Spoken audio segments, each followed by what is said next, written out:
back down. We don't back down. Back out, waiting for nothing, I get it right now. Seizing the moment, no time to lay around. Will we ever stop? Hell nah, that's not likely. Will I ever stop? Hell nah, that's not like me. Back out, waiting for nothing, I get it right now. Seizing the moment, no time to lay around. Will we ever stop? Hell nah, that's not likely. Will I ever stop? Hell nah, that's not like me. My plate need filling up, talk about it, I seen enough. Off-road in a monster truck, never cried or complained. Jealousy not in my veins when they laughed at all our pains. Bottom floor, sky's the limit, huh? Breaking every box, what you know, get at your feelings, bruh. I can see it in your eyes, they can sense it in your soul. I just take the good with the bad, then I made it go. We don't back down. Who they talking to? Right now, I'm the one to bust a move. We don't back down. Who they talking to? Right now, had to get it like this. Back out, waiting for nothing, I get it right now. Seizing the moment, no time to lay around. Will we ever stop? Hell nah, that's not likely. Will I ever stop? Hell nah, that's not like me. Back out, waiting for nothing, I get it right now. Seizing the moment, no time to lay around. Who they talking to? I'm the one to bust a move. Who they talking to? Had to get it like this. Get it like this, now passion like gifts. Thirsty, get a sip. All this hustle, never quit, I'm posted up. Making plays, never fake it like I'm late. Call the firefighters, but the building burning down quick. Hotter than wasabi when I'm walking through the lobby. Drip all on my drip, they get mad and still wanna copy. I can't even blame you though, I see all the things that you really don't. Walk up to the mic, blaze it up, they start flocking. Mind on $1 million in miles per hour. Used to play the small pond, now I'm swimming with the sharks in the ocean. Deep waters on my breath, keep it up. All my life I work for it, all my life. We don't back down. Who they talking to? Right now, I'm the one to bust a move. We don't back down. Who they talking to? Right now, had to get it like this. Who they talking to? I'm the one to bust a move. Who they talking to? Had to get it like this. Who they talking to? I'm the one to bust a move. Who they talking to? Had to get it like this. Back out, waiting for nothing, I get it right now. Seizing the moment, no time to lay around. Who they talking to? I'm the one to bust a move. Who they talking to? Had to get it like this.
starting.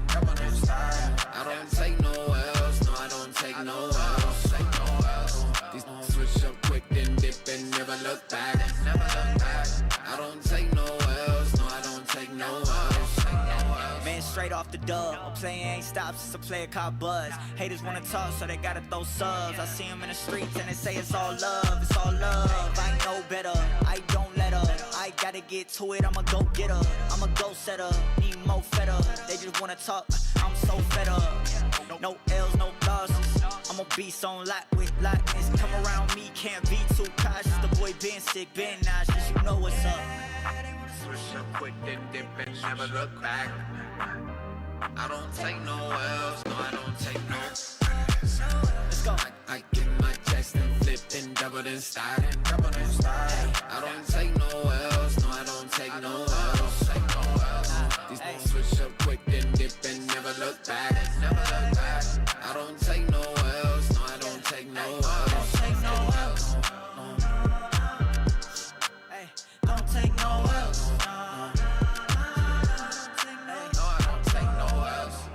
Win after win, I'm feeling like Britney, I did it again. I'm setting the table and setting the trends. I'm shooting my shot, I'm 10 out of 10. They can't compete, no, I won't stop it till mission complete. Stay out the kitchen, you can't take the heat. I'm taking the dub, you taking the feet.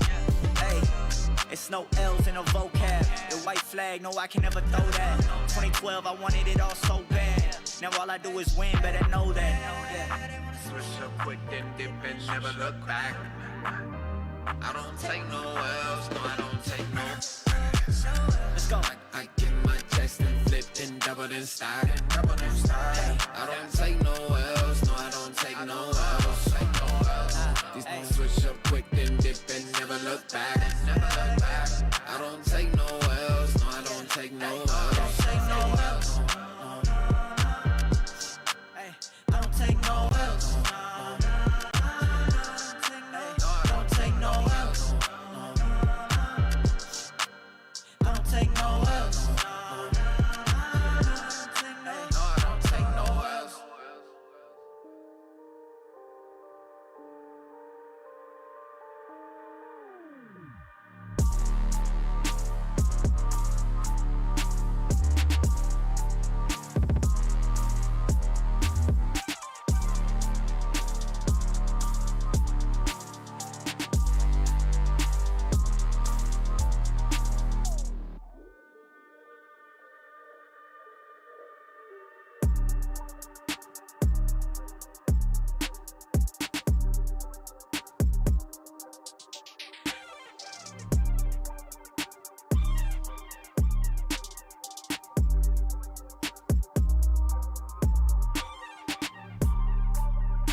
power. It's no retreat. It's time for beast mode. Our energy is on the leash. We in the red zone. We stand alone. We undefeated.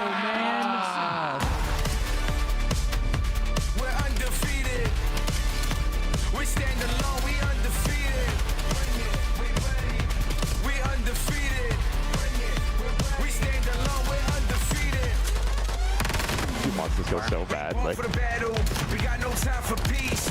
Got them living in our shadows. Gotta give it all for the team. It's time for beast mode. Our energy is on the leash. We stand alone. We undefeated. We undefeated. We stand alone. We're undefeated. We're undefeated. We stand alone. We undefeated. We undefeated. We stand alone. We're undefeated.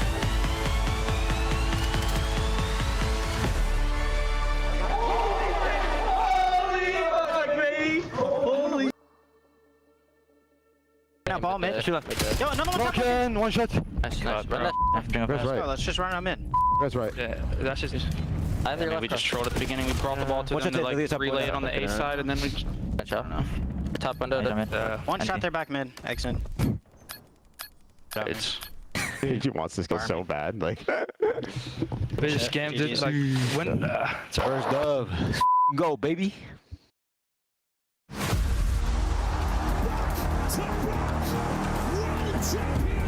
Two of the most lethal submachine gun players in the world.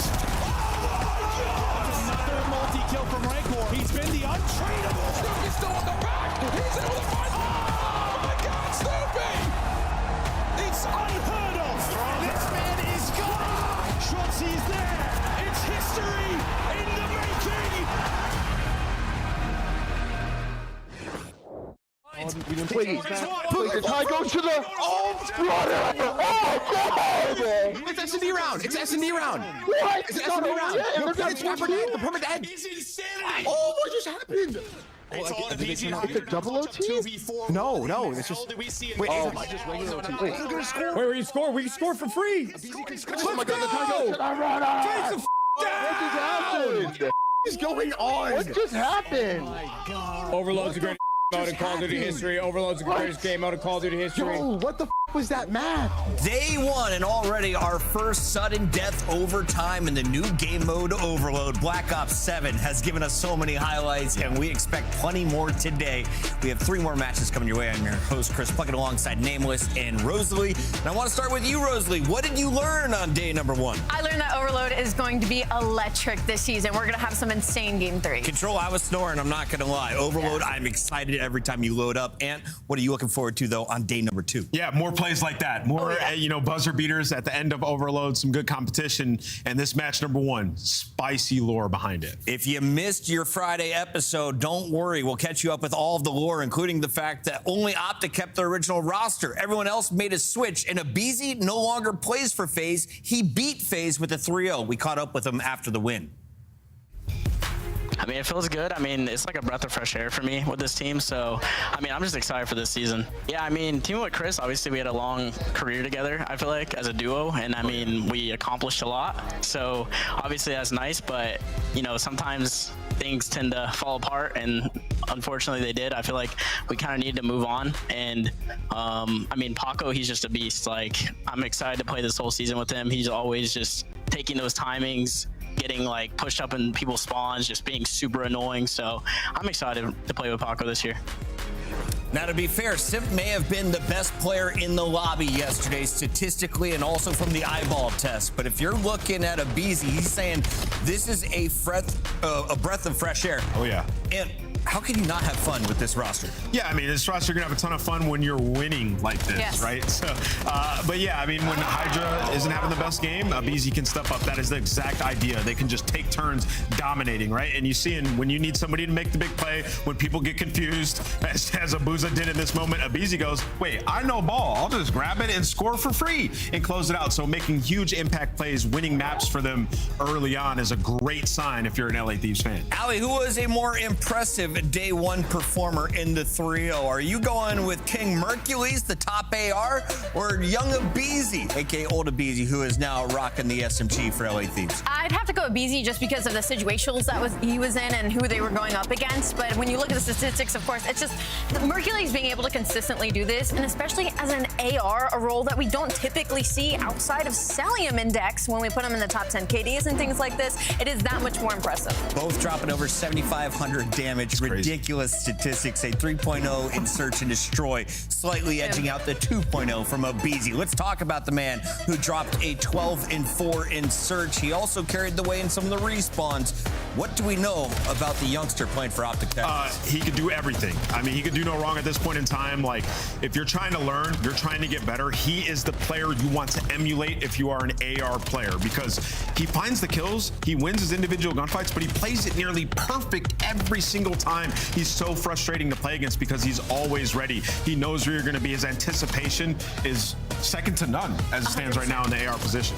And for the rest of the team to have so much trust in him to put him on that eye line time and time again, you know what I mean? Like, I'm always taking the over when it comes to Mercules getting his one, but more often than not, he's getting the two as well. And you surround him in players like Shotzi who love to do similar things. It just makes the game so easy. You know, sitting here like watching his highlights and thinking about how he's been performing on this roster, the player that he reminds me the most of from like my era is Crim.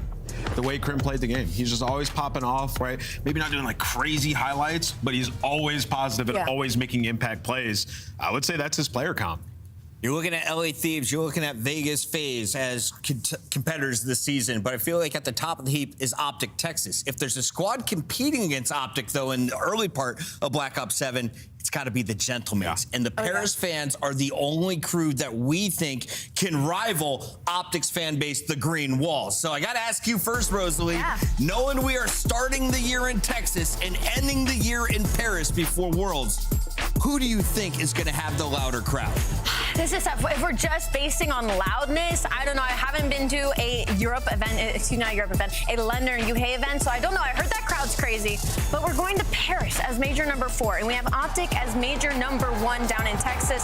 So I couldn't think of a better situation for these two fan bases to kind of be able to go at it and see who kind of takes the crown at the end of the year. I will say, though, the biggest difference for me last year, green suits, we saw a little bit of them at Madrid. They had chance. They were all together as a cohesive unit.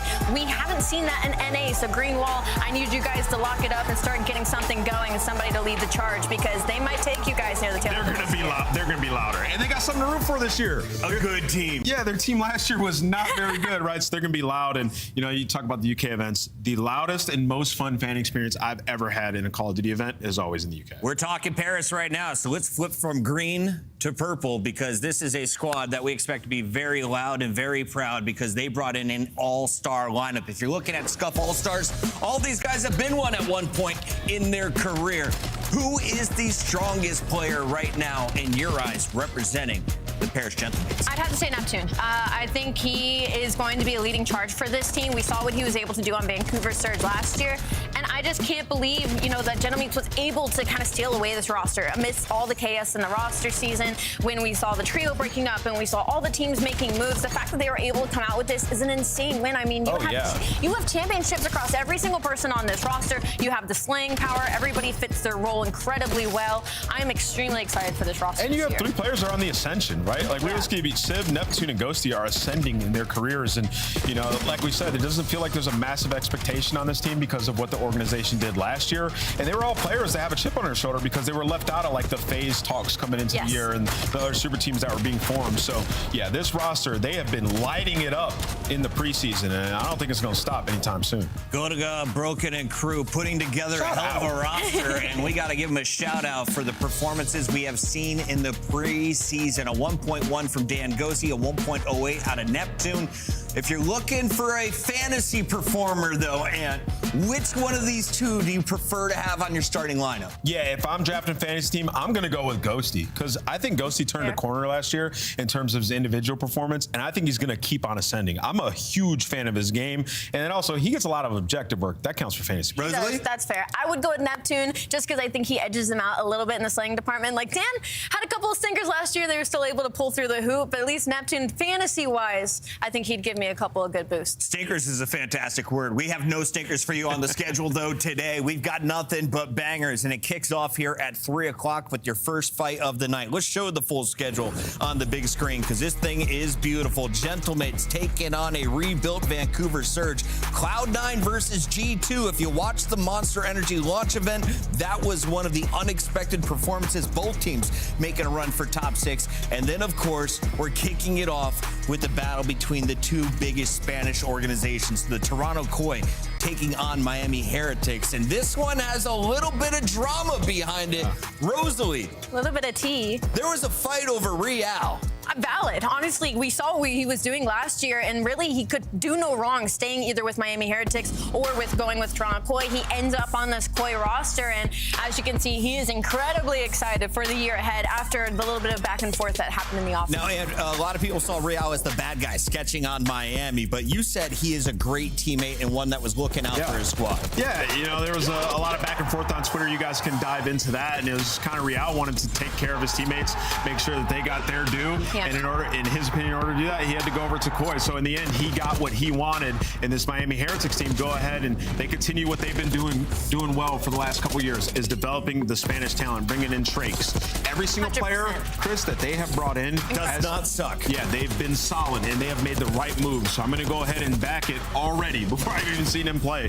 But I can't wait to watch this matchup. Yeah, shout out to my man Methods over there in Spain. He has put together such a rock star lineup, regardless of who is in the starting lineup. But for now, we look at Toronto, and there's a bit of a change if you're the guy on the right. The Great Dane Kleenex, one of the most dangerous SMGs, is moving over to AR. Yeah.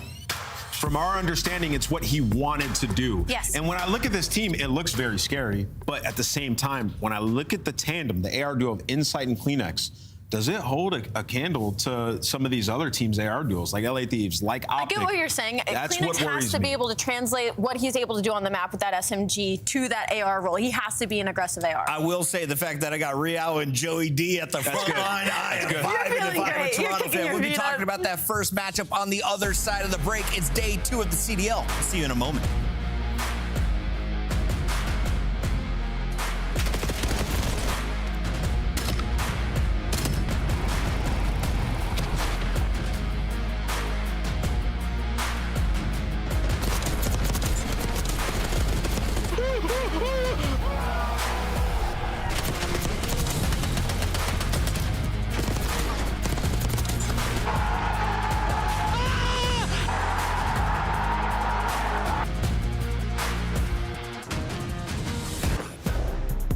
Scuff, the official controller of the CDL.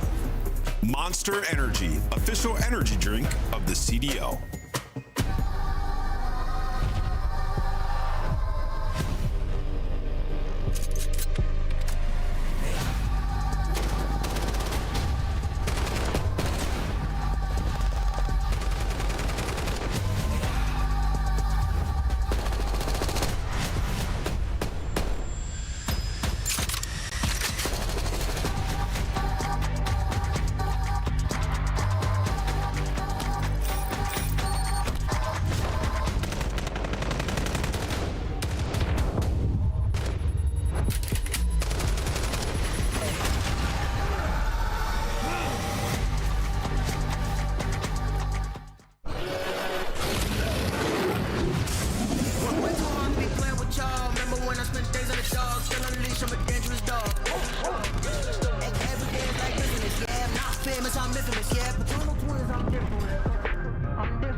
Welcome back, everybody. It is day 2 here of the Black Ops 7 opening weekend, and we are jumping into our Monster Energy matchup of the day. This is the battle between two Spanish orgs, Toronto Koi taking on Miami Heretics, and I feel like the fans may be split here because there are favorites on both sides of the ball. Let's start here with the Heretics, a team that had Rancor winning Rookie of the Year. An honor that he tried to share with Super, who was one of the best S&D stars of the season. We had Metals, who was kind of your X factor when he popped off. Yeah. They were blowing out teams, but now you've got a new guy. He goes by the name of Trakes. And during the break, I asked you, who is this guy? Who is going to be playing alongside this dangerous duo of Rancor and Super? Yeah, I mean, this guy, he's been playing for a bit now. He's from Argentina. And, we're taking a look at his success throughout time.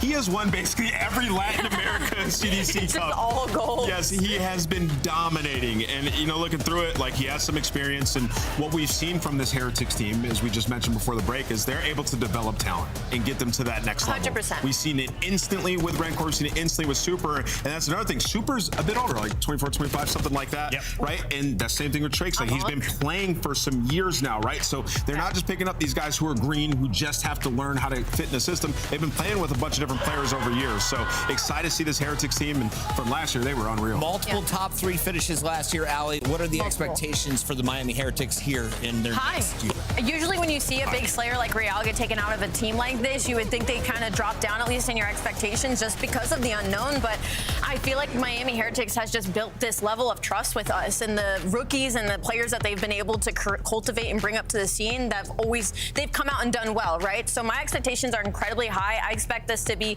a very high caliber all the way to the Game 5 matchup. Let's take a look at our maps and modes as we dive into the best of 5. That is first to 3 wins. Walks away with the dub tonight. We get a double dose of Scar as well as Den. Exposure is our Overload map number 3.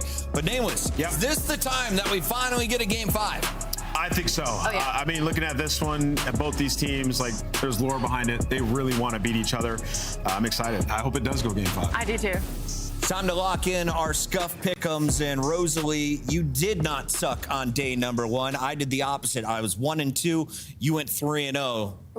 So do us the honors. You and the fans staying perfect. Tough. Let's do it. I think I'm going to go with Toronto Ultra. I love the plug-in Real. I just feel a little bit more, Koi. Toronto Koi. Thank you for the correction. I'm going to go with them today. Fish people. She can have Ultra. I got Koi. So I'll take Koi in this one. He's going Koi? I got him winning in the Game 5, yeah. The only way to catch up is to take Rancor and Super, and a guy from Argentina I've never watched before, but I'm now going to put blind faith Love in. it. Miami Heretics are locking in, and the fans, they're going Koi. We find out how this one plays out. We got Merc and Maven to open up the day. Hello, everybody. All right. I'll be honest. Today was educational for me. As we were driving into the beautiful new studio, I was not familiar with Koi's game. I'm talking like the larger organization. If you don't know, Joe watches everything. Basically every single esport, this guy watches it. And you were filling me in there. Yeah, very successful. And I mean, what, Ibai, he set the Twitch record at 9.3 million concurrent viewers. So they have we talked about sort of fan bases coming into this matchup. You left out That's Koi. like what owner, creator of Koi. Like, yeah, Koi he's a might big be boy. number one. Might be number one, and a big reason why Real made this decision to join this team. And I just didn't realize that, because like when I watch other esports, mostly some CS and stuff, but like I knew Heretics from like the Spanish leagues and stuff when the switch happened, because especially back in like the BO3 days where we had like the Europe League, there were several Spanish teams, French teams, German teams. Like I was pretty familiar with a lot of the squads.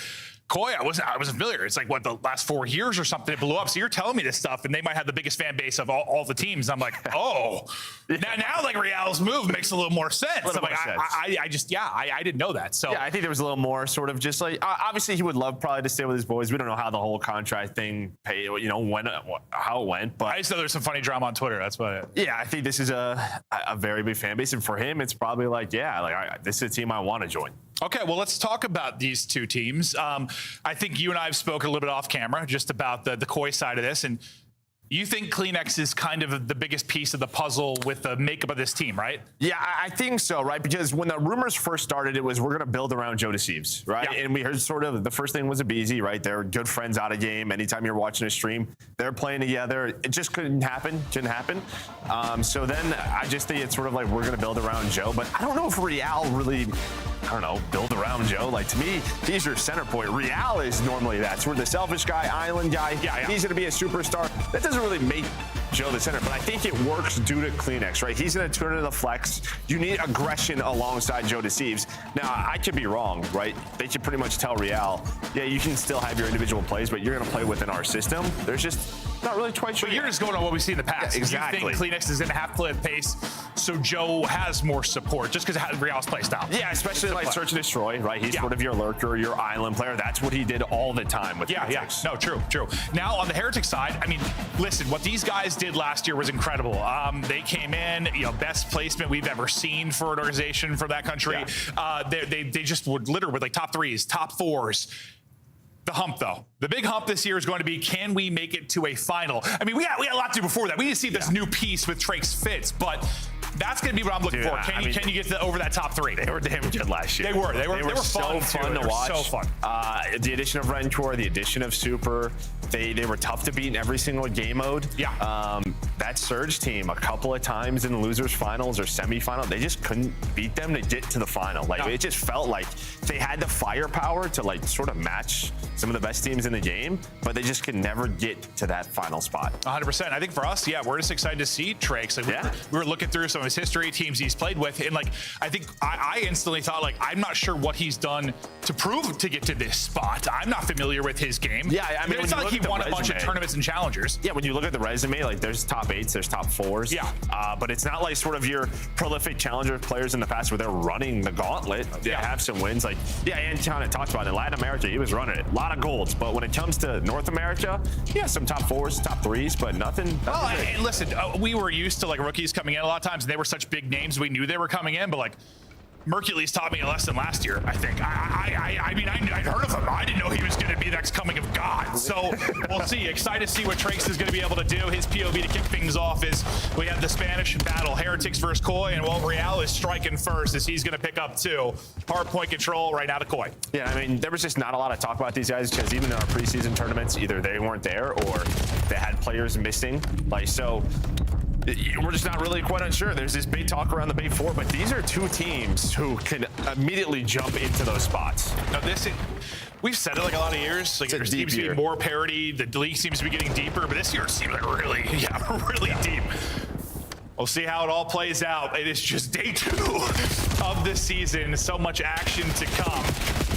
So far, so good for Koi. Blanking Heretics through that first hard point on rotation. We'll have a fight going down. There was a player there early on rotation, I think it was Rancor, but he's going to get dropped. So it's going to be Koi able to chain these together for now. Playing out towards mid-map, the cutoff reinforcements will be Kleenex, but he's going to get flanked. So now the pinch is open for Heretics. Yeah, you wait on Metals, he's able to find that kill, but the rest of the team has to go. So a nice trade there by Joe Deceives. And, with the timing maybe a little bit off, maybe you're hoping Metals can get more here, but this is a perfect 50-0 start here for Koi. And so far, you like what you're seeing out of Kleenex. Having some big kills, cutting off reinforcements, coming off spawn and picking up 2 there. Still finding kills on the feed as he lines up 3. Okay, well, Kleenex is going to keep doing this. All right. I mean, that's it. I mean, even if you think about flexes in the past of having to run a 3rd sub, is there anyone else you would rather have than Kleenex? Maybe not. I mean, if we do end up getting into a map where you have to run 3 subs, it might be Koi territory. So when we talk about flexes, there's 2 ways you talk about it. It's either your second AR pulling out a sub or your second sub pulling out in AR. You usually prefer when it's AR pulling out sub because you think that defines a flex more. I mean, that's a test, right? That's a test. It's easier to pull out AR than it is a sub. We gotta say it is. Yeah, it is a big test. And speaking of a test, Miami, they got a big comeback, but let's get a listen now for Koi. They're up 90-0. Okay, one more.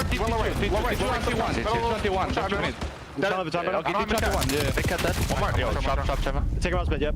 Yeah, one out over there. Super. I'm going to jump. Super dead. P5, one shot middle. TP5. I don't have anything. Hold my top. Yeah, I'm holding top. Green left side. Can hit me close.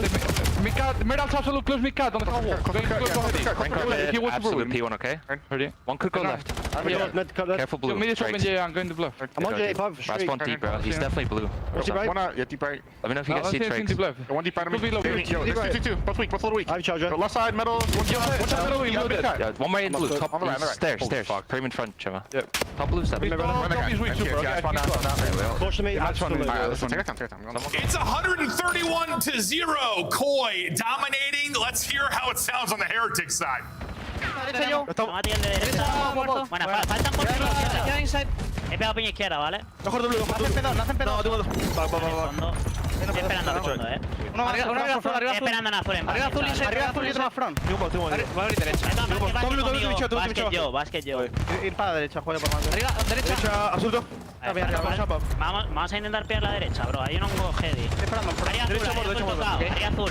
Intentar pillar Punto absoluto. Intentar pillar azul, chaval. No vayáis para el punto del tirón. Arriba derecha, inside tocado. Hay que pillar el de azul arriba.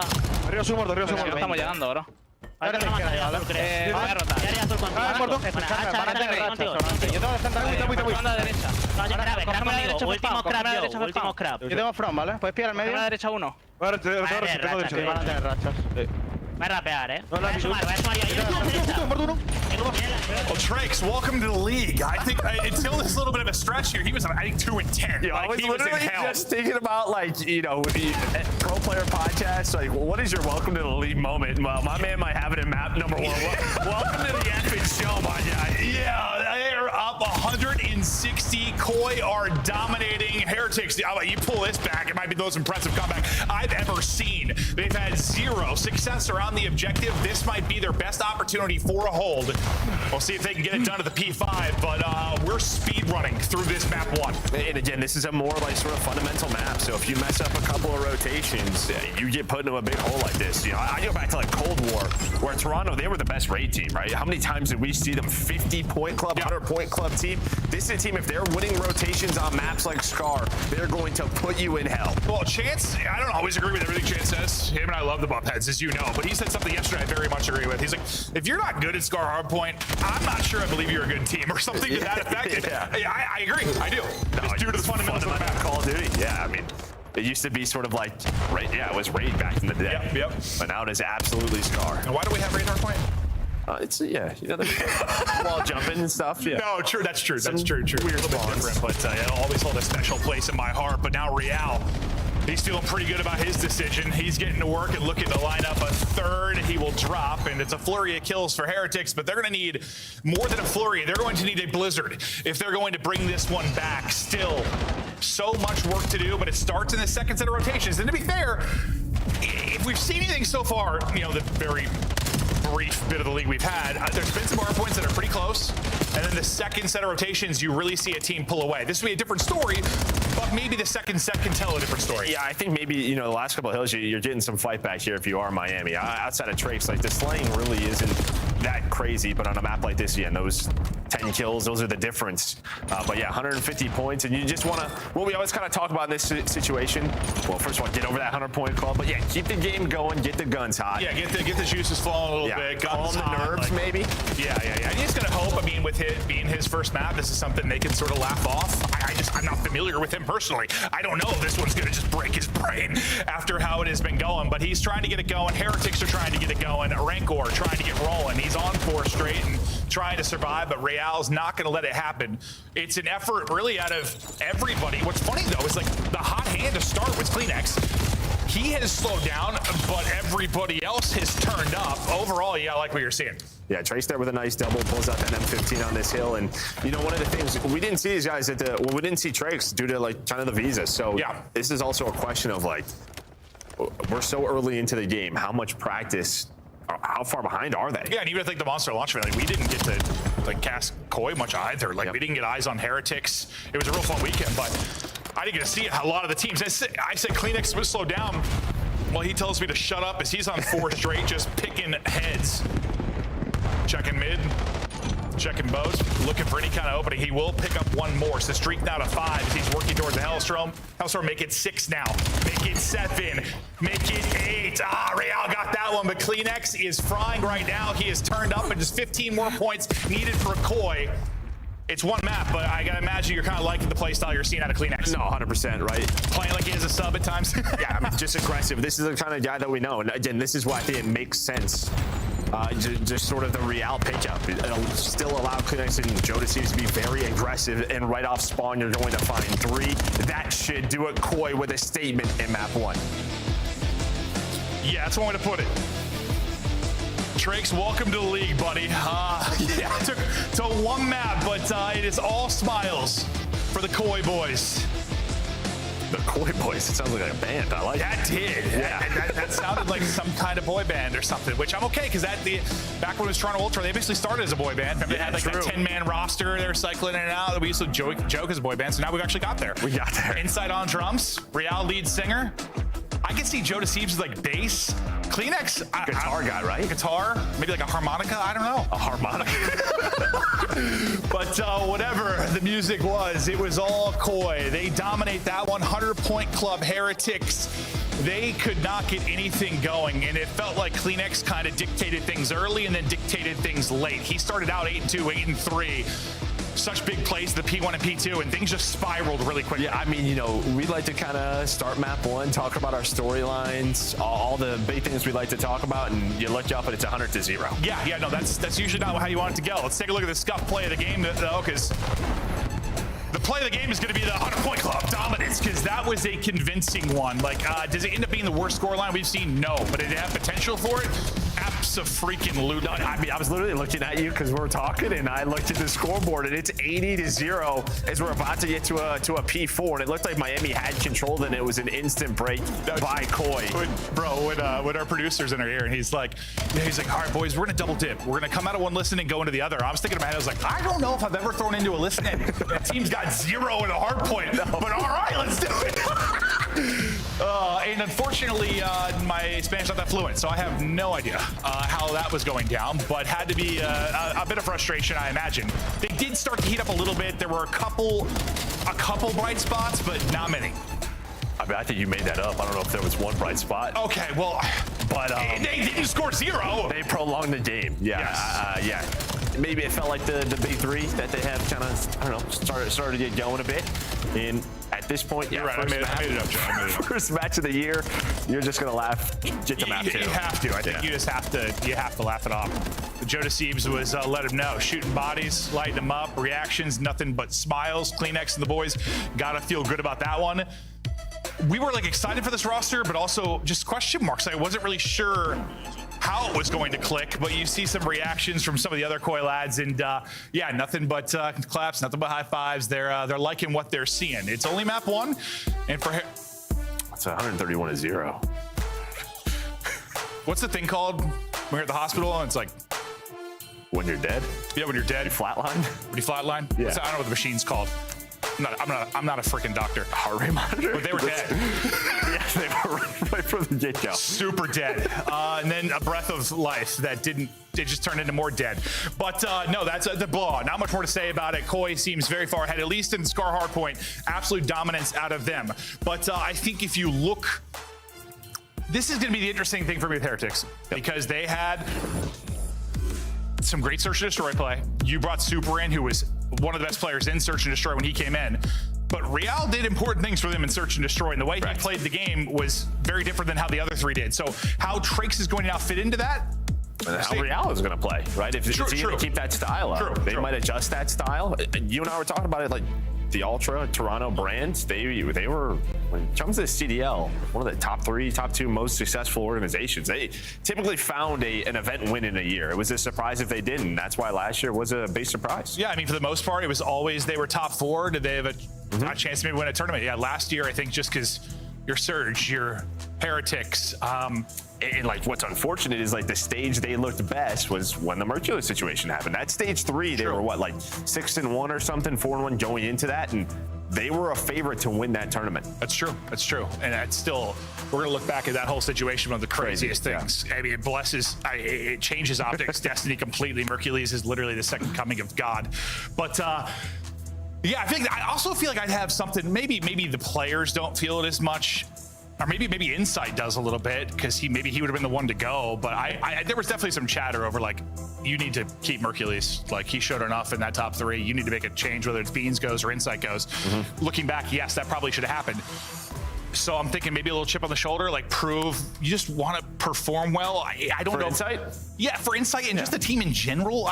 But more from Insight, maybe. I mean, I think yeah, a little chip, right? He's probably the guy in the hot seat, right? Like he probably will. He's been in the hot seat for a couple of years now. Yeah, it feels like.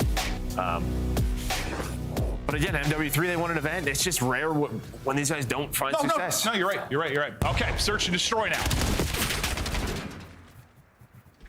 We'll see what these guys are capable of. We'll keep it on Scar. Koi moving it offensively to start us off. They've already got in towards Motel. Joe Deceives will see if they can combo some nades. That first one might have hit. Second, not going to connect. He'll take some damage, so he'll back out of it. But Real is here in support. Well, the guy on the island right now is going to be Kleenex. He's kind of watching mid in the flank. When is he going to go, or what is he going to find? It seems like that's what Koi's waiting on, and well, there's going to be that first blood. He's able to find Super. A nice trade for Metal, so into a 3-on-3. I thought Kleenex might win that one, but yeah, no, big trade, as you said. Real, though, he's been able to worm his way up. He has one angle. Joe Deceives has the other. That will give them numbers now. And they're worried about the flank, worried about someone taking a lane through mid, because as Kleenex drops, that opens up. So they take their time for a second.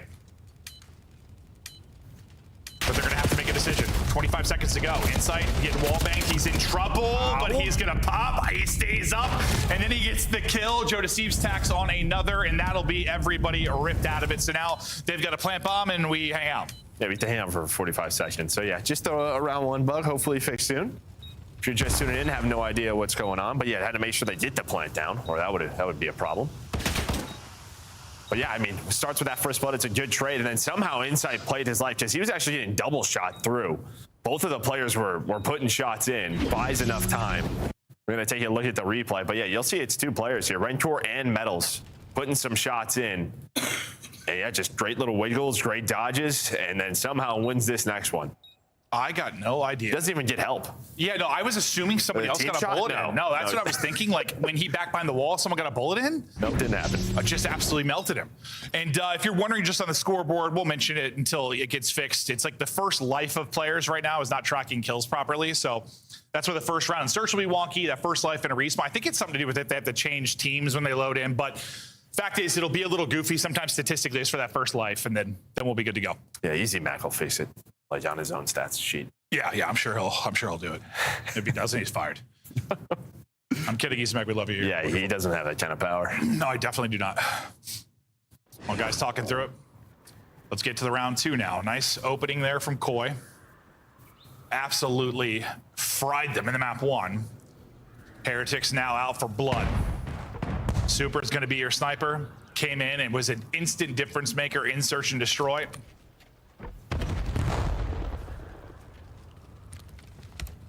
Gonna get aggressive here with the snipe, looking for Insight's head, but not gonna find the angle.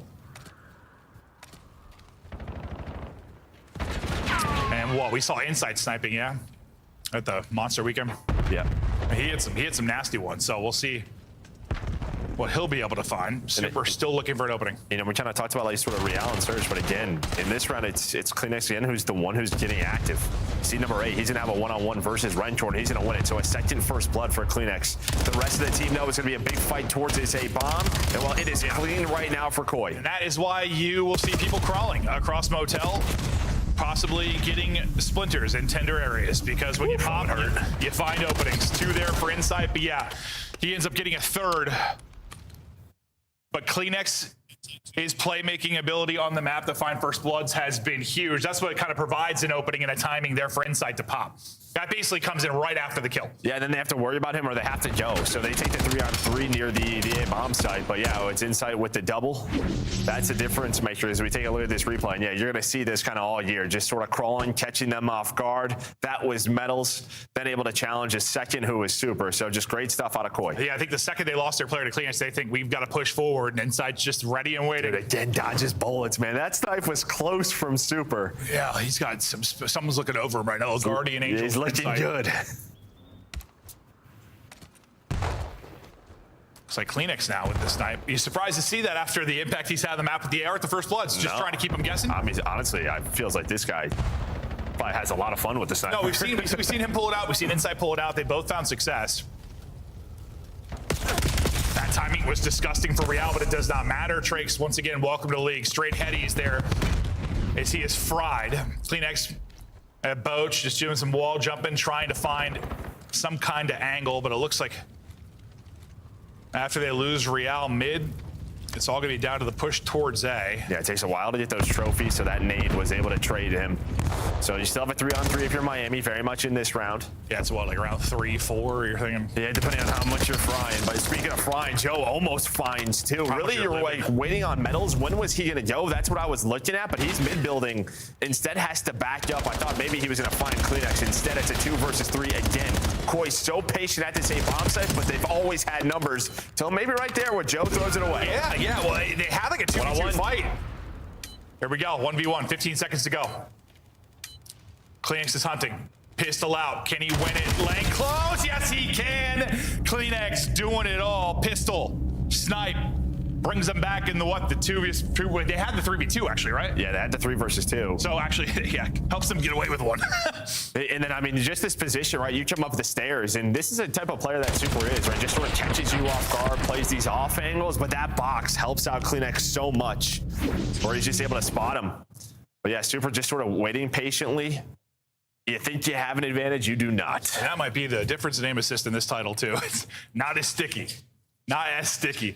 But, I mean, like we said, it was kind of Kleenex early in the hardpoint and late in the hardpoint. Kind of same thing here in the search. Like, he was getting it done with the first bloods, now closing out rounds with the clutch. Kleenex has been Mr. Do-It-All, and they're up 3-0. Kleenex is going for it again. Yeah, again. Found the timing again. He is playing with so much calm. We're talking about Real. Instead, this team change has seemed to open up this guy. He's doing whatever he wants on the map. And not exactly how I expected to play out. No, not at all. It's working out. This time, though, he does get traded. They'll get a second onto Real. So that 4v3, they only enjoyed that for a moment. Now feels like the first time you've had numbers if you are Miami Heretics. Honestly, this you have to win this round. It's just the way this series is off the rails. Map 1 was not competitive. This, you're down to 3. You have numbers, you've got to win this. Yeah, Joe's going, though. He's quick on that flank. Well, not quick, but maybe finds a time, and you're being very patient with bomb. You're worried about the pinch, so Metals is watching it. Well, Joe Deceives at a spot 1. I don't know if he's going to be ready. And, well, the trophy is there, so that nade's going to get gobbled up, but 2 versus 2. Insight's pick. Makes it a battle. Heretics pushing forward. Insight's going to get slammed. He'll win that now. To a 1v1 again. Joe Deceives. Super. 20 seconds on the clock. He gets hunted. He's still up. Can he finesse? Goes vertical, and he reads it. They'll drop him, and they'll take the round. A much-needed one there for him. And I think Super had a sniper out, but was able to find a gun on the ground. So just hunts him down as soon as they know his position. I thought he was just going to hit the back wall bounce and chow. Yeah. I thought he was going to I thought he was going to chow the hell out of this. Yeah, just M15. So they don't win the last one-on-one, but able to find it here. But yeah, I think they find Insight. Maybe they're thinking that was the player on the flank, so they turn. They both turn. They don't know Joe's still there, but a nice trade. Yeah, and they just catch Insight sprinting. If he's on that truck heady, like, good luck. He gets at least one and probably wins that round, but it looked like he got caught sprinting. So they're now on the board. Kleenex again. With sniper out. And it seems like, yeah, it slows down a little bit when he's got the sniper in hand, and this time Super. He's dishing out the damage. He'll get the pick. Bomb will be down. Joe Deceives is ripped out of it. Yeah, that was a key one-on-one last round, because that would have been Super's second death with that snipe. So is that the first blood? For them, yeah. I thought so. So Super's sticking with it, and well, we might have this. Who's going to hold the angle? But well, we get off of it. Metals is going to make this a 4 versus 2. Kleenex. Oh, that's a hit marker, and well, then Ranker will get the shot in to drop him. Inside last up now, 1v4. The best round we've seen out of Heretics. Starts with Super's pick, and it's a domino affair after that. And it's a nice setup, right? Because you finally get aggressive towards the A site. You have Metals just sort of shouldering it, and that forces Joe Deceives' hand to take a couple of shots. You don't expect Super to follow it up. So a nice round there from Heretics. And now I think, this is sort of the discussion with snipers. Kleenex has been more effective without it, right? So he was the guy finding the first blood, getting active. The couple of rounds he's had it now hasn't looked. Well, they won the one because he brought it back in the, 2 versus 3 or so, the 2v2. He hit the snipe and then won the one-on-one. But yes, it's just very different, which maybe not the worst thing. Like I don't know, it's just a different tempo, keeps teams guessing type thing. But it seems very different watching Koi on the map. That's for sure. That shot was painful. That player will not be able to have children. Yeah, that right testicle's gone. Gone. Oh, and don't worry about it. Did you not see the replay? Yeah, you weren't watching the replay. Get off your phone, dude. Kids these days.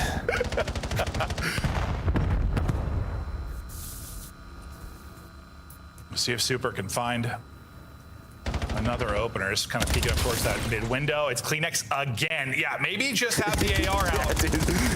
It's his third first blood. Yeah, with his M15. Fourth is third? Third or fourth. Yeah, no, it's a bunch.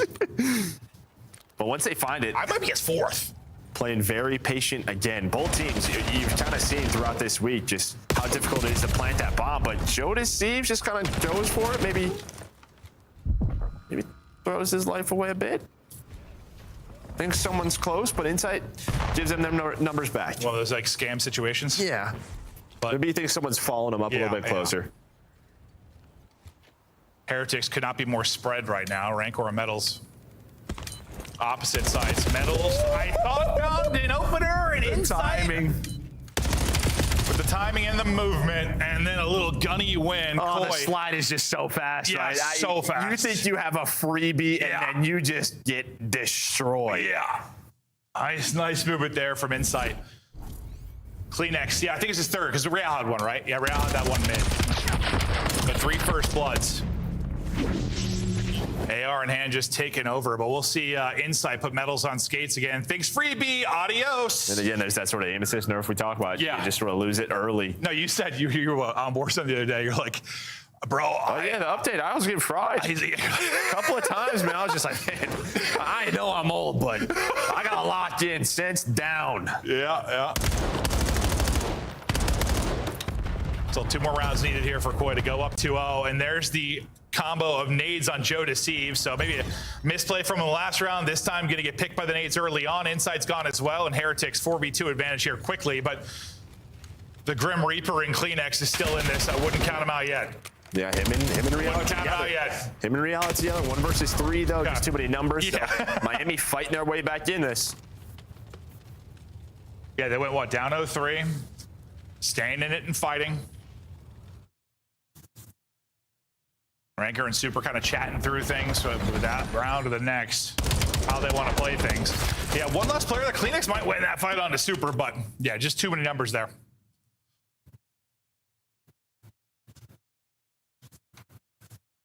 Metal's very vocal as well as they're chatting through it. Yeah, always just making those adjustments, making sure they're on the same page. Again, this is the backbone of this team. This search and destroy just feels like, since the addition of Super last year, they were so good at it. Yeah, it's like Rancor came in and changed their respawn. Super came in and changed their search.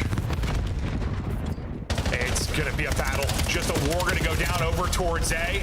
Jodecives with the blood. Kleenex ripped out of it. Real quickly up through mid and able to find one. Jodecives gets his second in the round, and Real will also get a second. I mean, just on the minimap, you know it's going to be a fast round. Well, I mean, yeah, it was just a pure pace change, but no one picks up mid, so Real just has a couple of freebies.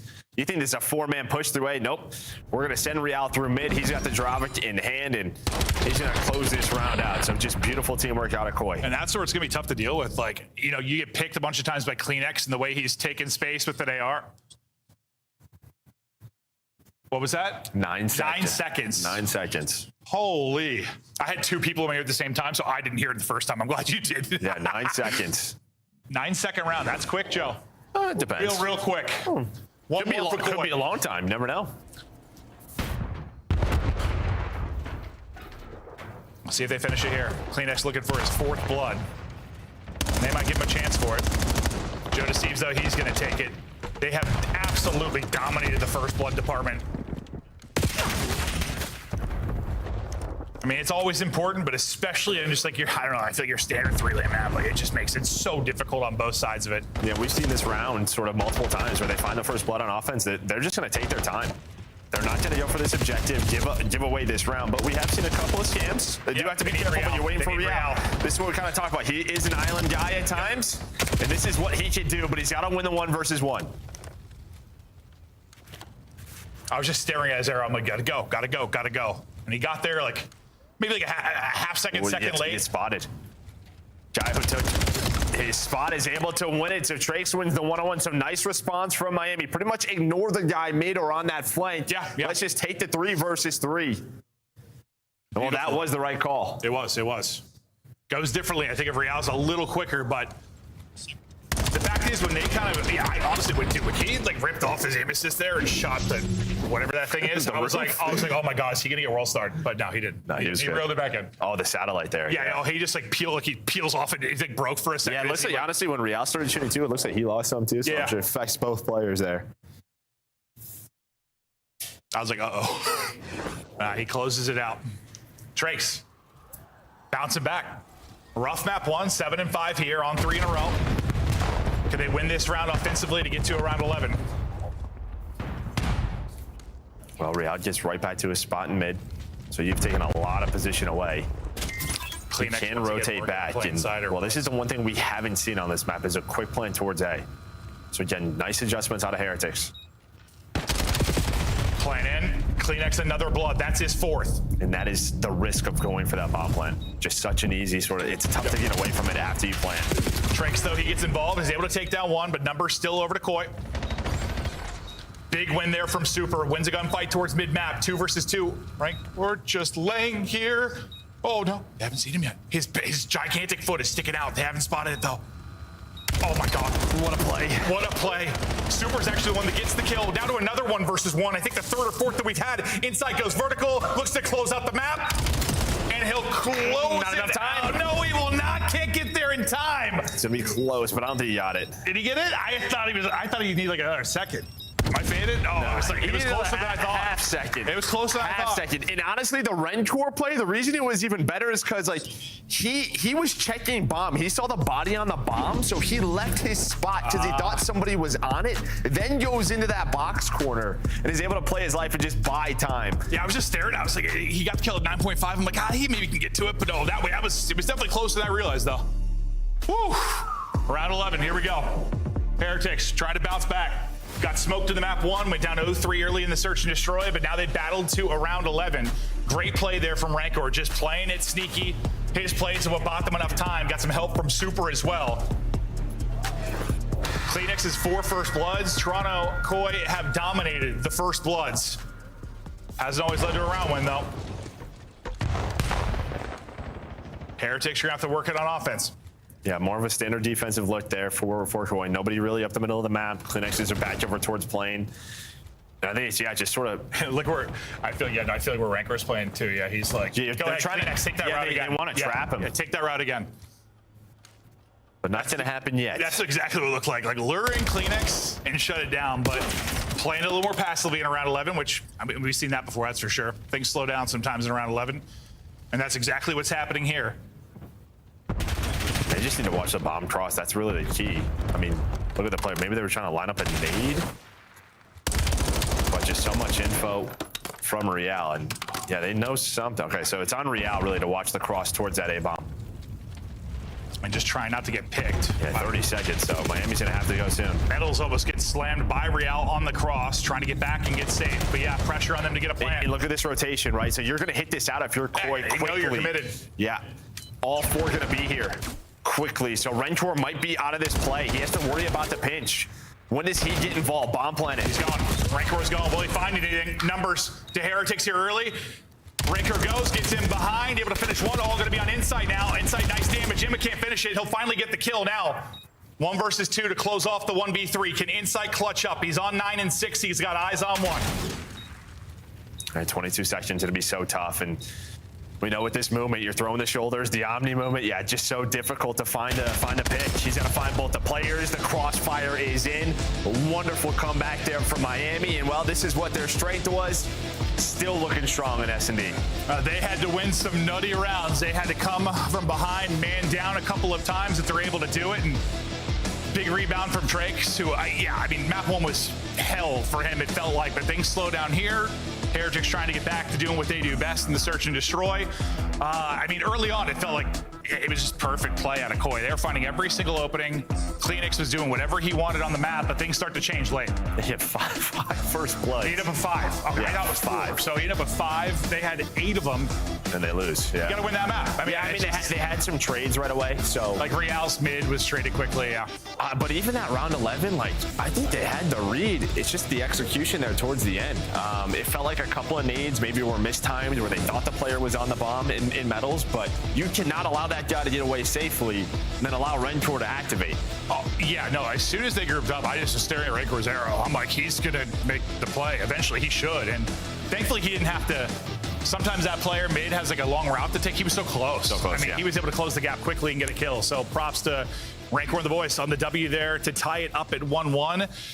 Any other major thoughts from the Search and Destroy, or just good rebound? Yeah, just good rebound. Just it looked like Toy was going to run away with it. No, it absolutely did. Absolutely did. For Koi, I don't know. It's like, this is going to be an interesting thing with Kleenex. This is how it's going to play a lot of these maps. Like having Sniper out, putting it away, finding openings. The rounds he doesn't.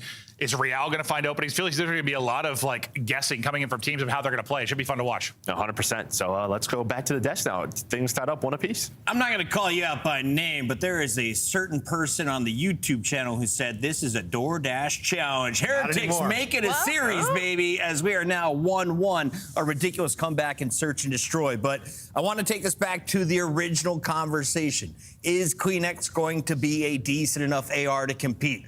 So far, he may be their best player. Yeah, they look an insight as well. Like the AR 100%. Tandem, you know, we had some questions going into the respawn, like how would they perform versus the star-studded Rencor and Super on that AR role. And, you know, they did whatever they wanted on that map number 1. Oh, yeah. And I will also like to highlight on Scar, you guys, we're seeing it twice now. You guys are going to see teams start off with a hefty lead often on this map, at least early on, because when you spawn blue side and you get control of P1, you can just keep them funneling from back green. It is such a bad spawn. And, you know, if the other team isn't able to flip in P1 or P2, they're just going to go up 100-0. That's exactly what you saw here. The problem is just Heretics were never really able to stabilize. But if I pick Scar, that means my opponent gets to choose the side.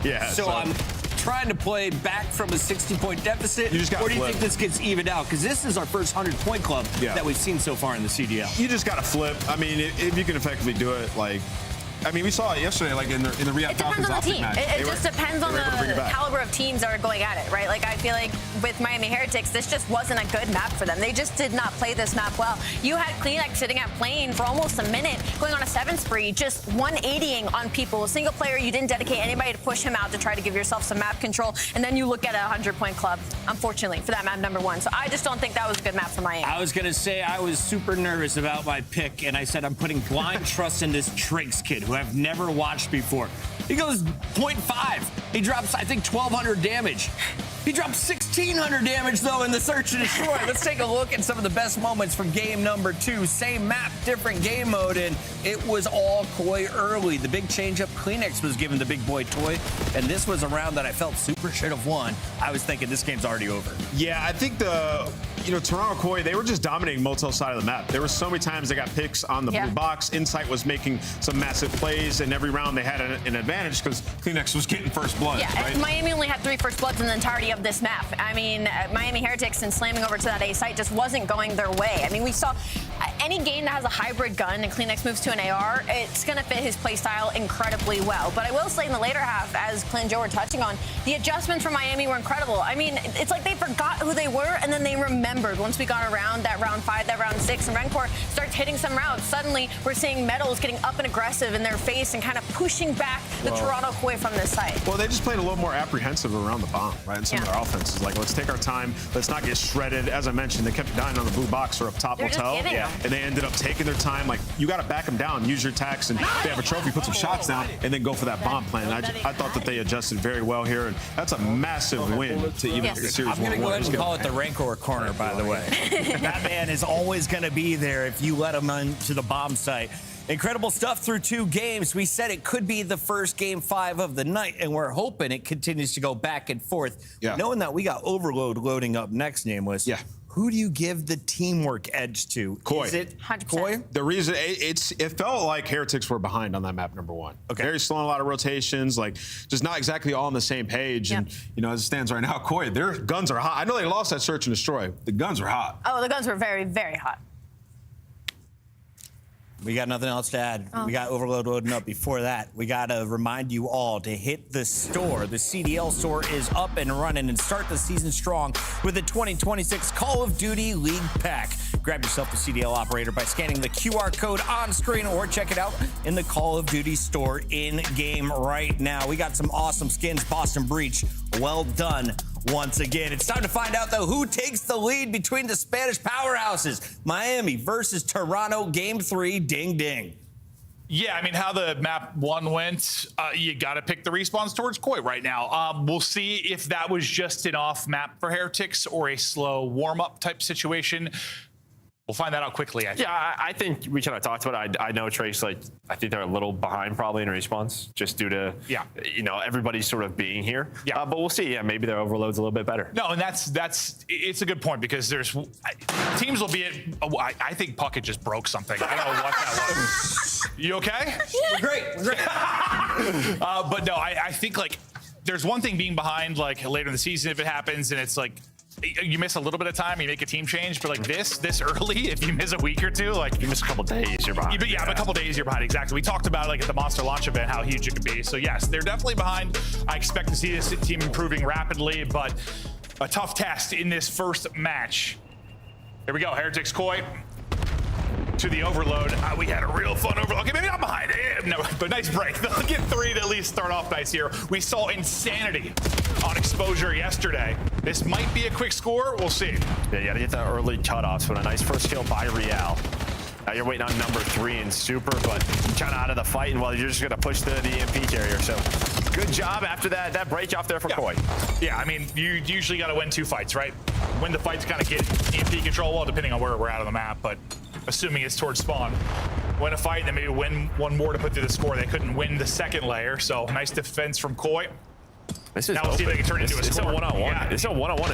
What is happening? That here? I have no idea. Everyone's out fighting mid, and they're like, okay, well, we'll put that on through.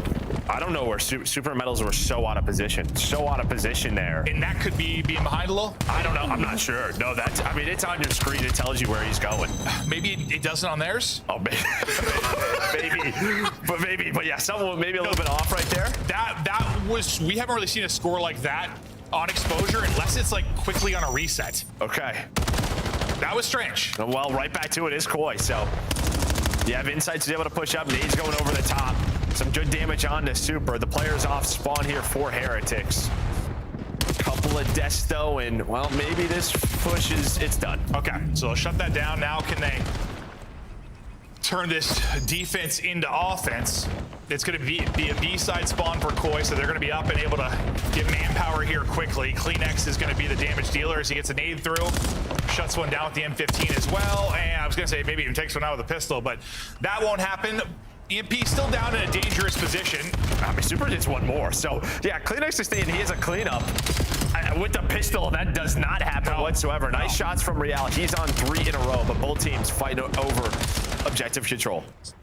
Yeah, we get a reset, and Koi is up 1. They got a freebie to start us off. Let's see if they can put through some more. The comms have got to be on point. Let's listen to Koi. Don't rush. Stand deep. Carry plant now, don't see it. One deep left for the boxes. Yeah, deep left. I'm gonna head in. Nade the box. Yeah, one. Solid, we come, boys. Yo, close in there. Don't grab off. I got naded, Trevor. Flag weak, murder. Let's get box. Go level weak. Yeah, I'm slow. Good. Try to get stop. Low soul there. Close right, Trevor. Close right, still. Go back. One more deep left, I think. Yeah, I'm wrapping it. More back left there. I'm already there. Yeah. Rank on this one. Really weak. There's 2 to the back plant. They're going right. They're going right. Just their back plant. I have a plan. Blood. Nice shot. I have low right, yeah. I'm just laying there. I'm playing my left. On the left, okay? Where you spawn it out? Isn't he already out mid? No, back names. Blood. Super. Medali or Blood? I don't know. You go to Medali. Yeah, I hear you. Just staying up. You have low right? I'm just left right now. I'll mid. Comms are great. Koi now up 2-0. Got mid-map control, EMP control yet again as they're trying to make their next push forward. Still gonna have to win a fight though, as Heretics have got bodies here, but based on the defense we see from Heretics, maybe just keep rotating this thing, they'll get lost. Yeah, I mean, classic sort of Toronto comms right there. Just beautiful teamwork and making sure Kleenex is able to get there. But they were on top of it right when the reset, when they got their second score, right? You heard Kleenex, I'm here, score it, let's go, let's do this. He was able to just rotate back and forth. It leads to another one, so a great half here for Koi. We'll see if they can hit the 4 cap in the first half. 1 more score, and we'll get to the second side with some big win at mid-map. You might be able to get EMP control again. I say if Trace doesn't get one there, this might be a quick push, but after he gets one, everything else is lost on the Heretic side. Looks like Koi want to take this top side, but Super's got an angle. Yeah, just sort of lurking, trying to just slay around the objective, and we'll hit some great shots. Having a half here, 13 and 7, leading the lobby, make it 14. Hit fire on point. And that is going to be 3 dead. The last player will be Rancor, but that might be enough. His double. So Joe Deceive just has to run. He's got a one-on-one. Is he going to get there? He's still does. No way. Again, the kills in the middle of the map just don't matter. Beautiful pistol shots. And they're able to score 4. I've seen enough. Heretics might be a little behind. Yeah, I think so. In respawns, you just yes, tell. They got some work to do in the respawns, and that's not even, I mean, their fault per se. Just waiting on a player to get here and compete. Maybe scrims. Not quite what you want leading up to this, but man, Koi take advantage. We haven't seen many 4-0 blanks in the first half. No. Just thinking back to launch weekend, like the K-Sun tournament, like not the many I can think of. Yeah, if anything, it's normally on Den, not usually exposure. Yeah, no, true. Great plays there from Koi. As they look to dominate the respawns, maybe wrap this thing up 3-1. We'll see. You're going to need a crazy bounce back. Listen, we saw the 1-4 comeback for FaZe against Thieves yesterday. Ended a loss, but got it to overtime. It was insanity, so... And again, slang-wise, it's not like that much of a disparity where... No, it's like 5 kills. But it's just where they're jumping in, just for the timing of the execution, just better for Koi.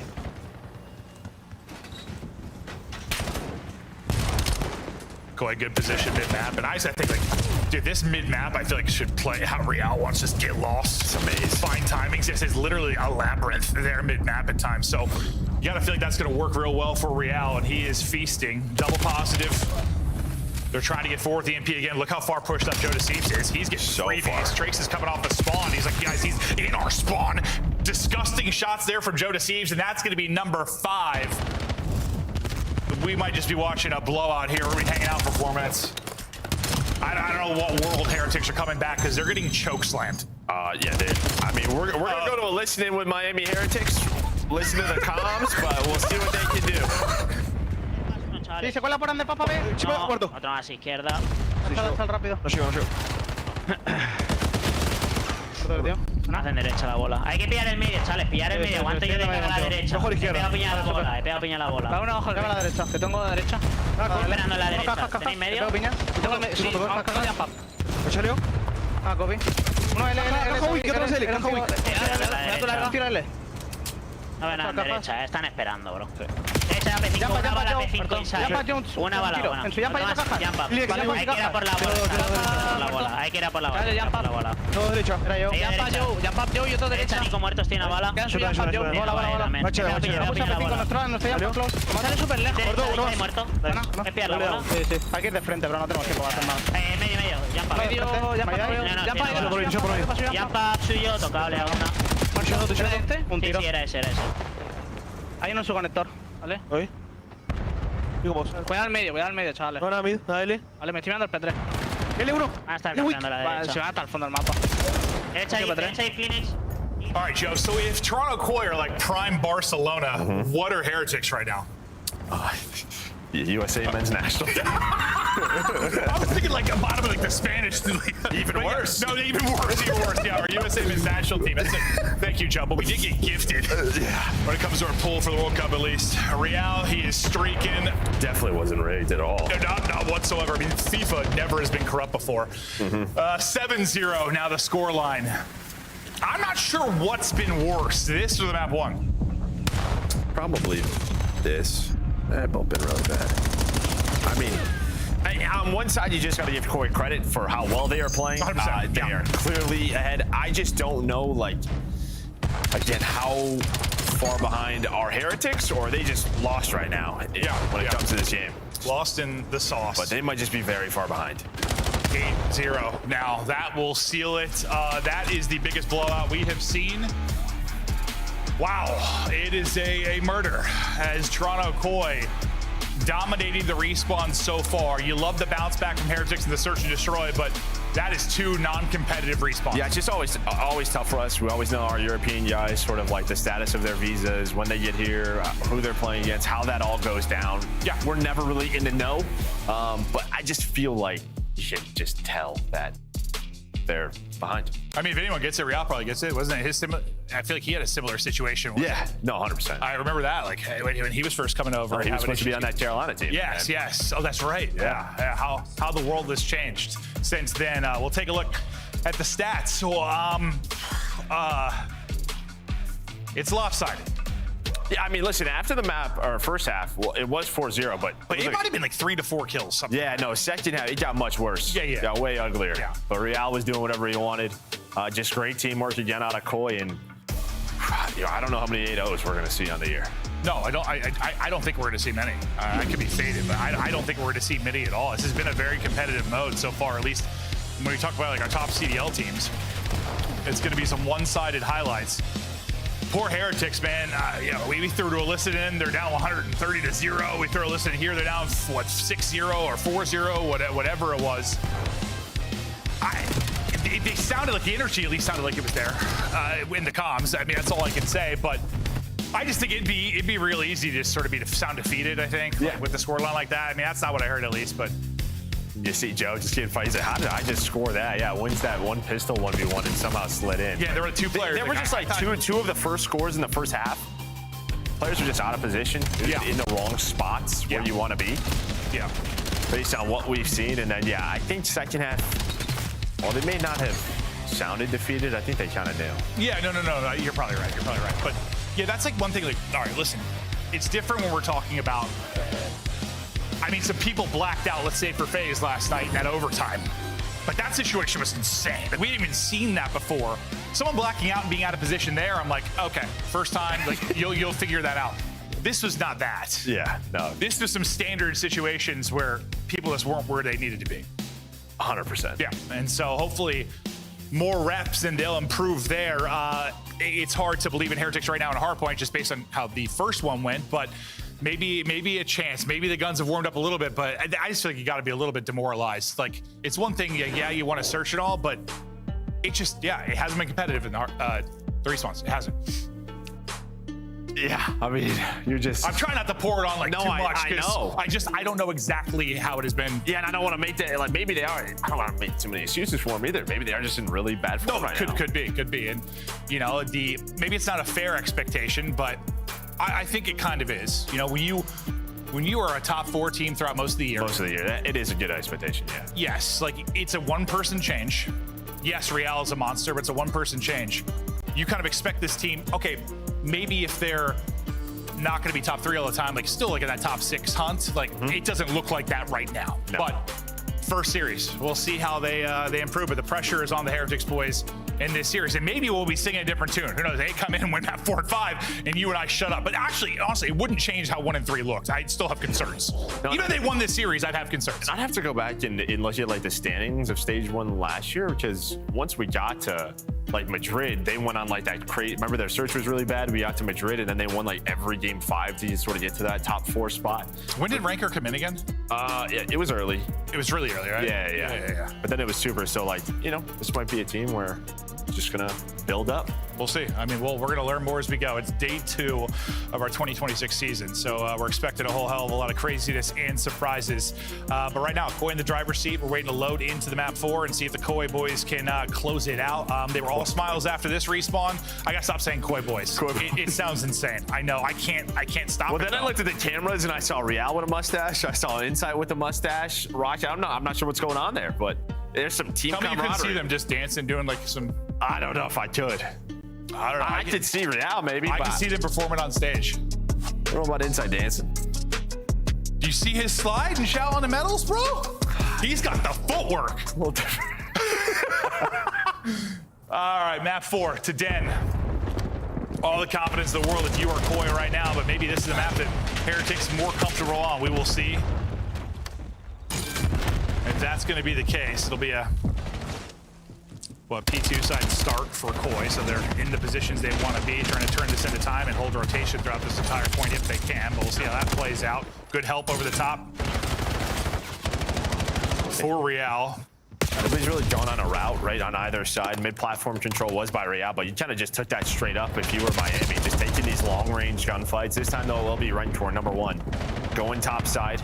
He's going to have a, to be Trakes. Okay, so there's 2 number 1s. That's still a thing. I got really confused. I thought that was fixed. There's 2 number 5s. My poor brain. Honestly, we hadn't seen it since the month launch week. I thought that was one of the things that got fixed with Podcaster. But yep, next time. It's all good. I saw the names, and well, on rotation will be Real, but on the spawn, it's a little split right now. So you have a chance if you're Miami. Those back spawns can be so delicate on this P2. Joe Deceives, though, gets in, gets shut down. Nice little start here to P2 for Heretics. They're turning this into time. It's looking solid here early. Metal's on the hunt. A little bit of hide and seek. Insight's going to get shut down, so they'll have the back locked down. And Super's so far pushed up where you know where the nice push is coming in from. But are you going to expect that? Insight spawns back HUD. So now everybody get a turn. So nice job by Metals to just recognize the scenario. And Super's like, I've been out of this fight for a long time. I'm going to turn, but then he's going to get pinched. So you're a little bit all over the place. A little all over the place. I thought Real was catching a frag to the forehead, but instead he's popping a double. And it was a nice early hold from Heretics. I haven't seen that back HUD spawn too often, so. I feel like I've seen everything back P2 at this point. It's usually like the top, like rarely is it where number 3 in Metals is. And yeah, a couple of times there you get that spawn. Yeah, usually deeper. No, you're right. Real is on 4 in a row. Insight's on 3 in a row. A lot of success in the slaying department when they get that break. And now they'll be the early hold here as we get the 3rd. Got 2 kind of watching Dojo's side. On the other, Real and Trakes. They're battling. Welcome to the team. He gets slammed. Now dancing with Metals. And there the help is in. Nice teamwork there from Koi. Nice bait and switching. And then Real, once he's back to full health, gets right back in the mix. That's 6 straight for him. He needs another kill or 2 for the Hellstorm. If they are behind, sort of like just due to practice, one of the things that's going to be so tough is sort of breaking, right? I think we saw it in map number 1, right? Your breaks take a lot of teamwork, a lot of repetitions, and so far when Koi have been in the spot to hole, they have turned it into a lot of time throughout our first couple of hard points. Same thing here at P3. You do get the spawn zone for P4. Real very close to a Hellstorm. Not going to be ready for a double chow, so not going to get it. Well, Insight might be close as well, though. He's on 6 straight as well. You had him and Real both streaking. Insight's in the hard point. We'll hop to him in a moment here to see if he actually got the streak. So he's close as well. Hasn't earned it yet. Let's see if he can pick it up as they work forward on the break. You just kind of baiting your teammate Joe Deceives here. Like, Joe Deceives go in, maybe set me up with a freebie. Can he find that freebie? Can he find the streak? Not gonna happen. Super with the peak, so both the streaks shut down for a Koi, but still a marginal lead. And again, those spawns flip towards the end of that P3. You get yourself into a good spot at this P4, so very much in the game. And that was what, Super, who was on 5 in a row, the final 25. Looking good here for Miami. Rancor starting to heat up. You saw it as soon as he came into the league last year, the gun skill right there with everyone at the top of the league. That time, just too many targets to shoot. Yeah, he might have got a bullet into 3 different players there as he chowed. Some late time for Koi, but let's get set up now for our second set. And this is the interesting point now. This is where Koi might get some control and run away with things, but Heretics not letting it happen for now. Yeah, a little staggered right now is Koi, so going 2x2, and while you continue to get caught, or sorry, Real's actually able to find a Rancor, so now you have the numbers, and then that is going to be Joe Deceives going on a big pinch, but someone picks it up. So maybe map knowledge a little bit better so far here on 10 for Miami Heretics. I mean, that was my one hope for them, is that, yeah, it's just a couple bad maps that they played. I mean, I don't think it excuses how you lost it, but that was my one hope for them, is that we get to a different hard point and they be more competitive, and that has absolutely been the case here as we're pretty much square. An opportunity, though, for Koi with a hard point control and the P2 about to pop. They can make a play, but as Rancor picks up a double and shuts down 2, it's an opening now for one of the number 1s. That'll be Trakes. Yeah, he was putting Crossfire in, so they're going to know he's there. As well, Trakes still all the way back there, even though it said Trakes died, but that was actually Metals who died, so... Scoreboard's really messing with me. Oh, yeah. No. They're sending me. Okay, but Clinic spawns all the way out, so you have a chance here for an early break at this P2. It's the big chance. Could be a big moment. Opener there from Trakes. He's going to get a second as well, assuming it is Trakes. I don't know. It might be Trakes. Just ignore any names I'm saying. How is Insight alive? I don't know. Insight is finessing, can't chain it into a 3rd, but maybe buys this team time to get in now to push. Yeah, they're going to make this messy enough due to Insight staying alive and finding a multi. But it's a multi from Super in response. And well, another lead change coming in. So Den Hardpoint looking solid here for Heretics. Super. Sub in hand, M15 in hand, putting in work with both weapons of choice. Reach out, but still weak, so he is dropped. But this has been near flawless for Heretics, as they're going to be up 20. Another P2 where they find some success. Let's see if anything changes with the P3.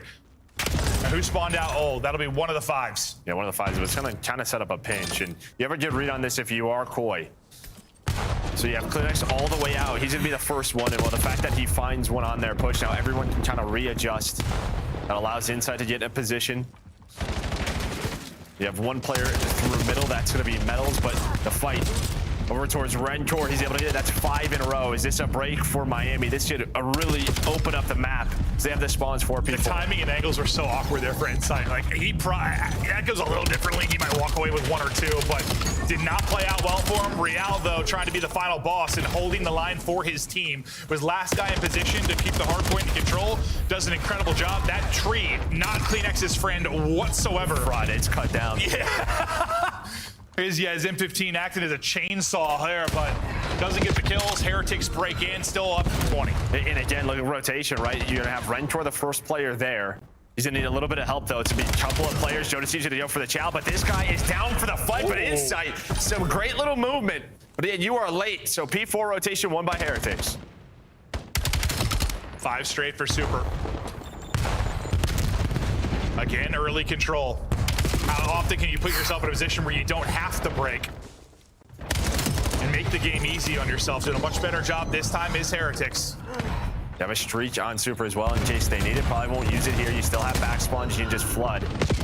But tree control for Real and Koi. So they're like, all right, it's just one doorway. And we got this. How big that streak is, because remember what? Insight and Kleenex, or what? I can't forget what 2 players it was. They were 1 kill short. Didn't get the streak. 1 to throw into the fray for Heretics. Super is lighting it up. I'm just hoping it is Super. No, it's Metals. That's what I'm saying. Okay, that's messing with me.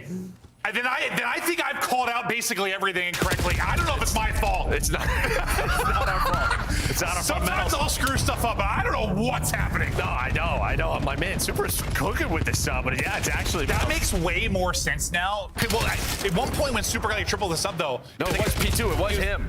That was him. Yeah. Did he swap back to the M15? Yeah. But it wasn't the second time. No. Okay, I'm not gonna watch the rest of this. You can commentate. Yeah, I got this. No, but a much better game. Are the scores correct? I think so. And I just think the individual moments you're getting from Miami, we didn't really see throughout the other respawns. Everyone sort of popping off, going on sprees. You're seeing what we saw last year, just for the individual talent and respawns here.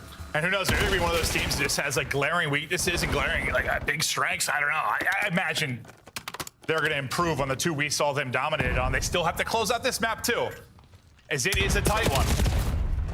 But nobody even positive on the Koi side. That slang we saw in map 1 and 3. Not happening here. Metals just trying to work his way forward. Nice gunfight win. On to Real. Or it was Super, not sure. Yeah, it was Super. Okay, it was Super. That's my bad. That makes sense because he has an AR in hand. Duh, I just saw Metals down the right. Oh, God. Are they going to use the Hellstorm here? I'm not sure if this is the best hill to use on. Well, maybe you can land it in the door. So, yeah, I was thinking maybe just save it for the P3. Just feels like the more obvious one, but yeah. Well, you live and you learn. Yeah, tries to wrap it in. Not going to connect on anything, but this is where Heretics have found some success. Now this is a scary moment here because now you've used that Hellstorm, that sort of extra utility, but you do have the back spawns if you're Heretics. However, you can't win here now at this P2. At least like Real and Jodeci's, their numbers are the same. Like, they're both like sub players. It's not as like tricky with my brain, you know? But the break comes in again for Heretics with not a ton of time, but every point. Gotta feel like a dagger to the Koi boys. I gotta stop saying that. No, it works. As we get ready for the rotation over to P3. And they fight for that. That's, yeah, it's a Big 10. So great shots by Insight. He's able to find 3, but on this rotation, you gotta win on both ends, and well, maybe they're not able to do so. Rancor. So that was actually Trakes. Trakes. Yep. I'm just gonna stop saying names. I was gonna say Heretics with the kills. 15 points needed now for the dub. They've got P3 locked down. Koi, one more chance to break this, and then they need absolute perfection. Jodeci's managed to get a streak. If it's Jodeci's, I don't know. Here comes the Hellstorm in from above. It's got to get there. It's got to get there quickly. It's Real with 2 then. I don't remember it being this bad. I No. I've never casted this shit in my life. kill feed. The kill feed never messed up. I swear. I swear to you, it was never the kill feed. Close out the map, please. Give me the map back. We're going to a game. We're done. Holy hell. My brain's sweating. I know brains can sweat, but my brain is actually sweating. They might be mixed with a little bit of blood. Okay. What was that? Oh my God. I feel like that was the worst cast I've ever had in my life. I was so confused. Or it was the best cast. Yeah, something like that. But the fact is, some players made some plays. No, they did. I mean, that's just sort of it. I think individually, you played a lot better if you were Heretics. They had a much better showing there on Den, and they did us tonight, Game 5. Honestly, the bug we had at launch weekend where it just showed a blank name might have been more helpful for me if there just wasn't a name. Well, even like in previous titles, when that's never messed up. It's never messed up the kill feed. Somebody write that one down. So is this correct? I hope so. It might be, but Trakes. Looks good to me. Yeah, Trakes puts up 3,500 damage, 25 and 20. He had that abysmal map 1. I think he had like 2,000 damage in that, but he has rebounded. A solid search and destroy.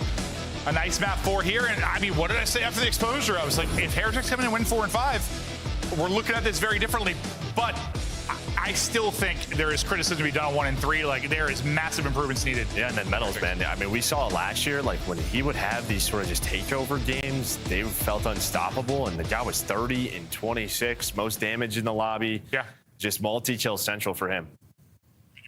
I need a deep breath after that one. We're going to a game 5. We're good. Okay. Yeah. Holy hell, that was a crazy one for all sorts of reasons. The series is wild. We're going to map 5. If you're watching at home, don't go anywhere. We'll see you soon.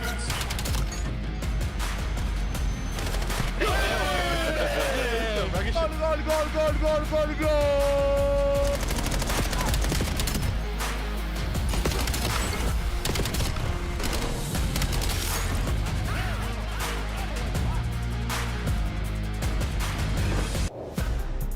Scuff, the official controller of the CDO. Monster Energy, official energy drink of the CDO.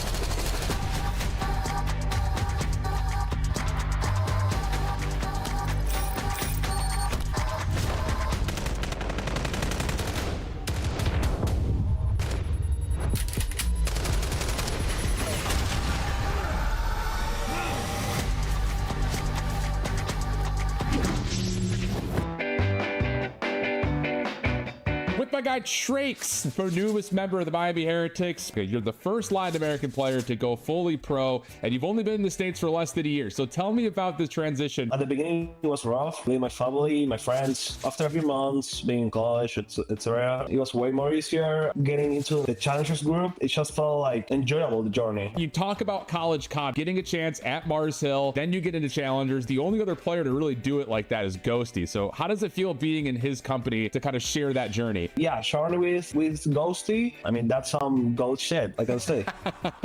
That's the best way of putting it. So you're also Argentinian and now living in Texas. What part of Argentina have you brought with you to make Dallas feel like home? Well, I bring the mate with me. It's like a tea. Yeah, it's like a tea, basically. Dulce de leche, alfajor. Some people will know what I'm talking about. I know that you spent a lot of your upcoming and challengers playing alongside the same group of people, but now playing with 3 guys you haven't had a lot of experience with. What word would you use to describe each of your 3 teammates? Oof, that's complicated. Metals is like the bet. He make us feel like safe or comfortable in game, since he's a bet, so he knows when to stay calm. Rancor is him. He's him. Yeah. If I wanna look for a word, it's him. He's a culture. He's him. Super. We actually have a lot of chemistries in the world. I think it is. Yeah, I feel comfortable with him. Really good vibes. Make us remember we have to chill sometimes. He's a funny guy. Perfect. I love it. Trakes, thanks so much for taking the time, man. Congrats again on your debut this weekend. We're so pumped that I'm rooting for you, my guy. I'm rooting for you. Appreciate it, man.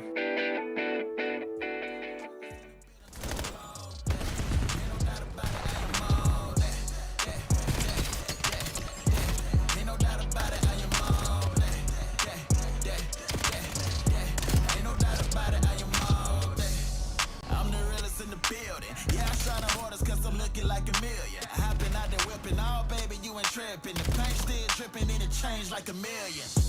Shorty out bank by the killing. You can check the pockets, I'm a rocket to the ceiling. Can't nobody touch me, I'm like Helmer, do you feel me? Got me rushing to the money like I'm Sanders on the field. And yeah, I just get it and go.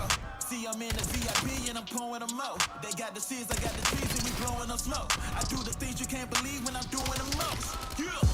Walk up in the club with about all stacks. Fresher than these slugs, they just all cap. The realest in the bit until I'm blown. Ain't no doubt about it, I am all that. Ain't no doubt about it, I am all that. Ain't no doubt about it, I am all that.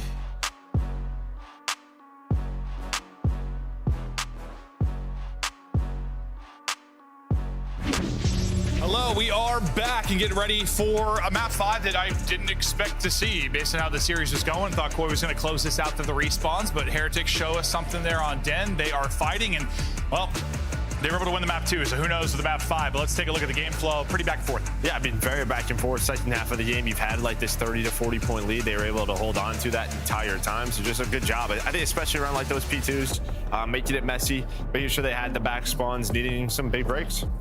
Put a new definition We're to making it messy with that map 4. But no, we'll continue on. Q, one of our observers, he messaged me. He's like, bottom right player card's correct. It's just a kill feed. So if it happens again, I'm just staring bottom right. I'm not saying a single thing about the kill feed. It's so funny because you're so used to talking about numbers on the map and the kill feed. Yeah, the mini map and yeah, right above. It was a weird one. It was a weird one. But hopefully we're good to go for the map 5 here shortly. If Heretics win this series, it'd be... I don't know if I've ever casted a series where a team has been beat that convincingly in 2 respawns and won a series.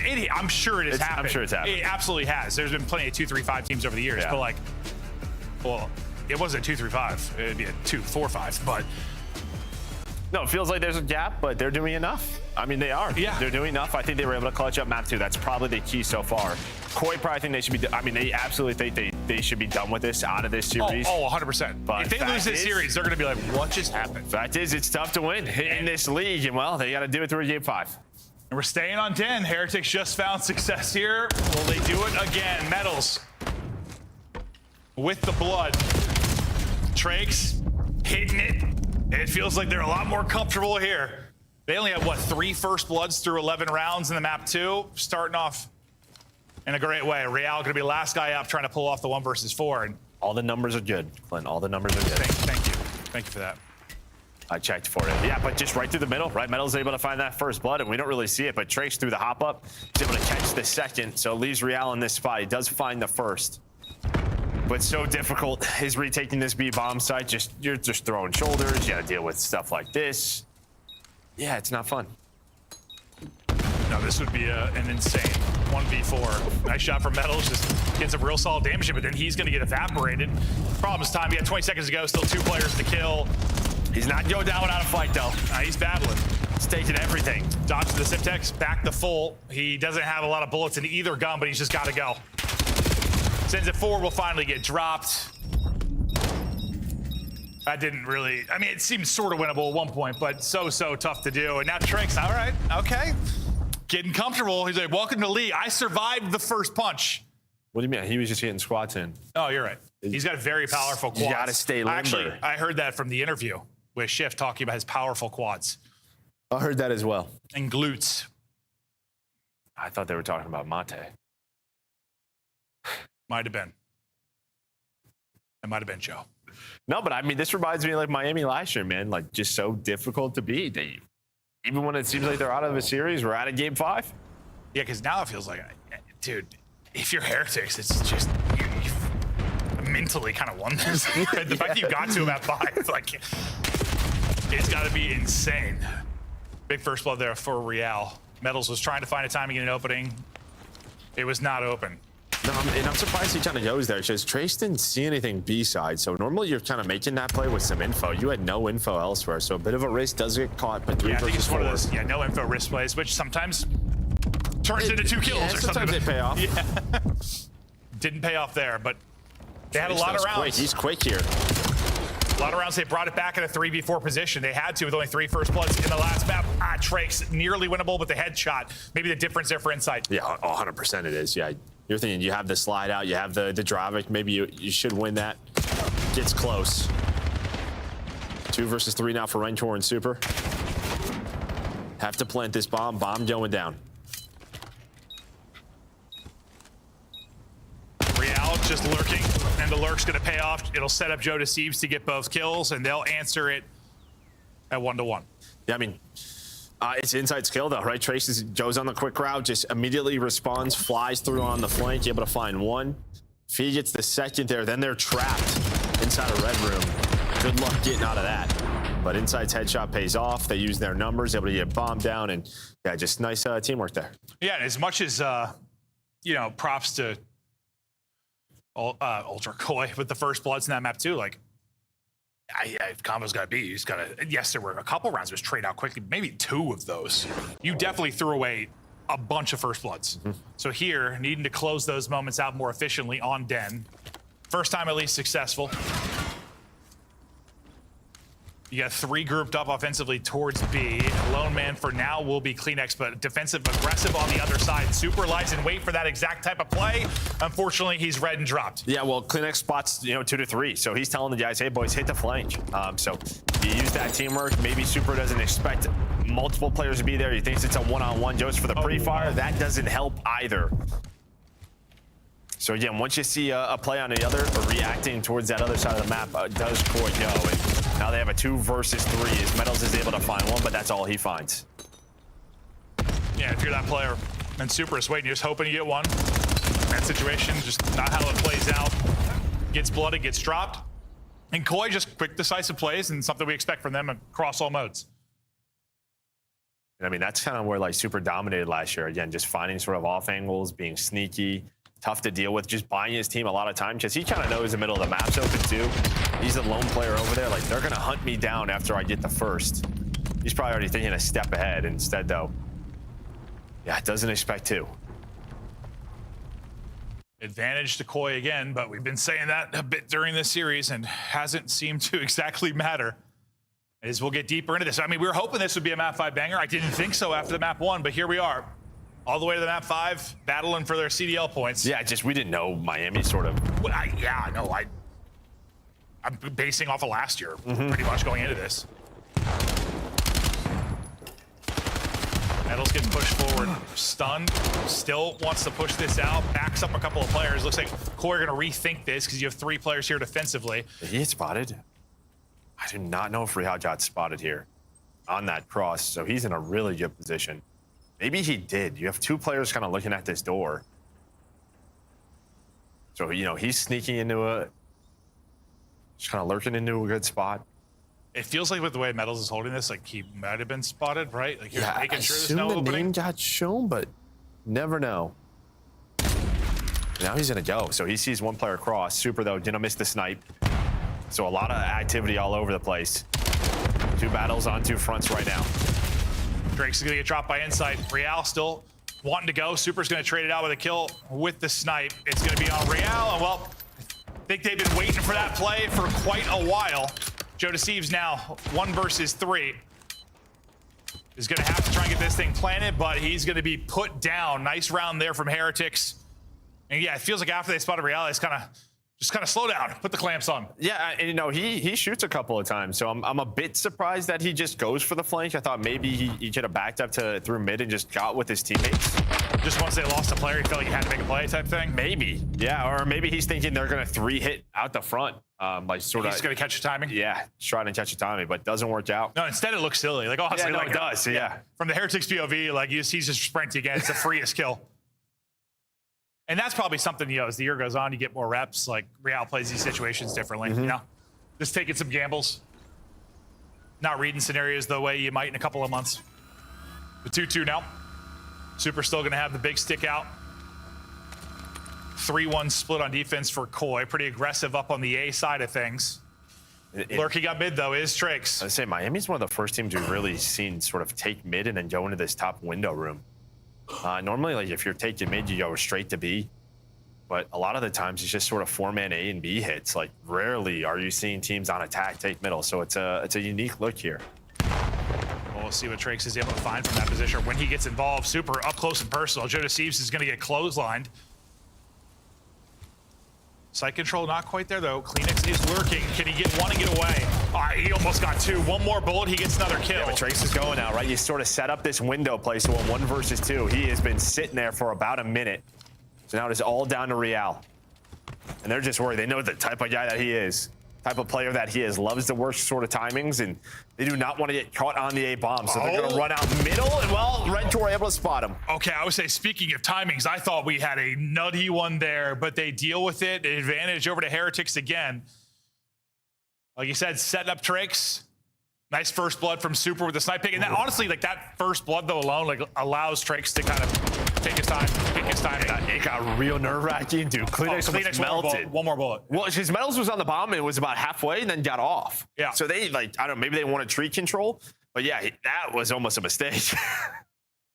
Yeah, no, that one more, he gets two, and that might play out a whole hell of a lot differently. Because he's in one of those spots you're thinking one, then dead. I mean, honestly, he just kind of got left out the drive after Joe Deceives drops. Nearly a bit of brilliance from Kleenex, but only nearly. Inside, he's going to snipe. We'll see it in Kleenex's hands, sometimes on Scar. Inside's going to have it out here on Den, and they find the openers quickly. Him and Kleenex both involved.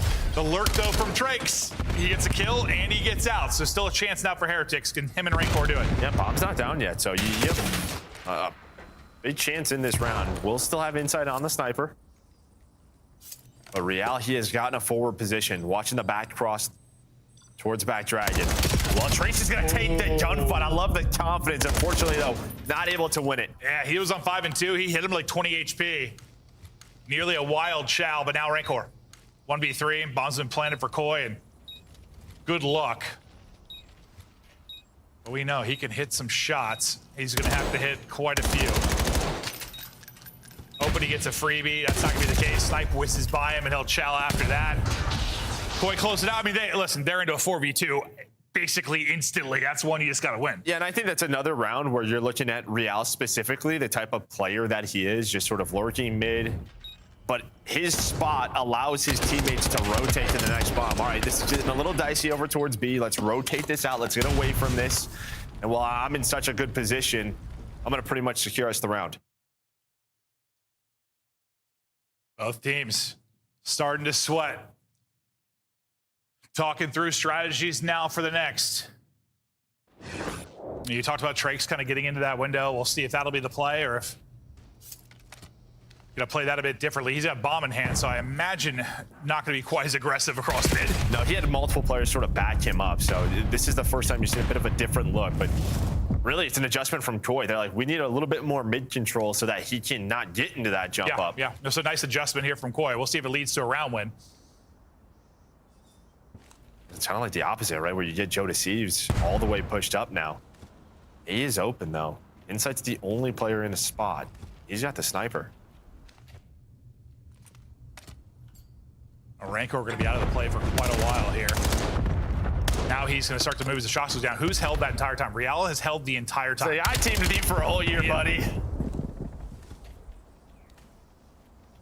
Bring around the Rosie we go, and Rancor's going to melt him. That is a tough one. And he's just going to waste so much time now. Look, number 8, Joe Deceives has to hunt him down, so that's 10 seconds off the bomb already.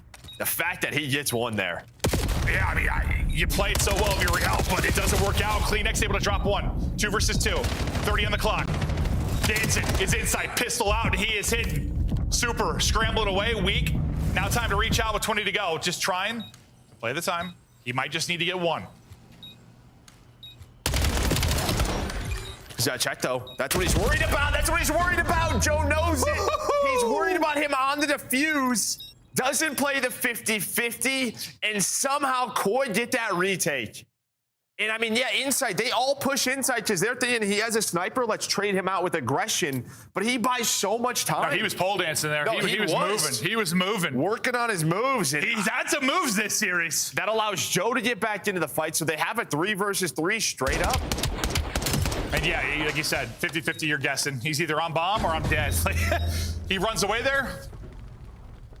You likely win it, but so worried about him being on bomb. Big comeback there from Koi. We weren't sure where it was planted, but he could have wrapped tree too, and he would have had an angle on it. But yeah, you're just worried that he's already 75% of the way done, 80% of the way done. Yeah, you just don't. You don't know. Koi now. They take advantage. Back into fourth we go, and it is an all-out group up over towards B. One player in middle, B, Real. He'll be your island guy pretty much always. They'll get a clean plant in, pressure down the 4v4 retake to Heretics. And Trakes, yeah, he's kind of got away. He's by himself, so he's just going to pick a corner. And they're just worried about, all right, where's Real, right? But look at where Real is on the minimap, number 5. So he's hoping for the push through all the way like from A side, but if they just grew up and hit this, they have numbers for a moment, but here comes Real very quickly. Well, smoke down, but Fidesz already had the shots in, so bomb is down, and now you have a 4 versus 2. Looking to go up 5-3 is Koi. Big gunfight win. Things maybe get a little messy if he loses that. The fact is the time was already against them. Nice round there from Koi. They take the free plant.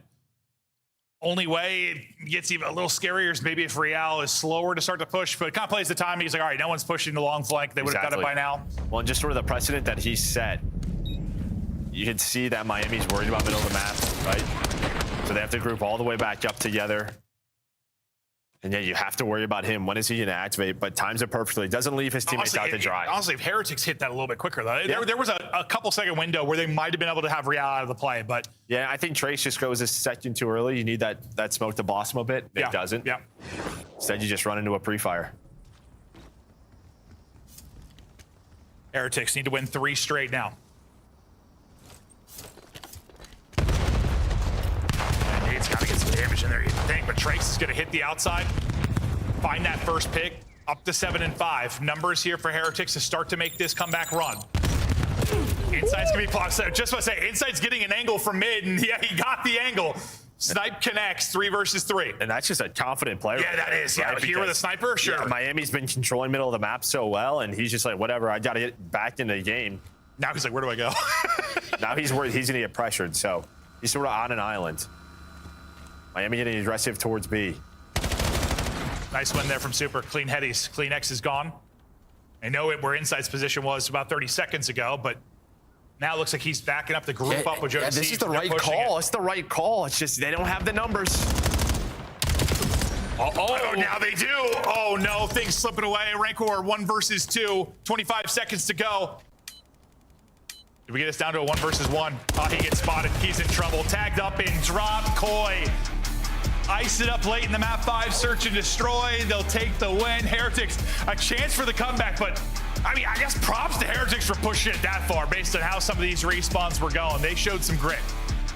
Yeah, and I think in that last round, it's what you and I discuss often. It's like you have the bomb. Take the plant. Just take the plant. But yeah, you're already overthinking some scenarios. But that's just good teamwork by Koi. And I mean, you're taking the risk that they're going to run into us. You set up the crossfire. It's the right call. No, it was. Like, I was just looking right as they hit down. Yep. I was just watching Inside. I didn't really see the snipe at the time, but I'm watching his angle. And then we just see Trakes drop.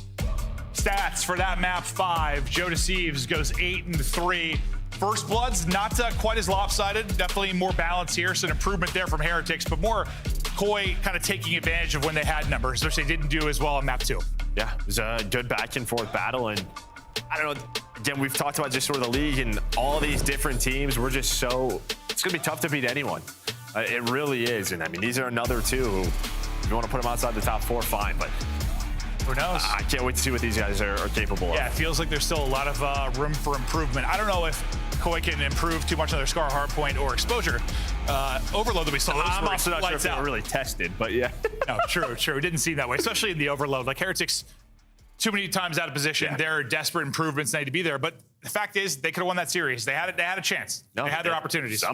Somehow. That would have been an insane series victory. The craziest one we've seen so far, but say 2. Yeah, I mean, gets us to a game 5. Our first game 5 of the year. Awesome to see. But before we get to our next match, back over to the desk. Thank you, Maven and Merc. Match 1 in the books, and as promised, it went to the game 5 right after people called a DoorDash challenge. So Nameless, Heretics having trait. He's in his first matchup. Where do you rank him on an A to F scale? Is he a C? Is he a B? Solid pickup? Yeah, I'll give him a B. I actually like what I saw, especially like the ability to respond after that map number one. You know, looking at this series, like we thought it could go all the way to that game 5 and be a banger. It absolutely was, but it definitely felt like it was Heretics hanging on by a thread throughout this one, right?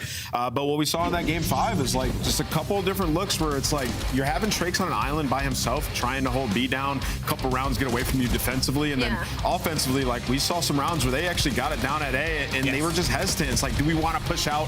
One guy will commit to the push out through back lobby, maybe get a guy weak, but just not exactly on the same page just yet. So the trades ain't there. Exactly. Like I said, they're just a little bit behind as it stands right now, but the bones look good.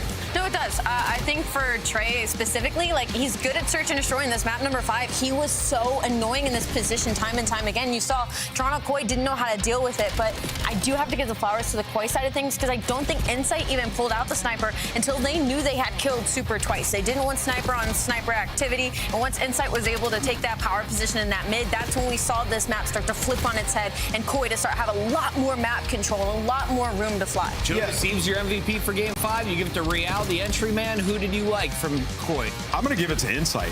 You know, he's taking space. I think, you know, him, you know, pushing mid later on in that game and finding that kill with the sniper on Trakes was absolutely massive, and it had an impact later in the round too because they were scared to plant the bomb. They were worried about Insight potentially sniping somebody on a crosshair or maybe going for the plant. So yeah, Miami Heretics once again, like looking good, just need a little bit more work. Miami, I didn't feel good about the pick, only because I hadn't seen Trakes yet, and I know they bombed out of some of the early tournaments, but I was pretty proud of their performance today. Absolutely. Yeah, I think they're going to grow from here. On the other Overload side, needs work. Yes, Overload was. And never play Scar Hardpoint again. I think that one needs to go in the vault for a little bit. Watch other people's Overloads first, but for the Koi fans out there is one thing that you earned today. Kleenex with the AR is the real deal. I asked our amazing replay team, Joe and Matt Rife, put together a little montage. Let's check it out. Tobias, the only man to come over from Denmark, making his impact felt. They let him snipe a bit today, Nameless. Yeah, you know, he's kind of a jack of all trades. You kind of like,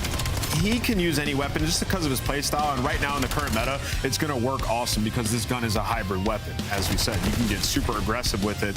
But for this team, this is what he has to do. Yes. Like to beat the top teams, the LA Thieves, the Phases, the Optics, like he's going to have to match a superstar AR on the other side of things. And I think so far, so good. Real kind of filled in the role of Kleenex very well from what I saw. High, fast-paced SMG player. Kleenex a great compliment to it. So yeah, Toronto Koi looking good.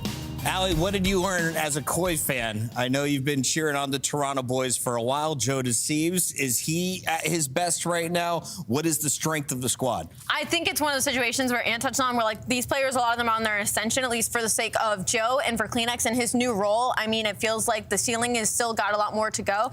But I will say I'm mostly excited about Insight because I think sometimes that's the biggest question mark because he is more of a traditional, stronger, slower AR. So you put him on a faster game and see what his pacing looks like. And that's showing to me extremely positive if you're a Toronto Koi fan. They've invested heavily in the duo of Insight and Kleenex over the last 5 years. Now they bring in some serious SMGs. One of them joins us live right now. He goes by the name of Real, and he was the one in the middle of all of the drama. Real, it looks like you chose the right side of things. How does it feel to get your first W for Toronto? It feels great, you know, be my boys, so I'm happy. So tell me a little bit about fitting into this lineup. What did you have to do differently from your time on Miami now to playing alongside Joe Deceives? Honestly, I don't think I changed anything. I feel like me and Joe, we fit pretty well. I feel like the way I play fits him well. He can do whatever he wants. I just like take like the slow roll, I will say, and we just fry. Real, first of all, congratulations on the win. I know that has to feel great. You were a hot commodity in the offseason. A lot of different people wanted to play with you, maybe bring you over to their team. What made Toronto Koi the #1 option for you? Why you ended up wanting to go there? I mean, I've been wanting to play with Toby and Jamie for a long time, and also like having the opportunity to play with Joe, literally one of the best subs in the game. Yeah, it was just like a no-brainer. Awesome. Real, obviously you were quite fluent in both Spanish and English, but I do want to know kind of what that transition was like going from a completely Spanish calling out team to now a completely English one, and if you still slip up here and there in comms sometimes. Sometimes I slip up, yeah. Sometimes it's hard, but I feel like now that I'm pretty like fluent in English, it's not like that hard anymore. Yeah, of course. And then follow up to this, in-game question. What do you feel like is the strong suit of this team? Because obviously last year with the Heretic squad, it was search and destroy. You guys are lighting it up. With this squad, what is it? I feel like we're insane in Respawn. We just need like a lot of more practice in S&D. We barely like practice S&D, so I would say Respawn for now. Earlier in the show, we talked about who's going to have the greatest fan base. Will it be the green wall, the green suits? And Merc mentioned Koi might be involved in that race. Have the fans been supporting you so far? What's been a highlight for you? Yeah, literally we had like 130, 140 fans in the office right now watching the match. So like, oh wow, obviously it's going to be Koi. Killing it, my guy. Congratulations on the first of many dubs. Looking forward to seeing you on land. Thank you so much. It's week 1, day 2, and we still have 2 more matches to go. When we come back, it's Ali's favorite squad from Paris, the Gentlemates, taking on a newly retooled Vancouver. I'll tell you all about them after this.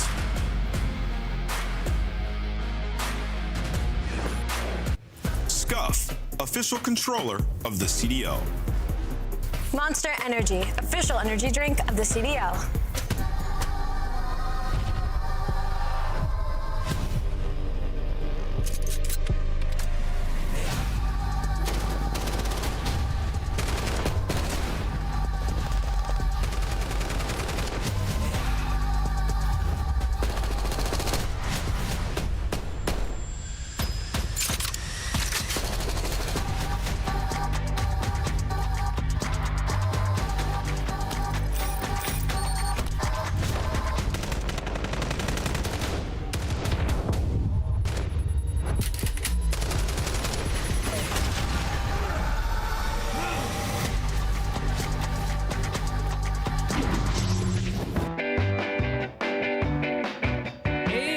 Now a part of the Vancouver Surge. You are actually the most unique rookie, technically speaking, here this year because you had some experience getting thrown into the mix at the end of last year. What does that difference feel like going into the end of last year versus starting with a fresh new squad from day 1 here this year? I mean, it feels good. I feel like the squad I have now has a lot to prove, but I feel like it's a lot more stable. Like we're able to put in more work and more time to like improve as a team. I'm excited for, really improve over the year. That's kind of what I didn't have last year. You came into the challenger scene and started off flawlessly in the group stage with guys that had never been there before. Does this team almost feel like a little bit similar, or does it feel like there's maybe expectations to break when it comes to what the community said about Surge so far this year? Now that I think about it, now that you've said it, it kind of does feel a little bit like the Stallions, like a bunch of new players, I guess. Not new, but fairly new. Going in, having something to prove, a lot of people doubting. I mean, it feels like we have a lot of doubters to prove, and it does give me a little bit of, Stallions vibes, so yeah. If you weren't a pro COD player, what would be like your dream job, or what job do you think you would have if you weren't playing COD? Yeah, if I I think I would go to college for like finance or something and become like something in like a banker or something to do with finance. And then, but like dream job, like probably like a pro golfer. Like I'm big on golfing, so I think that would be a lot of fun. You're gonna need to bring your clubs to the majors, brother. We're gonna get on the links, you and I. I'm down, man. I'm always down to golf, bro. If you were to go through your team right now, player by player, what word would you use to classify each of the players on your team right now? Winners, leader, legend, talented, win, consistent. A lot of challengers players debuting this season. What do you think makes yourself stand out compared to the rest of the newbies that are in the mix? I want to say I'm a little more mature than a rookie. I feel like I have a lot of like characteristics that could make me more of like maybe like a third year, not really so much a rookie. So I feel like that is probably the one thing that sticks out about me. Brother, thank you so much for taking the time. Best of luck this weekend. We'll be rooting for you. Thank you. I appreciate it.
Was that AI? Dude, that was real. They got them out there. That was fire. The boys flown out to France to kick off the season. Now they're looking for their first win of Black Ops 7. They've played some preseason leagues. They've won a tournament already. But Ali, tonight we get to see how they perform against Vancouver. Expectations for the Gentlemates, and who's your player to watch tonight? My expectations are incredibly high for the Gentlemates, not only just because of the preseason, but it's kind of the same situation. Like on paper, this is an incredible roster. All of them, again, fit their roles incredibly well, and they have championships under their belts. So it's all about the chemistry at this point. For me, player to watch, I said it earlier, I think it's Neptune. I think he's kind of going to be the gel for the rest of the guys. I think he's going to be a little bit of that forefront, that front line for them, and I'm excited to see what they can do. And is this Neptune's best team that he has played with in Call of Duty? Yeah, from a talent aspect, absolutely, without question. And that's no slight to the roster from last year. They were incredible in their own right, but this is a team that you look at and you think if they get to the dance, they get to the finals, that they can close it out. We've seen all of them have incredible performances versus some of the best teams in the world. And, you know, you talked about who we think is like going to be the difference maker on this team.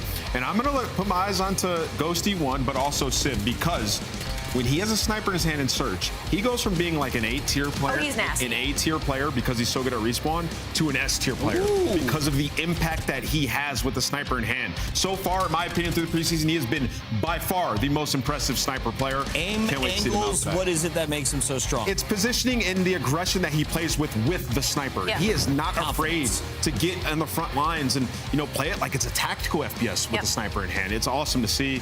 Sib is a monster, and this team is star-studded. Star-studded roster now representing the Paris Gentlemates as they relocate from LA to France. We got to talk about their opposition. Still in Vancouver is the Surge, but the boys on the roster from last year are no more. They have retooled, rebuilt, and Ali, there's a lot of buzz around some of the players on this lineup, especially from the Halo fan base. Legend gets a chance to show off his skills against the Call of Duty crew. So that's going to be where a lot of the eyes are, right? Like seeing how his Halo prowess now translates over to COD, and there's going to be the skills, there's going to be the pros and the cons. So, you know, the pros is he's not used to playing with mini-maps, so that's going to be another kind of like a step in the right direction for him. You got a lot more information on the map. You're going to have a really good communication as well. I feel like their comms are going to be some of the best in the league, plugging this player in alongside players like Lunars and Gwynns, who have been a part of really good teams. Yeah, I think, you know, the community and the Vancouver Surge fans, you have to be very patient with, you know, players, especially when they're coming from a game like Halo. You know, I teamed with Formal, like,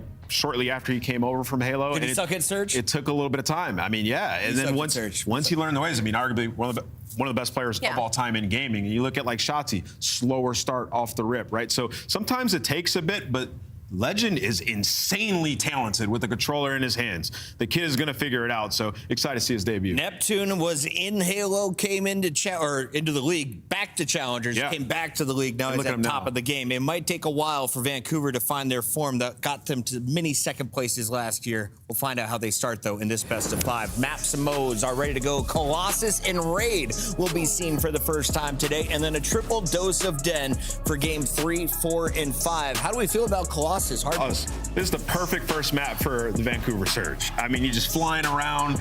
You can try to dominate up top mid, and you can steamroll, right? Like, you get P2 or P4, that can be a 60, and you can just go streaking with an SMG in your hand. So I think, you know, if they can get off to a hot start here, maybe still at map 1, they have a good chance.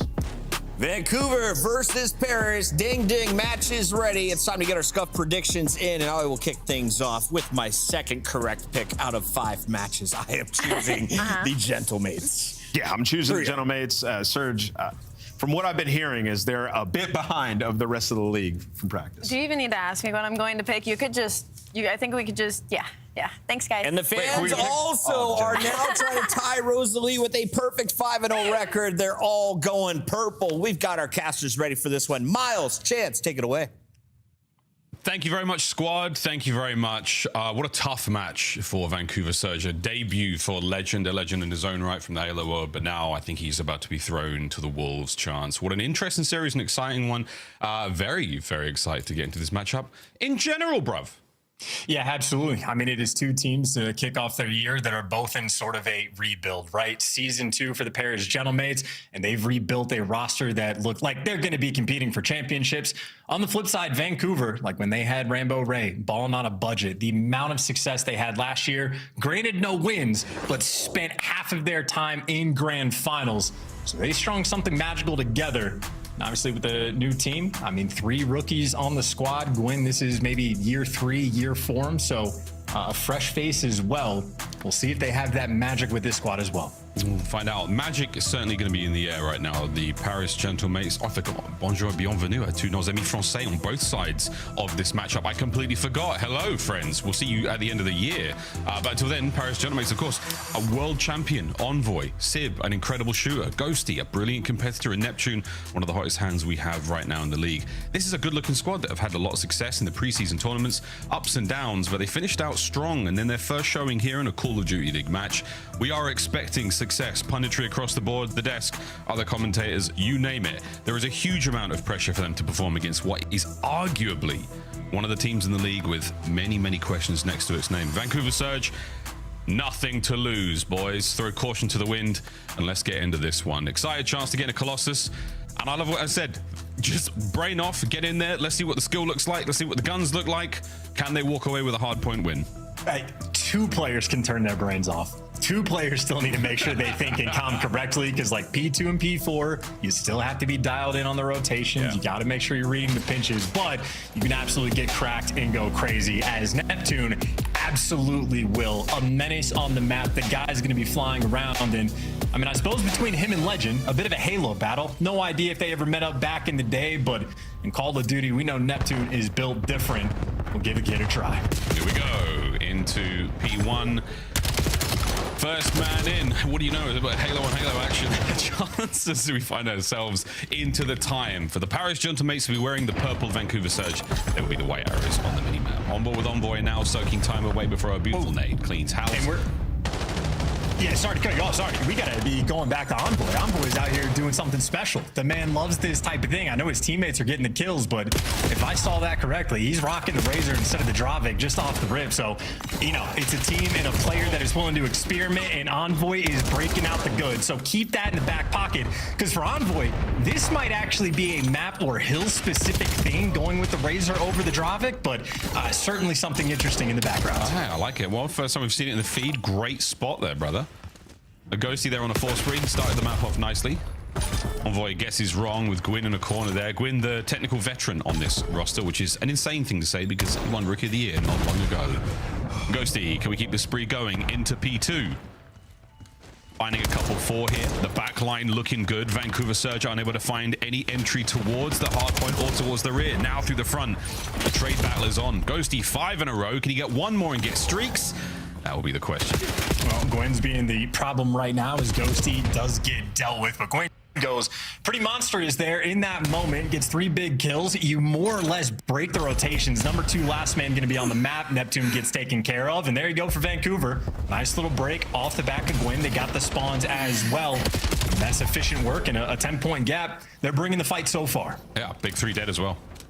Paris Gentlemates now on the rotate towards Nu. Sid will be the first man into that fight. Neptune through the middle of the map, not going to find a lot more here as you've got a nice lead developing for the Paris Gentlemates. Sid, the only man for his team in position towards Nu, as Gwyn and co will cut him down. He and Abe on time, and now they look towards bottom middle. Gwyn doing a great bit of work there, slowing down the attackers. But the Paris Gentlemates, they will have numbers, and they will have an opportunity to set up here. Envoy still the Razor.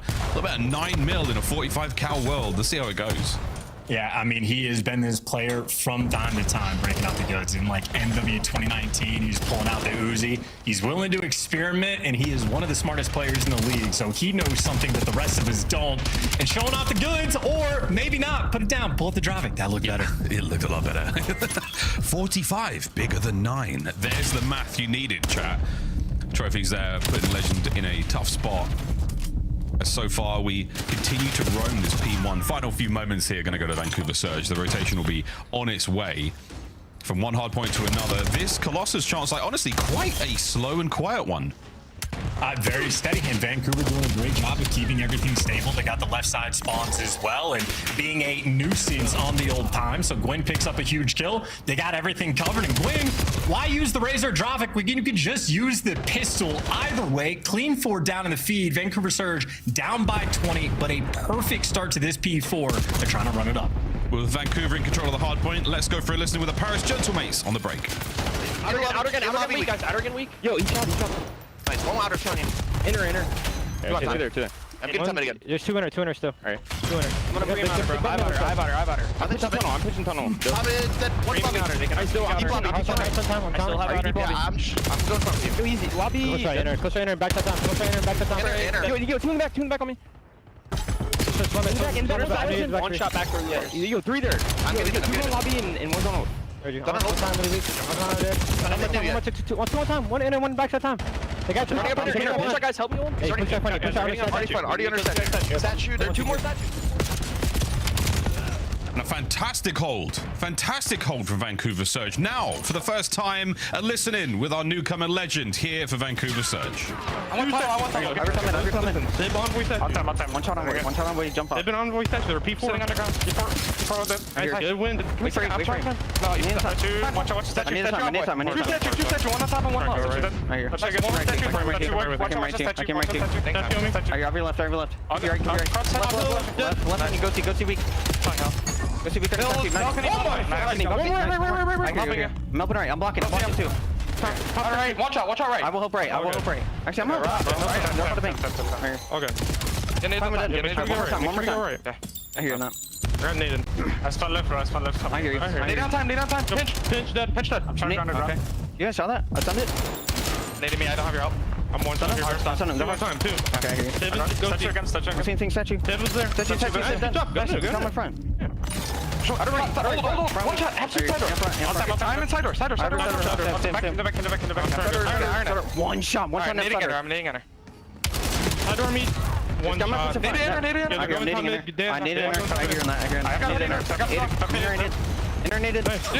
Side door in time. On time now. Yes, we're ready. I know. One guy. One guy step on me. Weak. Side up. Close up, down boy. They're gonna push up front. Yep. Okay. Yeah, they pushed out. Two of them. On statue. Two pushed out. I hear you. I don't see anything. Try to go to I'm trying P4 with you. Hold on. Side door net. Weak. Yeah, I don't see anything close before. It could be like laying down close, bro. I think he's laying down close. We're gonna back.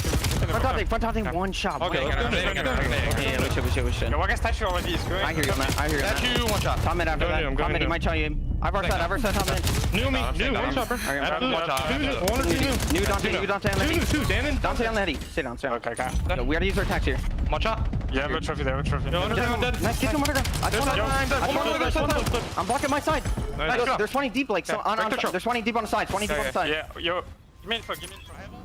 I thoroughly enjoy listening with the new Vancouver Surge squad. Chance, not a terrible scoreline, considering the talk of the town coming into this match. Yeah, maybe a bit of an issue, though. Sid goes on a 5 spree and really where the game starts to turn around. But comms are great. I'm vibing with it. They're set up around P3. They're just not quite in control of it. Can be a difficult hill to actually get some time on, but it looks like Gentlemate's more or less being overwhelming. Or Gwyn, who has been feasting this entire time. Like, Miles, the type of conversation I'm having in my head is Gwyn for years has been playing with the old school, slow-paced ARs. Now we just get to see it with like the fresh group of cracked out young sort of guys. He seems to be enjoying it. Admittedly, though, they are down by 20. Down by 20, but that's not a bad thing on a map like Colossus. And I feel you, mate. We're looking at a time where you want to see Gwyn fly with his own people, and he certainly is looking good right now. Whole squad not looking bad.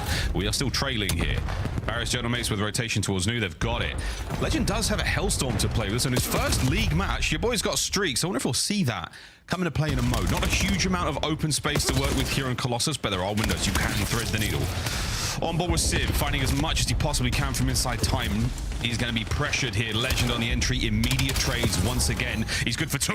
Gwen not going to be able to get much more of that life on Eludus now. Immediately cut down. The mighty Neptune finds 3. Yeah, the cleanup crew kills a bunch of one-shot guys. Now he gets to push on forward, and I'm with you. Now I'm thinking about maybe should have used that Hellstorm there, boys. That is a money hill that just got locked down nearly perfectly. Maybe maybe 10 seconds contest time get thrown in the mix, but they entry that hill down by 20. And well, Parrots are going to walk away from it up by 60, feasting on P4. Yeah, fantastic P4 from the back of it. It was P1. We now go Legend. Still on our screen, the 20 and 19, not a bad debut whatsoever. We're not over yet, though. Neptune also streaked out there for the Paris Gentlemates. That 25 and 19 with over a minute of hill time, looking good. On Gwyn with the entry. Abe finding a few in the feed there. You're starting to whittle down the Gentlemates, and then it's a delightful break. 4-man wipe, number 6 trying to snap in position. One guy covering ground, and I mean, Gwyn is by himself on time, responsible for the front. One flank gets covered. Legend's there to pick up the extra kill, and all's well that ends well. They get a 4 down, they bounce back, and outside of Ghosty showing off the moves, it would have been perfect. Now it's getting weird, and Ghosty's the entry, Neptune's the follow-up, and everything was done so well. And then that small misstep, and, well, Gentlemates breakthrough. Oh, here we go. Ghosty, a cerebral player, finding big flanks.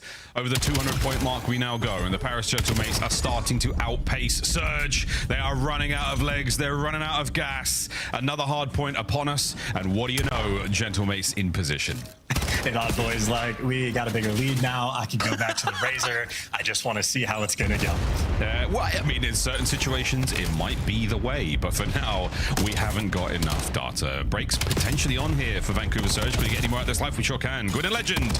Not enough. Sid, what a cleanup. Pistols at dawn, and Legend's going to win the fight. Another perfect trade for the Gentlemates. Hard points still in their hands. Plenty of time to go. Yeah, if we had like a kill tracker on any individual hill, Sip on this P2 has been utterly dominant. Sets his boys up, and well, now you're going to be there for the final kill. Another 4-man wipe, and this is the victory lap. They absolutely can win on this hill. You're going to have to contest for at least a second if you're Vancouver, but the lead is already looking insurmountable. Yeah, it's looking tough. A few more. Not like that Razor, though. The Razor not looking tough. Not looking tough. No tough at all. Sib 2 in the feed. 10 seconds for the win. Won't be done here. It's going to be done outside in the pouring rain here on Colossus. Will anyone get there? Outside of the Vancouver Surge players. Lunas and Legend. And they avoid the L. Try and hold on to this point. It's going to be quite the task ahead of them. Yeah, close until it wasn't. And just looking for a little finisher. 249, sit there, lock it down, and there you go. Calling game. 100-point victory. Pairs Gentlemates starting off their season right. That's exactly how you wanted it to go. Coach Mayhem, the top hand side of the screen there, coming on through, giving the boys a tap. And that's right, Dylan Envoy, a red cup always found in his hand. What's inside it? That's for you to judge. GG's, though, to the Paris Gentlemates. That is the first map of the series going their way. Vancouver Surge chance. Not a bad race in that hard point. We'll see the game flow in a moment. I mean, it was great until it wasn't. I think it was the second set, things started to fall apart. And that seems to be the case here in Black Ops 7. First go around, a little tight, a little tidy. And then on the second run, difficult to keep up indeed. Looks there from Gwyn, 4k damage, can't complain with that. Nice work on 22 non-traded. Not a lot of assists, that was Luna and Legend finding those. But on the other side of the board, the Paris Gentlemates, statistically wonderful gameplay. Envoy, once he puts the Razor away, I mean, he's not a clean-shaven guy, Chance. He's a Dravik kind of guy. Come on. Yeah, I mean, maybe go back and forth with that. I wonder what the idea is behind it, but maybe talk to Envoy after the series. Either way, I mean, I'd say the story for Vancouver Surge is they were making good plays, brought a fantastic fight early on. And even like the first rotation in P4, like Vancouver were there first, locking it down, people getting in good position. They're doing a lot of the fundamental things right.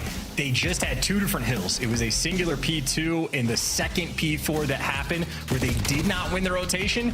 And then there were no real plays, no real coordination to make any type of break.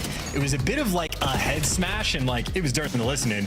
They're just calling out over and over again. Yeah, Dante's on P2, Dante's on the right heady, and Dante being Sid in game, locking it down on the money hill. And I mean, you're going to get punished. As much skill as these guys might have, it's not like Gentlemates are short of that category either.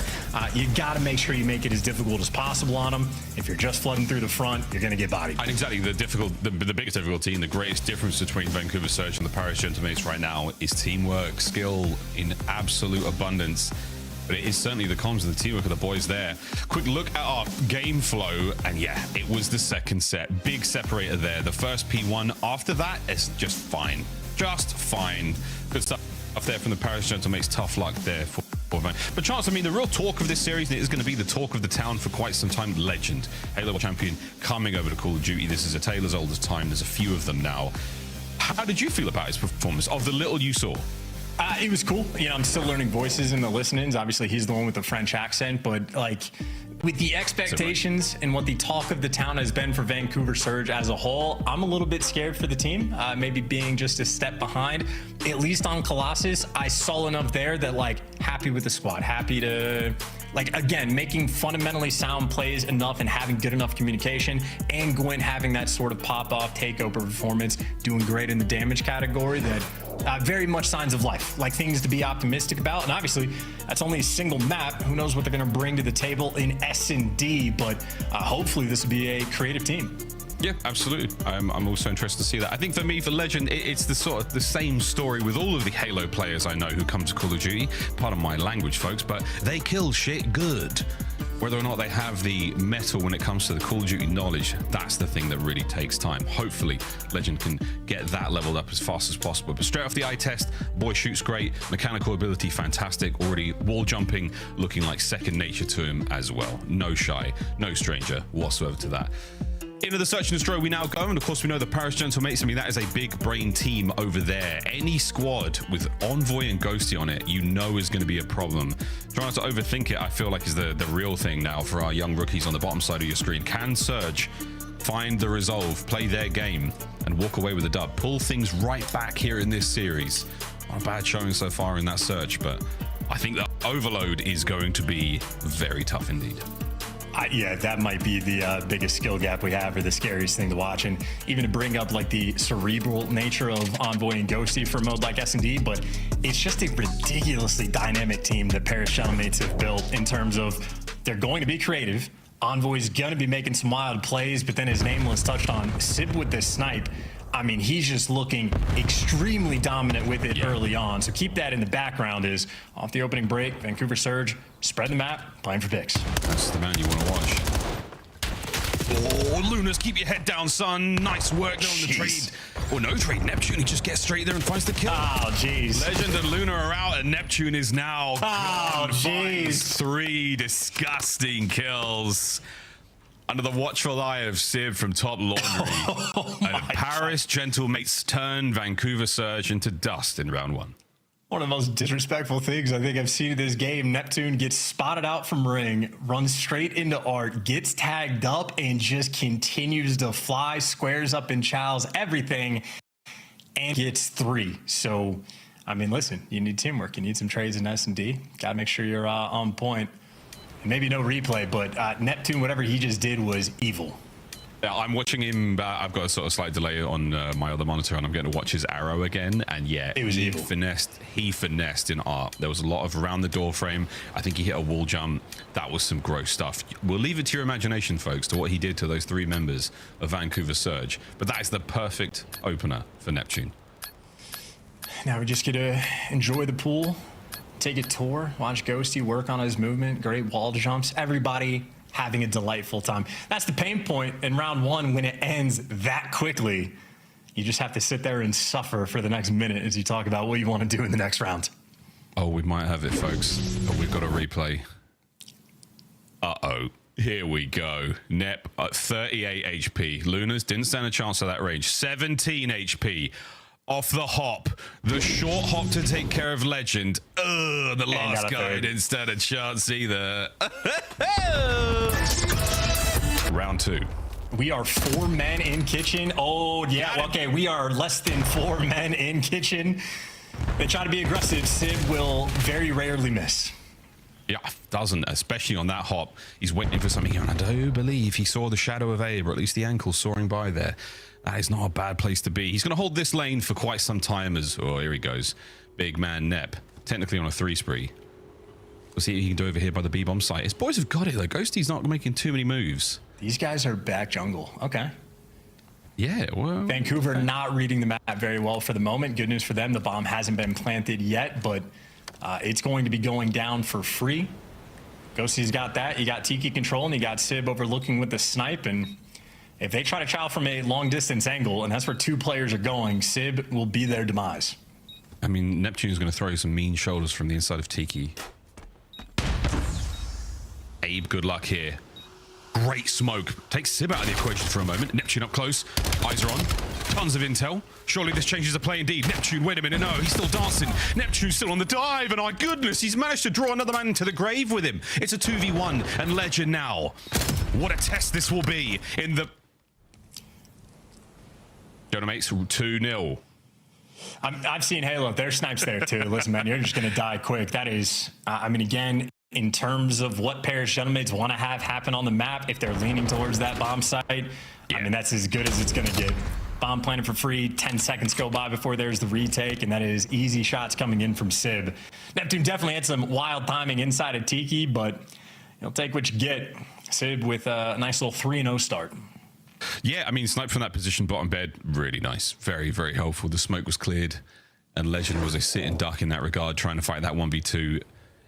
All the time purchased there by Neptune dancing around Tiki allows that smoke play to dissipate. The big advantage you had, Vancouver Surge, flew out the window. Into the third round, we now fly. A bomb site's going to be below B as well, and Sib still on 3. I think Neptune might be going again. He's going to get the call about Lunars. Neptune hiding down low, and yet Neptune's jumping right on it. He is behind every single player again. Big round from Neptune. And everybody's pumped up in Missionary, waiting for their deaths. Oh, well, they got it. It was definitely consensual in mid-map as the Paris Gentlemates. They take care of business. When a dog chance lies on its back and shows its belly, it's a sign of submission. For Vancouver Surge there in that situation, it was desperation. They were worried about so many angles with so many players in mid-map there. That was a tough spot to be in, and the Gentlemates showed no mercy. And Gentlemates also showed the exact same strat that they ran in round 1, which means Vancouver Surge. They did make an adjustment. I think the adjustment they made was worse, though. Like, they should have just won the previous round and gotten the kill on Neptune. But he is very much backing him down. So Sib's 4-0. Neptune's got 4 kills as well. They're 2v4ing. Yeah, I would not go kitchen. I think this is a no-go for the time being, with Sib hitting shots like that and no counter-sniping play either. Although with the mid-map, you've still got that presence. Sib has taken the boomstick over towards Ring. Oh, it's a hit marker. Oh, he made a tough stuff, Abe. Takes a couple of Jaeger 45 rounds to the chest. And now we're still looking towards Ring. The Gentlemates, though, down a man. Neptune with bomb. How many can he get over here? What a win. There's no way. What a shot from Legend to stay alive there. Ghosty trade in this 2v2. Yeah, and bomb not collected yet either. So Vancouver Surge have a massive advantage, but they don't get the kill. Trades rolling through a 1v1. Ghosty v Ed. Abe off the hop. Daniel Ghosty with a beautiful round, following up the individual prowess of both Neptune and Sib in the ones. Vancouver Surge simply outskilled. Yeah, I mean, this is Gentlemates playing with zero respect either. I'm trying to set up for like this cool action 1v1, and Ghosty just chows it instantaneously. I think Neptune just got unfortunate luck with the wall jump as well. He like shimmied up to the side of it, couldn't quite hit the movement, but the play was there.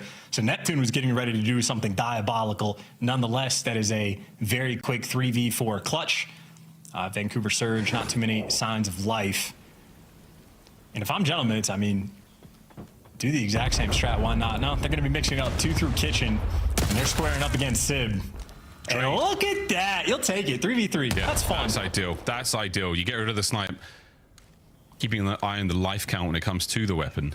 I think technically Sib's actually lost both. This is back-to-back rounds where he's died, so no more snipes there for the Paris Gentlemates. But for Vancouver Surge now, Gwyn still in play. We'll see how that goes in the next round.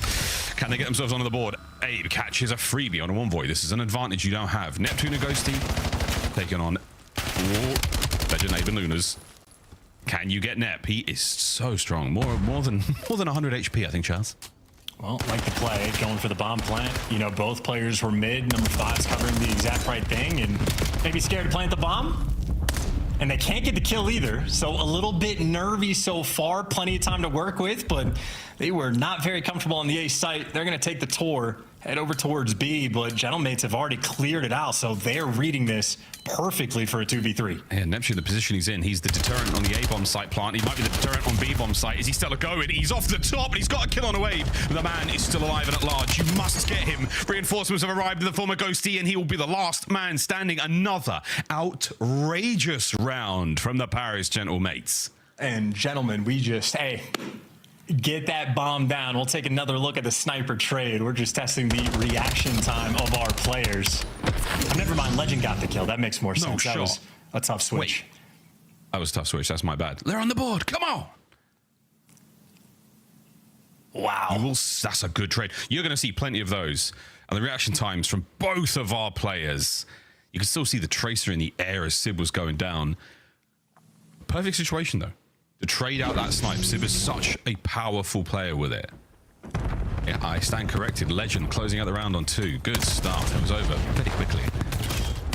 Starting things off here with Ghosty. And Nep, he was a great deterrent in the previous round. And right now, he is on the line. The bait still alive. Gwyn makes it a 3v3. Oh, look at this finish, though, from Sib. Sib, yeah, might just get overwhelmed. Had good timing on one, but Legend does a great job to stay alive. His teammates are there. And another 2v3 attempt that's not going to last. Legend making plays on the map. That's a 3 spree for him. I will say, Ghosty, he's good in the clutch. He's trustworthy in these moments, but obviously a very tall task. He's got the bomb planted for virtually everywhere, and he's playing it from basketball. We'll see if he can cook something good up. Well, the boys are going to be coming in through bedroom side. I doubt there's going to be a lot of mid-map presence, so here we go. All in. Ghosty is going to get to this late. I did not check what he has in the back pocket. Has he got a frag or anything? Nothing. Intel passed. He's hoping for one on the trade. I love it. Legend. They say, Halo kids, don't defuse.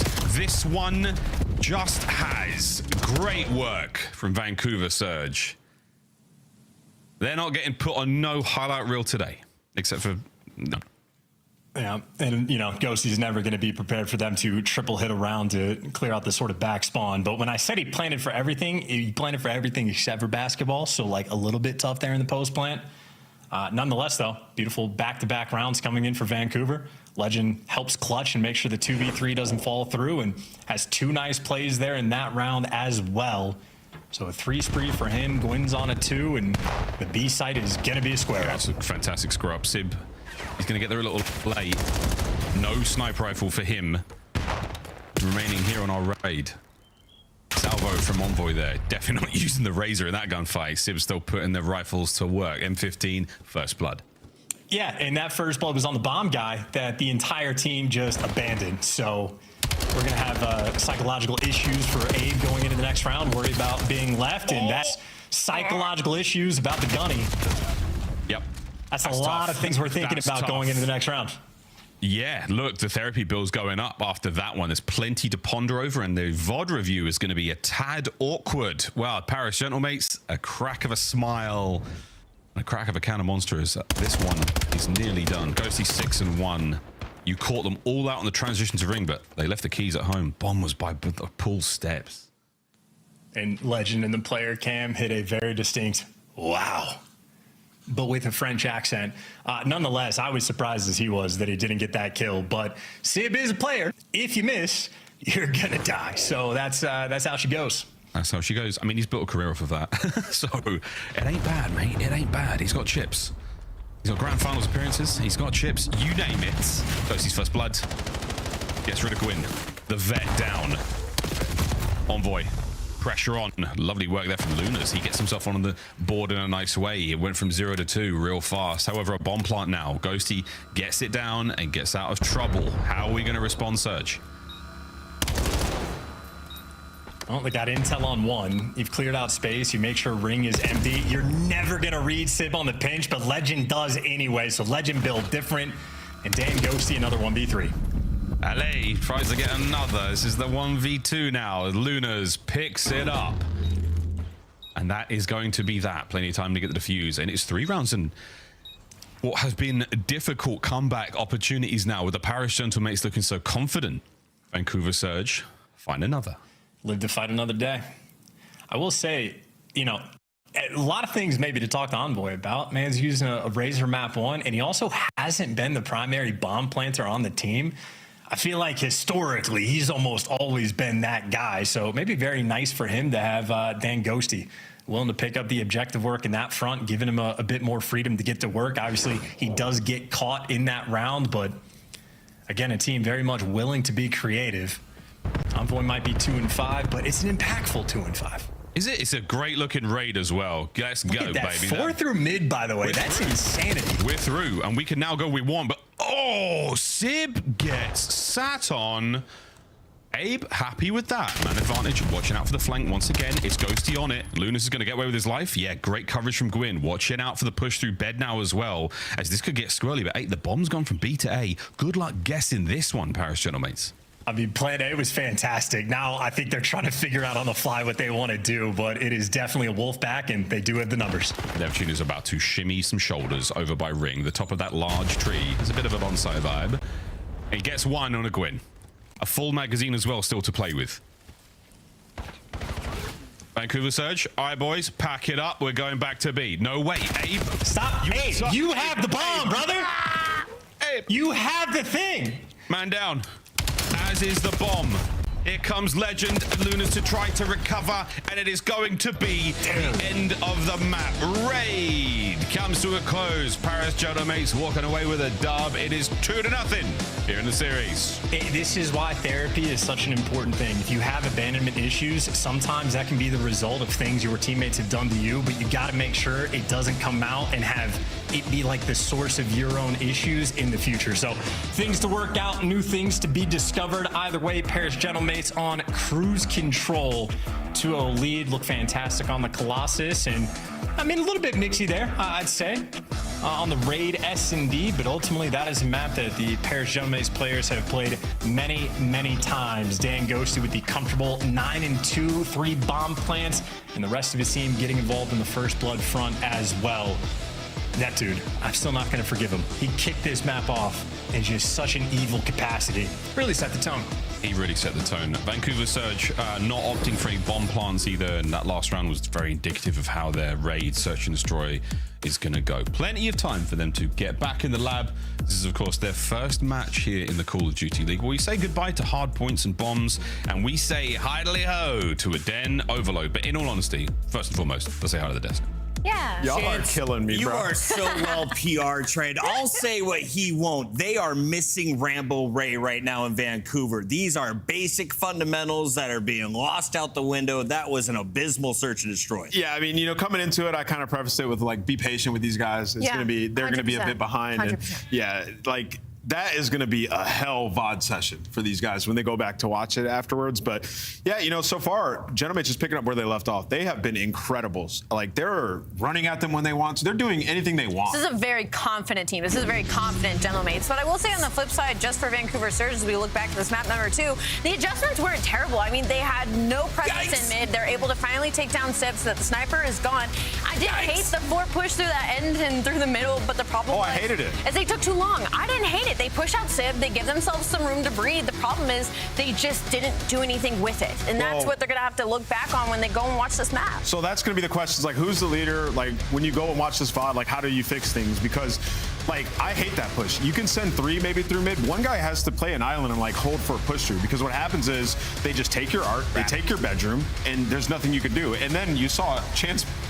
he pointed out, it's like, we have to push the guys out in ring. Like, you have to send somebody to help. Abe just kind of stays in laundry, doesn't really do anything. So, yeah, work in progress. I'd love to sing the praises of Paris Gentlemen a little bit more, but it's just more so mistakes on the side of Surge, making it a little bit too easy for Gentlemen. Shout out to Dan Ghosty. He had the best KD, but if you're looking for damage, Neptune, 1,400. Envoy, 413. Yeah. He was just chilling. I want to be Envoy in Search and Destroy right now.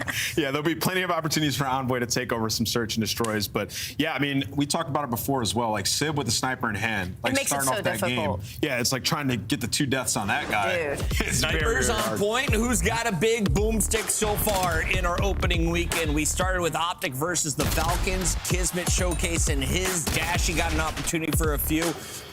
Then Nero, of course, stepping in for Carolina. Who has been one of your favorite snipers to watch? Is it definitely Sib? Everyone else? Sib has been the #1 sniper for me, for sure. I mean, like we said, like the positioning, he's so aggressive with it.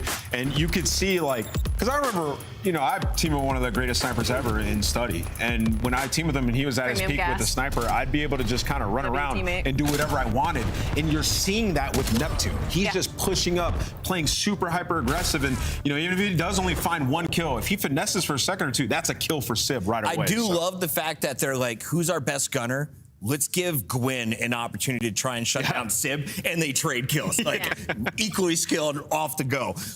That's 2 maps down. We called a 3-0. Anyone feeling an overload going to Vancouver right now? Not at this moment, no. No, not happening. All right, so this one is done and dusted. We ready for the casters?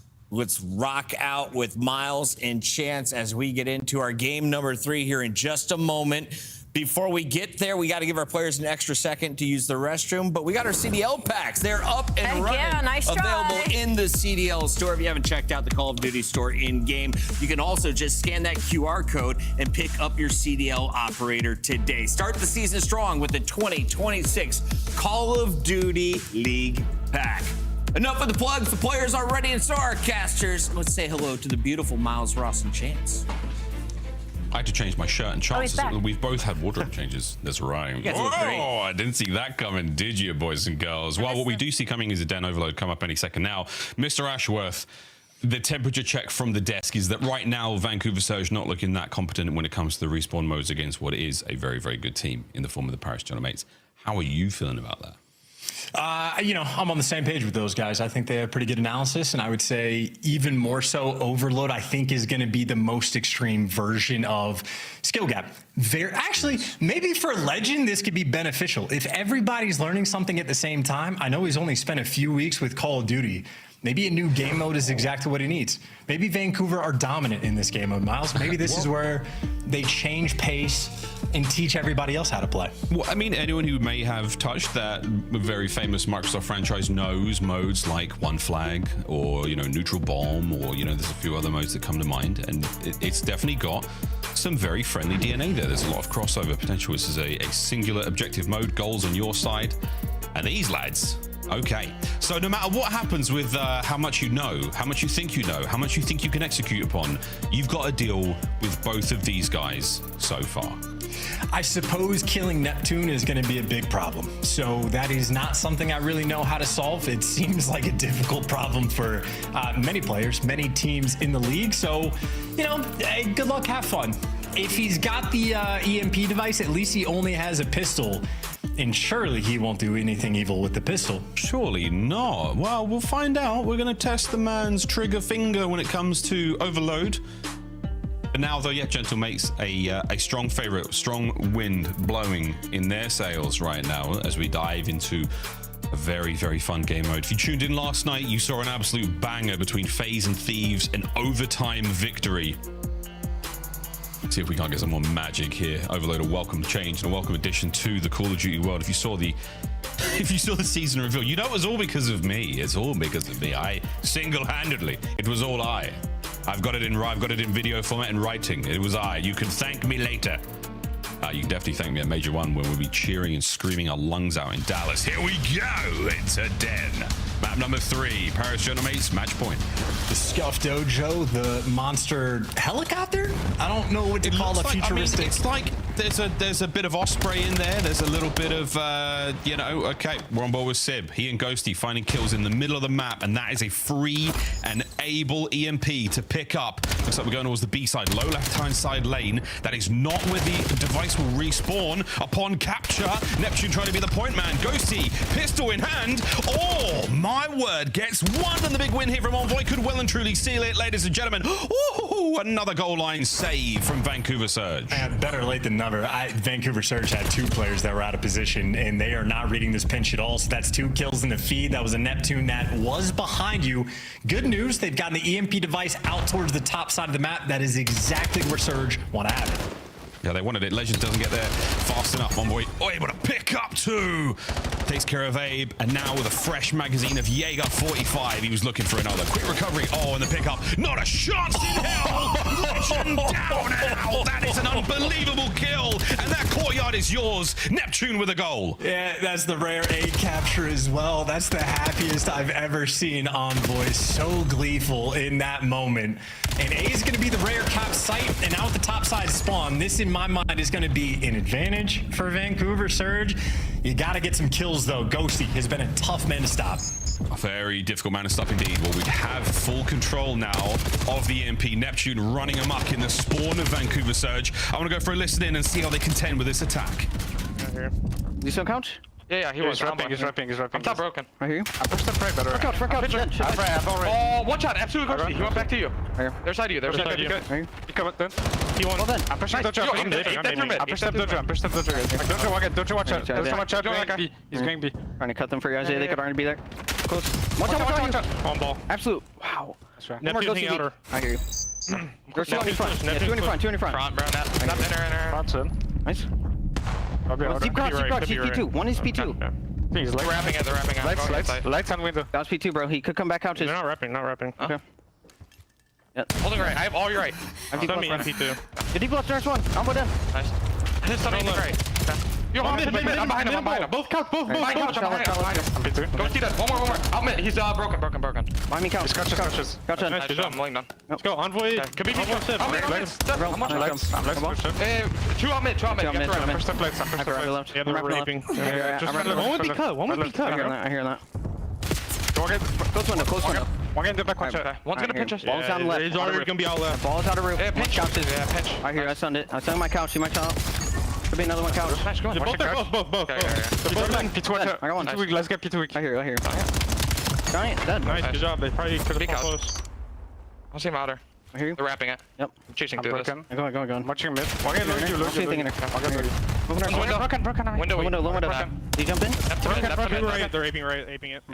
It's on 2 minutes to play, and we are looking at a massive opportunity for the Gentlemakes to go up 2-0 before the first half ends. Sib runs it home. Big detonate on B once again, and they are keeping the pressure alive. Ball spawn on the bottom side of the map. They're looking for the rally. Great work out of Surge to stay alive. I mean, looking at the I'm getting scared looking at a mini map, which maybe I need to check into therapy, but that like Vancouver Surge just got juked out of their brains. So much so the pairs, I don't even think recognized how big of an opportunity they had. Nonetheless, it's not like it was an opportunity squandered. Got the 2-0 lead, nice and stable on the bottom side spawn, and the bottom side spawn is advantageous for the Gentlemakes. Still got to get the kills though, 2-2 trade, and that actually is going to be all 4 down. You can hit the go button, and wrapping is the smarter thing, but that's a moment of hesitation. They were not confident in what they wanted to do, and Legend is going to be doing a world tour, or he's going to figure it out in a minute. We'll see if it's a rap or if it's slam poetry. Less than a minute to rock. We're trying to get one in. It's a slow and steady build up. It's a nice 2 from Gwyn. It's Ghosty on the right hand side. It's Abe down the middle. It's Gwyn on a 4. And hey, diddle. Abe's going to put it away, and it's 2-1 with 35 to go. Eventually, and Gwyn with the sniper that is the Dravik is just relentlessly spawn killing those guys, and nice little pop-off play there. And that's what it takes to make the capture. 22 seconds left, a mid-side spawn. Gentlemakes there first, but Legend a nuisance, and I mean, they are just existing in their spawn. This is just relentless in the kills column. All right, if they can get hold of it before that clock runs out, we will get a 30 seconds of overtime. There's the pickup, and it's an opportunity for the Gentlemakes to try to go forward. Wait a minute, if you get around the corner, Envoy, Dylan Hannon, he's going all the way. No, brought down on the corner, and that's half time. And what a worthy attempt. Vancouver Surge, you got one on the board, but 2-1 on the swap. Quick look at the highlights here from the first round. Well, that's Envoy getting a nice little flow state moment, utterly dominant for that sequence. And again, a rare A capture. I believe the first we've seen on the year, at least going to that specific zone. And all things considered, I mean, Vancouver Surge might have gotten juked out once or twice in the feed, but only being down by 1, not too shabby at all. Not at all. Chances, the mini-map, that scary mini-map, is it in the room with you right now? It is. It is on my screen directly in front of me, about maybe 15 inches in front of my face. It's not ideal. It was great 90% of the time, but like, you know, when the guy's holding the EMP device, the game just tells you where he is, and he was on the left side, and every arrow wrapped towards B, and like, gentlemen, I gotta figure that out sooner rather than later. But all's good. It's fine. Yeah, honestly, all good. AV Ghosty. Great read on the pinch, Legend. Cut down. On board with Abe. Do we get anything out of this? Nope, Ghosty's going to be there at the top. Just protrudes his barrel into the kill feed. 9 and 15 is a tough look early on here from Sib. There's the pickup in the middle of the map. Gwyn, he's running with the goods. Hey, they might be going to A here, or they're just going to let the device guy stay in mid with a pistol and not offer him too much support. Unbelievable. He doesn't need it. There you go. You get the kill, and they're still trying to force it through B, but they got players crawling everywhere, so it is a big opportunity. And we didn't see it from the POV, but Abe there picks up an insane flank, and now he's trying to keep this play alive. Anyone there to pick up Neptune? Anyone there to get a nade in there? Go on, Legend, throws a dead. Can he find some space now to get his boys forward? You've lost the man on goal. This play has surely been eradicated. An opportunity now to get forward. And they want to kill Legend so bad. They are literally spinning in circles to find him. Finally, they take care of business. In that type of situation, by the way, when the EMP device is out mid and your teammates are like funneling through topside, the teams that first figure out how to get consistent A captures in those moments, that's going to be the skill gap of the map, because they, in my opinion, tried way too hard to force that over towards B. Well, so far, not a huge amount of movement from either side. You are stuck in your spawn for a set. I'll take it back quick. Listen in. Paris Jonah makes their cooking. I don't have a gun. Dead. Nice job. They're going to be front server. Front server, yep. Could be P2. He's already. I'm coming left. Yeah, I'm coming left, you. Pick up entry spawn. Yeah, I got it. Already here. Gwyn, weak. One's I've opened. One more. Nice. One's outer. Legend. Outer roof dead. Outer roof dead. Server pinch. Yeah, I'm. Server pinch. Go fast if we can. Go fast if we can. Nice pinch. 100%. That's me. Outer P2. I promise. Yeah. There's like Gwyn in one shot. Yeah, there's two there statue. He's challenging me, bro. And Couch is re-challenging. He's backside couches. There's gonna be two. They're just floating ball, I think. Couches. Oh, see couches. Couch, dead. Nice. Yeah, couch. Enter, dead. 3. I'm going. Give me a ball. Not on ball. Try middle or something. It's Legend, bro. He's lost. I'm going there, son. I'm ball. I'm absolutely. That's not Legend, though. He's one shot. Couch is Legend. I'm gonna go here. P2. We can I'm ball. Two on ball. 2 on ball. One shot Abe, 2 on ball, yeah. This guy's P2, you said? Yes. I'm looking for I'm trying to play for him as well. We're good. He's my they're wrapping. Outer. P2. Short with me. P2 done. On the heady, one shot. I'm wrapping. One shot on the heady, guys. We need to play towards ball. I rip. And couches, Abe. Front broken. Outer. I broke. Could be short. You're broken. Narrow broken hole. Enter stuck. He's stuck in hole. I'm close. One shot broken. Ran away on the heady. I'm leaving it for you, Doctor. Outer. We're mid cut after that. Yeah. He's outer. Center push. No, you got 3 there. 3 right, guys. 3 right. You're gonna put the ball in a second. Team shot. Team shot. Nice. 2, 3. Nice. Go. Let's play it. I'm gonna grab ball. Yeah, go. Could be close to mid cut. I'm looking for mid cut. Yeah, flank trap. Yeah, I have the flank. I don't see the mid cut. Not there, set in either. Go here. We go to this side. Yeah, I'm throwing a trophy. Still on point. Throw a trophy. Yo, mid cut. One shot. I'm mid cut. One shot under mid cut. Their side. I think honor right now. 2 honor. Yo, pinch. Legends weak. 2 there. They're banging. I'm getting 8. Yeah, mid cut. 2 mid cut. Okay, we've seen a lot of big kills here, Chance. We've seen another exchange as the turnover once again. Paris Genomates still on the attack towards A. Oh, we're winning some massive gunfights. Yeah, it was huge kills out of Le Phantom earlier. Make sure you get the 2-piece nice and settled in. It's 1:15. As long as Gentlemates continue to get kills, they're fine.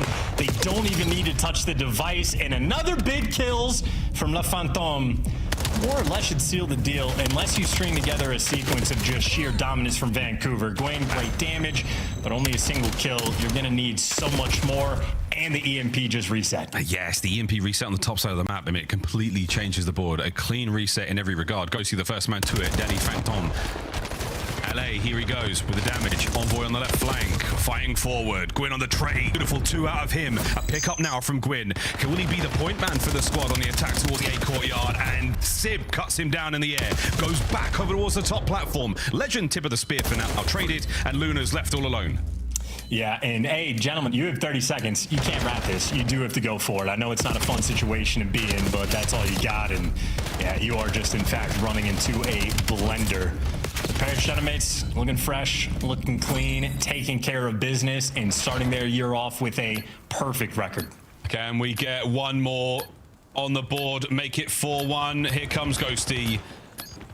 And he's really making a sweat for it. 4-1, the final score. 3-0, the final score in the series, as the Paris Gentlemates start their campaign towards Major 1 with a victory. And I'm going to just try to will it into existence for Envoy. Had the Razor map one, worthy about talking to him, maybe objective stuff in the S&D, ask him about the sort of new vibe. And he had words for the young rookie player on the flip side in the listening. Whatever he says, though, always worth listening to. Smart guy, good stuff all the way around. Smart guy, good stuff. Exciting gameplay. 3-0 Paris Gentlemen. What a transformation they have seen. Thinking back on their previous season in the Call of Duty League, Black Ops 6 did not treat them well. So far, so good. Envoy there, top of the board. Everyone on the team gets himself a capture as well. Everyone manages to nail the overload. Good damage out of Envoy there, 24 and 26, getting it all done. Non-traded, assists, big spree, huge damage. What a great map from that squad. Other side of the board, Charles talking about Vancouver Surge. A difficult test for them. Looking across the entire series, 1-5-2, only halfway towards the victory on Raid, and that was a little bit of magic. Den Overload, though, the definite skill gap there. A big diff in a 4-1. It was great attacks from the Gentlemates. Surge, plenty of work still to do. Plenty of time to really figure this out, but a tough one, boys. A tough one indeed. I mean, honestly, I liked what I saw. I think Legends are a very worthy addition to the squad. The skill is definitely there on that team. They've just got to find a way to put it together. And they better do it sooner rather than later, because before you know it, folks, it'll be the race to champs. And we might not see him there if it keeps going this way. I know that's a lot to say on day one, right? Is that hyperbole? Am I going crazy? Am I going too much? Is that too much? The S&D scared me, man. That was a watch for a Raid S&D from that team. So I'm very fearful for him. Is the S&D in the room with us now? You know who is, though? Next to the minimap, man. It's the desk. Miles said, I love what I saw on Chance Win. Miles said Chance was like, what? It was fun, though. Hey, Chance, call your therapist. You're going to need him tonight. Awesome stuff, though, for the Gentlemates from Paris. Oh, yeah. Celebrating a 3-0. This is now our third 3-0 in 5 matches. So you've got Optic doing it, LA Thieves, Gentlemates. There's some separation for sure. How impressive was this win over Gwyn's crew trying to represent Vancouver? Dominant. It was just dominant. I mean, it was expected, right? From what we've seen from Paris Gentlemates, heading into this already, that was the expectation, is that they do as well as they did. On the flip side, though, for Vancouver Surge to fall as short as they did, maybe was just a little disappointing. I think this was terrifying to see for the rest of the league, because it's like everybody had their moments. A 3-map series where we saw Neptune absolutely taking over. We saw Envoy popping 4 pieces, saw Sib snipe at people, and Ghosty just doing it all on the search and destroy. So, yeah, I mean, everybody contributing if you're on the Paris Gentlemates, and they have a firm understanding on all 3 game modes, exactly how they want to execute, whether that be rotations to a hill, early search and destroy rounds, or scoring points in Overload. You saw that. That was one of the best displays of Overload that we have seen so far in Black Ops 7. I would just tell my guy Legend, I'd tell Lunars, Abe, and Gwyn, there's this game Black Ops 2 that had search and destroy with the map parade. There's a few other Black Ops parade search and destroys. Maybe watch some footage of what's worked for teams in the past. And I know you're going to have to adjust to some new angles, but it's the same old map with some similar concepts, right, Ant? Yeah, absolutely. 100%. I mean, they're going to have to, start in the lab and figure things out. Like, there's talent on this team. We saw early shots there. I think there's no chemistry. I think they're not on the same page. I think it's just one of those situations where they're going to have to work through it for the first couple of weeks. And the teams that have these star-studded rosters, I mean, you forget, again, on the other side of this, these are all championship-holding players.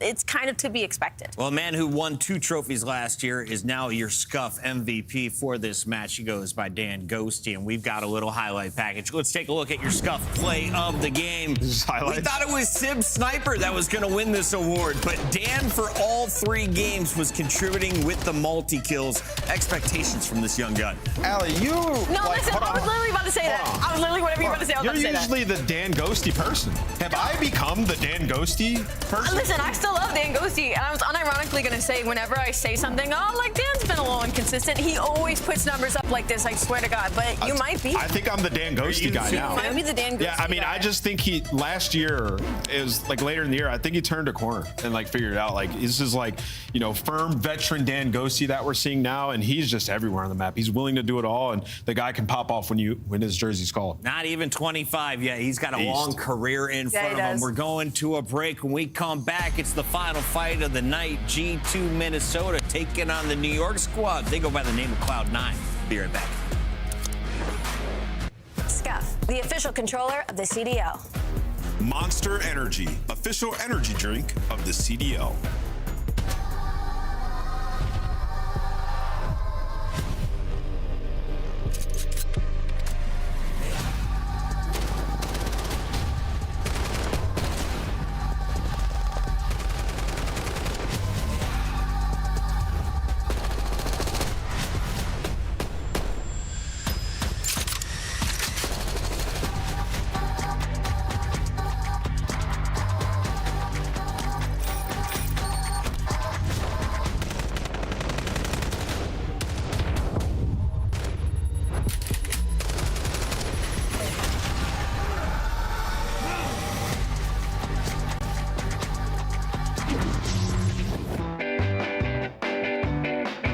Mamba, what's up, my guy? First of all, congratulations. Second of all, tell us about you. Give us the whole breakdown over the last couple of years. To be honest, past 3-4 years, I've been grinding in challengers, been like T6, T8. MW3 is where I kind of broke to T6. Last year is what did it for me. The last 4 months for sure. Now it's challengers to the CDL, which has often been a gap that some players have struggled with. What do you feel is going to be the biggest adjustment in your gameplay you need to make to be successful in the CDL all year long? The pace and just the critical thinking of like making decisions on the go. Challengers, you kind of have more timing to actually like think of what decision you're going to do, and pros, you just have to make it right away. As soon as you get that kill or as soon as something happens, you have to make it right away. Let's talk team dynamics. How would your teammates describe you both as a player as well as a person outside the game? I hope they say I'm like all full of vibes and like very high energy. I hope they do. In-game wise, I definitely am a shooter. Under like gun skill wise, so I just got to get the IQ down and we're solid. Outside of Call of Duty, what would you say is like your mental break activity or hobby that you go to? Recently, actually, we've been going to the park down the street, and we've been shooting hoops, you know, just going to the park, going for a run, you know, just being outdoors. Any type of outdoor activity is how I reset, to be honest. Are you an outside shooter or you're more of an in the paint type guy? Oh, bro, come on. I'm outside, and then if the outside isn't working, I go to the corner just for a quick revive. If you were to pick one meme to describe your pro career, what meme would you choose? The Lil Uzi one, it's only my third day out here. It's only my third day out here. I don't know. That's pretty class. That's pretty class. Yeah. Mamba, thanks for taking the time, man. Best of luck throughout this season. We'll see you out there. Thank you. Appreciate it.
Welcome into the Monster Winner Spotlight. We got to talk to the winner from our previous game, representing the Paris Gentlemates. He goes by the name of Neptune. Neptune, Silver Surfer in the previous title. How are we feeling about the chances of raising gold at the end of Major 1? I'm feeling honestly more confident than ever. I feel like this group of guys I'm teaming with now, like the vibes have just been insane. Even though like we did win the Kason tournament, I'm not holding that, you know, with too much weight. It's not a real tournament, but like it felt like at that tournament, like if we get to a grand finals at a major, like we're going to play it correctly and we're going to win it. That win had to feel so gold. So good for you. Sorry, continue. Yeah. Yeah, you know, it did for me too, because like, I mean, trust me, I'm not counting like, you know, random tournaments, but for me, just like placing second so much last year, it kind of was just like it was kind of just like relieving, like winning that. 100%. You got to have that belief that you can go in and win the big one, right? And so that's definitely a confidence builder. Yeah. And congrats to you. You look absolutely insane transitioning from the last title into Black Ops 7. You know, I wanted to ask, even in your answer just now and on your social media, you seem like you have like a chip on your shoulder, like you want to prove something to the rest of the league, the rest of the world. Where does that come from, and how do you draw motivation? For me, it's just like, all the other years that I was in the league, it felt like I never played up to my potential. And starting last year, I told myself like I'm gonna every single game just, you know, try to live up to what everyone always said about me. And I feel like I was disappointing the fans, the people around me, and I feel like I'm just more locked in than like before. Bro, you're unbelievable. Bro, you're not disappointing, but you are frying. Go ahead, Allie.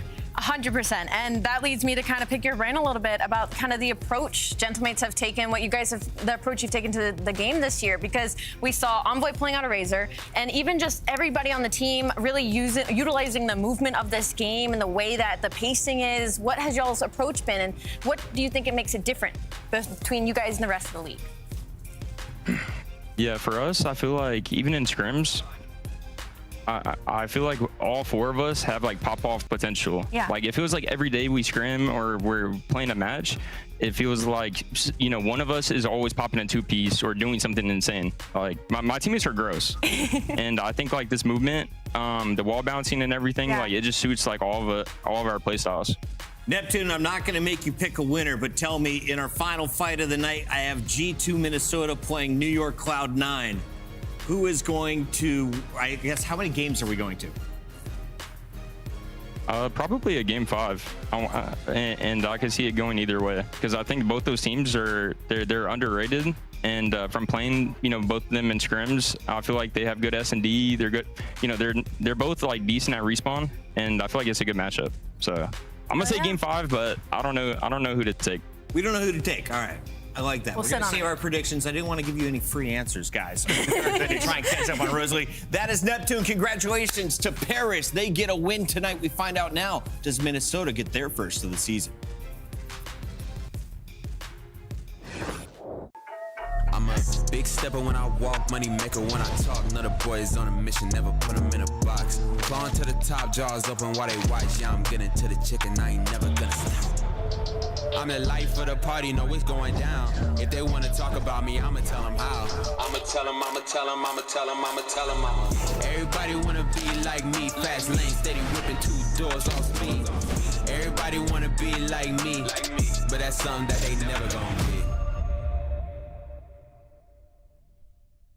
Yesterday, we saw a hot take from a fan who said Neptune will finish as the top 5 Slayer on the league season. I think there's a player on G2 who could compete for a similar role. He showcased his skills in our Monster launch event, and I think Crimp is going to be a guy to keep eyes on. He's going up against his former lineup in New York. Let's take a look here at our G2 Minnesota squad. Allie, you said these guys, they got a great intro. They got great vibes, and they've got some young talent here. Estrio has been a pop-off player the last 2 seasons, but Mamba may be one of the most watched Challengers players making his way into the CDL. This might be the vibiest team in the league, to be honest. I love that intro because it felt very natural. Nothing really felt forced. And when I look at this roster, like Chris said, incredible potential. Estrio, we have seen his ceiling throughout the past 2 years and what he's capable of doing. And Mamba, I mean, when we saw on the tail end, it was like, this guy needs to be in the league. And I think he found a great home alongside Kremp and the veteran in Skies. So for me, I feel like this team is going to be kind of the underdog, especially at the start of the season. This is a team, I think, that could really steal some maps away from you and take you to the distance. An awful season for Skies last year. He goes from world champion to then playing in Challengers after a rough time on Optic and a few other squads.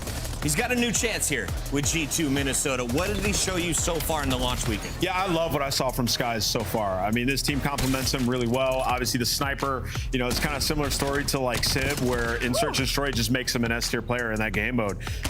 He's probably the second most impressive with the weapons so far. And then you look at like the AR duo that he has at Mamba. Like that guy is just an absolute slayer, and Skies is a great compliment to a player like that. You couple that with Mamba also has great communication, so you add Skies into the equation there, which is something that he's been great at throughout his entire career. It's a good dynamic. So this G2 team starting off on the right foot. I love this roster. I just did a gig in New York City, and there were so many Cloud9 fans. It looks like all of the former subliners have now fully bought into the blue. They're excited about a new roster. And Allie, there's a lot of buzz around what could happen for Mac and Vivid after finding success in Challengers. They bring Afro with them now to join their CDL starting lineup. Listen, this is a bunch of players that have a lot to, I don't want to say prove, but like a chip on their shoulder of like people constantly overlook them. Mac and Vivid throughout the entirety of the years, they've taken the blame of a lot of the rosters they were put on. They were put on the bench. They were thrown back down in Challengers through the loop. Same thing with Afro. Beans now having to join this squad as well. I feel like the energy of this squad is just as terrifying as the flip side of G2. Another team that you cannot count out. And this is a Moneyball lineup, right? Yeah, I mean, you saw like Mac and Vivid like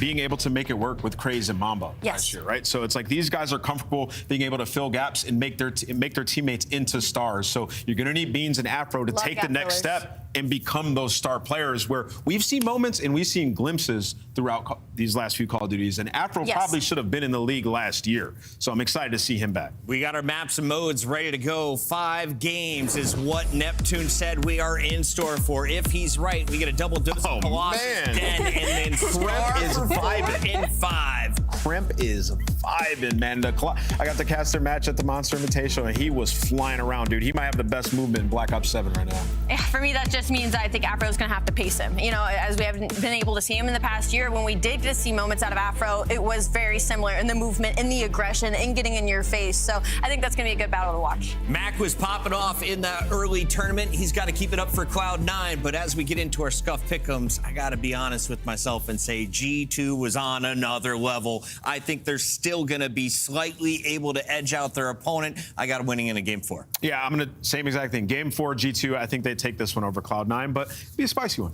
I'm also going to go with G2 in this one, but I think I agree with Neptune. I think it'll be a Game 5. I think it might be a good one. Are the fans in Alley going to go perfect this weekend? We might. It might happen. Merc and Maven, what are the chances for Cloud9 pulling off the upset here? Can you guys say hi back this time? Hi guys. Thank you so much. That's our bad. Hello. We are 10 feet from you. But listen, back to the Monster Invitational. We had no expectations. These were the 2 teams that really surprised us when we didn't think they'd be very good. Like General Mates we thought was going to be good, maybe not as good as they were. These 2 we didn't expect much, right? No, top 4. We were, 100%. We were like, holy G2 knocked out FaZe, Cloud9 goes on a bit of a run. Yeah, I mean, this was, you were thinking sort of rebuild similar to Surge. Like, you're just sort of building up a scrappy roster, whatever we can get, and hoping for the best. But so far, so good. But what's interesting about G2, at least for me, they had that big Dravic buff right before the Monster Launch Invitational. And they were, I thought, the first team. We didn't get to watch every match. It was kind of a bit of chaos. But, like, they were the first team that I thought were taking 2 to 3 Dravics and shoving them down your throat, like, instantly. Like, dude, they were on Scar with, like, 3 Dravics out at times. Like, they were flying in incredible. Like, Crimp and Estro were unreal. They had 2 Dravics out basically on, like, every map. It's a little different now. Like, granted, we're starting with Colossus, we're going to see a lot of that, but like, that's what I was gonna say. It has been nerfed. I'm curious if it's going to impact them a little bit because that's what showed for me 100% was their ability with those Dravics. Like, those 2 were frying. I mean, I think every year there's normally a team, maybe 2, that's sort of, I don't know, Carolina last year, the first couple of stages, they were getting some top 4s and they just seemed to step ahead. The question for these 2 teams is, are they going to be in that mix, right? Into the top 4, the top 6? Or was it just like we were ahead by a week or 2 due to our practice and everything? So now it's just like, can we continue to do this? I don't expect them to always be in the top 4, but I'm interested to see how it plays out. But in terms of like G2, I think for like the subs, we're going to see if they keep that up. I mean, Crimp dropped like 51. No, I know. I don't know if he's doing that, but he might. He was absolutely unreal. But like Estro was right there with him. Like that 1-2 punch.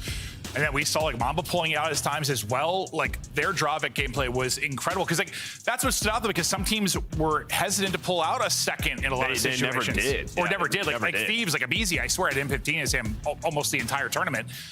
Things have changed. It's been a couple of weeks, but I guess I'm interested to see how much it impacts them because that's what I remember from that weekend. Yeah, it's just not 2 Colossus to start, so it won't affect them whatsoever. That's true. They're going to be happy to play that. Yeah. And then even on the other side, I mean, Mac and Vivid, right? All these guys, Afro, can play with that pace, what the desk was talking about. So, going to be happy with the Dravics for sure.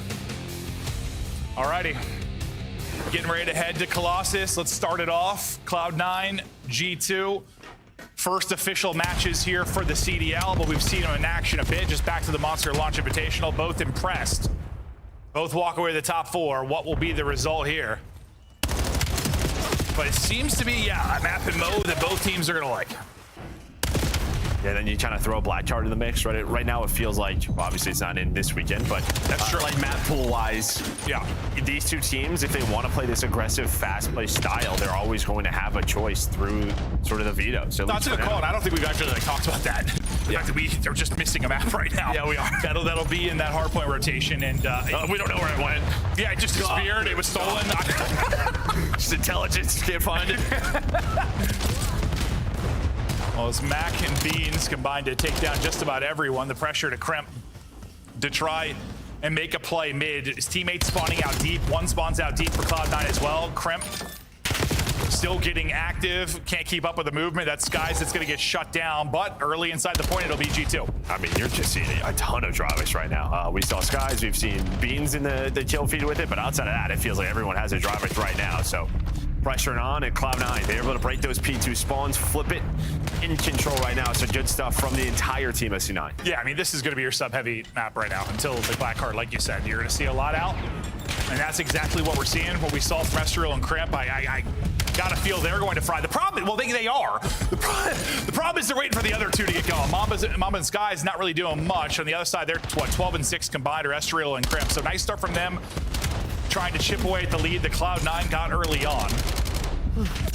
But a battle here around the point, and while everyone's going to get fried for G2, all the kills go to Cloud9, but it's late in the hard point, so rotation is key. Beans thinks he's getting there first, but he's not. Sky's ready and waiting. Yeah, and I think this is important, right, for your ARs to just sort of win some of these rotation battles for Mamba and Skies that get involved, and then maybe they can get into their positions where the map's a little bit easier. It's tough to break. You're running it into 2 or 3 Dravics. Like, that's difficult. As much as we talk about, like, Dravics frying here, like, yes, if you have the early rotation and get on a heady with M15, yeah, you can fry here. I mean, the M15 it's an AR, but it is a do-it-all type of AR. Yeah, as soon as you gotta sprint down this tunnel, though, good luck. Yeah. Good luck as well. We talked about Kremp. Now it's Estriel's turn. He's not able to find anything, but they still have numbers, and right back into this game is G2. You get through Estriel, you can't get through Kremp. 11 and 5 on 4 straight. The guy's been a monster with that sub in hand, seeing if Vivid can do a little bit of work. He takes down 2, nice finesse, chows with a teammate, and that'll lead to a 3rd that'll get dropped. Once again, though, Cloud9 gonna get a 4 dead. It's right as the new hard point's about to pop. Does it end up leading to a setup? Because last time they got a similar situation, had a bit of a longer trek, and Skies was waiting. This time, they get their perfect rotation and setup, or close to it. And you're gonna find that first kill. You're gonna allow Beans to rotate back from the old hill, so he's gonna quickly be involved, and then you have top mid control, and this is the key on Colossus. You have top mid, you can shut off the reinforcements, you just be annoying, but it's Estriel, Mamba. This is Colossus. As soon as you get 3 or 4 dead, it might flip quickly. On G2, and in battling, trying to hold from the front. Max spawning out, they're able to deal with him. They win it on both sides, and this should be some clean time here for a moment with how pushed up Skies is. It should be pretty deep spawns coming in for Cloud9, and it will be. Deep on Colossus, though, isn't that much of a trek. Not too far. You just got to hit that top mid control, which they were able to do. Mamba, though, didn't test it right away. Hits a nice little drop shot there. Onto Beans. Hipfire connects from the M15. And, well, it was a good start for C9, but now it's really just been all G2. And, well, this guy, I mean, the Death talked about it. We talked about it. Him and Estriel just seem so comfortable right now on this map with this weapon. Yeah, the question is, will it transfer to other maps? Because at least at the Invitational, it did. It didn't matter where they were. The Dravic was hitting Estriel. Nice little snap, but Mac will get the final bullet in to win that fight. G2 eclipsed the 100-point mark. We're into the second set of rotations, fighting it out at mid, and we'll see how long Cloud9 can now hold. It feels like they've had a lot of like 3-4 deads, just trying to take advantage of that as much as they can. That's just taking that 3 or 4 dead and then doing it again, but it just feels like G2 always punches right back. And well, there it is. Like, you're getting into your setup, you're finding those kills, but you're just allowing G2 to just keep it messy. Afro and Vivid trying to do what they can, but they gotta find this guy. Now he is matching Kremp at 18, continues to play his life, and what you're getting in the scrap time. So you're invested with about 15 seconds left to hold those P2 spawns, but here comes the pressure from G2. Here comes the pressure, here comes the comms from G2. Deep me in the corner. I'm on P4, guys. I'm on P4, guys. Last guy's reach. One shot. I'll pick him. Where'd he go? Front right, kill me. He's still in right. One shot. Go back on me. Let's go straight. I reset her, John. One's back to right. I didn't rush the time. Back one bullet, close time back. Close dead. One shot. Two. One weak, one shot. Man, what's it? I was on across that. He's in the middle quick. Found it. Yeah, Arthur mid, help me. I'm Nate Thatcher. There's some middle weak. There's stairs. There's stairs. He's stuck up dead. One more there. He's top mid. One shot mid. Nice. One shot mid. And one push up top mid again. Make sure top mid. And one shot dominate. One shot dominate. Top mid dead. Nade rolled. Counting enter. I'm already new. Top mid again. I'm finding new guys. Every ult. Enter one blue beans. One field. Let's go. One beans. Play new. Oh, Reese is there. Reese is there. He's already looking tunnel. Looking tunnel. He's on the boat. I'm right. Yo, tell the right beans. We're pushing the side. I'm pushing. New dead. One shot tunnel. One shot tunnel. I'm dead. Two tunnels. Ever pitch a second? Tunnel B. There's two tunnel. Nothing pitching. Two tunnel, one side. You try and pinch. Max 30 still. Close right. Back in battling, 10 points separating them.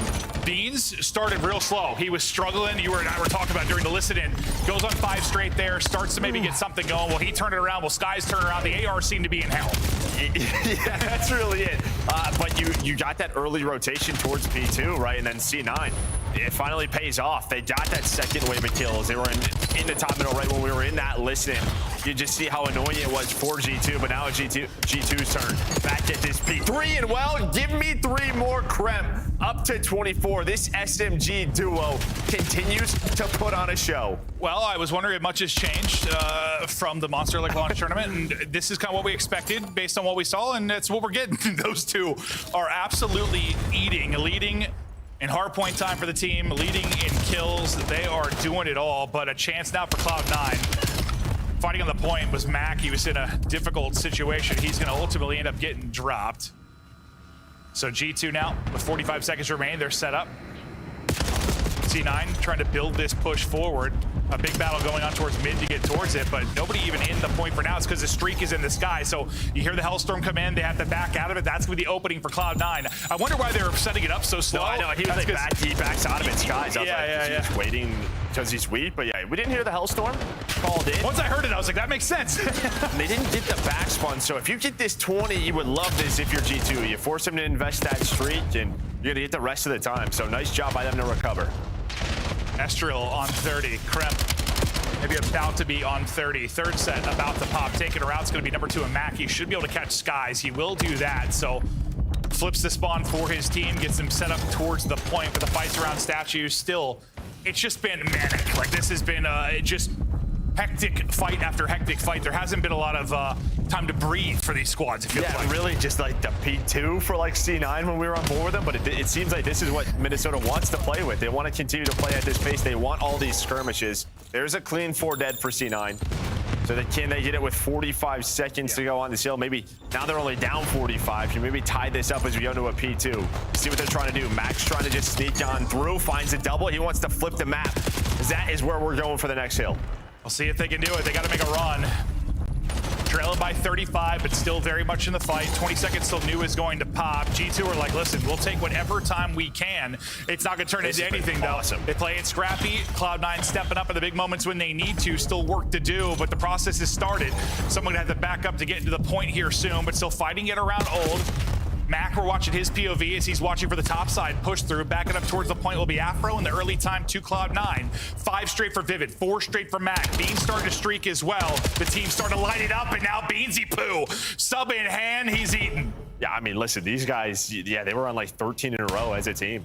They were just blanking G2. So we're talking about sort of playing at this pace. They pull out all the Drovics, and now they are finding all the kills. Beans is happy to play with this. He earns himself another Hellstorm. So great stuff at P2 for Cloud9, but thing is G2 very much still in the game because of that early lead. Lead change though, Cloud9 now in front. Beans' streak will come to the end, but still a streak to throw into the war. And we expect some wars here on Colossus. You're gonna see some blowouts, but more often than not, I think this is what you're gonna get. Well, especially when you have 2 teams like this that just wanna be scrappy. They wanna go to war on each and every point. Rotation upcoming. Solid game out of Vivid as he's sitting on 29 and 21.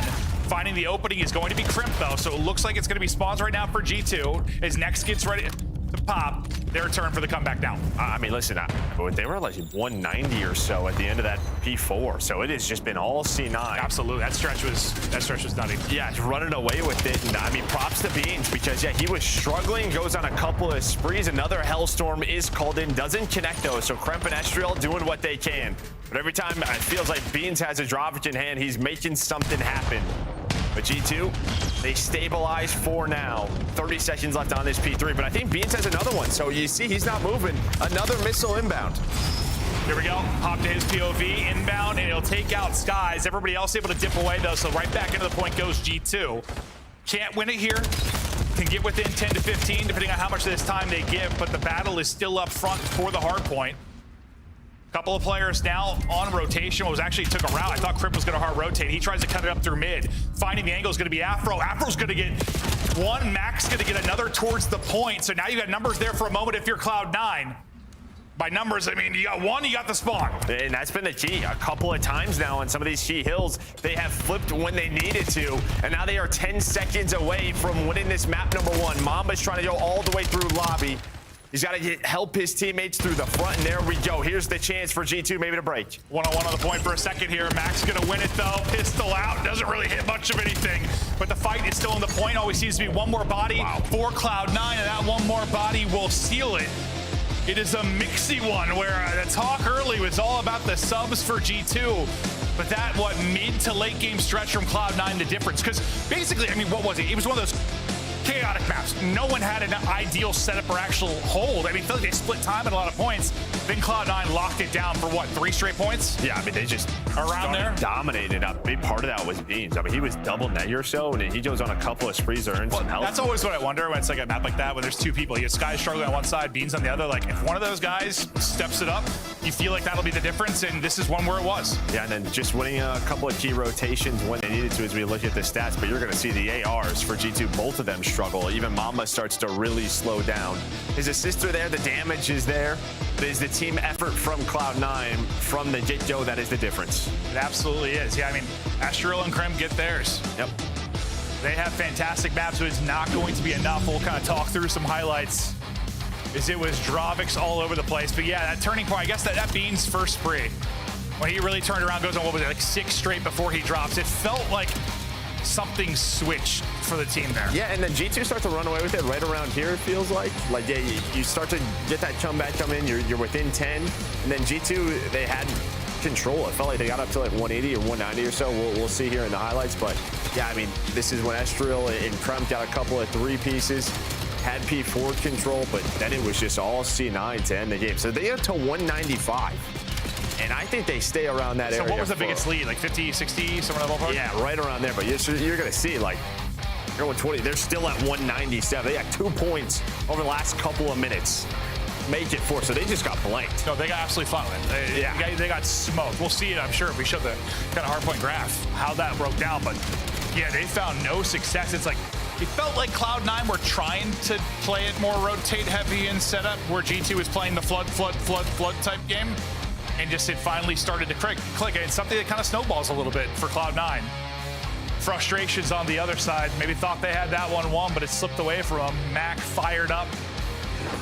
Does Cloud9 get the dub? But yeah, that was, we'll have to see how many straight points that was, where they might have earned like 5 points total. Or yeah, no, we're here we go right now. Yeah, so it's just this back and forth, and yeah, so right towards 197, 187, 197, and not much after that. So the second half of that game just dominated by C9. Yeah, exaggerated, but it's like 20, 30 points over 5 hard points. Yeah. Good. No, it's not all based on how the rest of it went. Yeah. It wasn't quite like the flat line we saw maybe in the Heretic series. And that scar, that was what? Literally, that line was just... people were dead. But no, an awesome battle there in the map 1. Those 2 teams want to get mixy on Colossus. We're going to keep it on Colossus for the search and destroy as well. We talked a bit about G2 and, well, the love for what we saw from those sub players.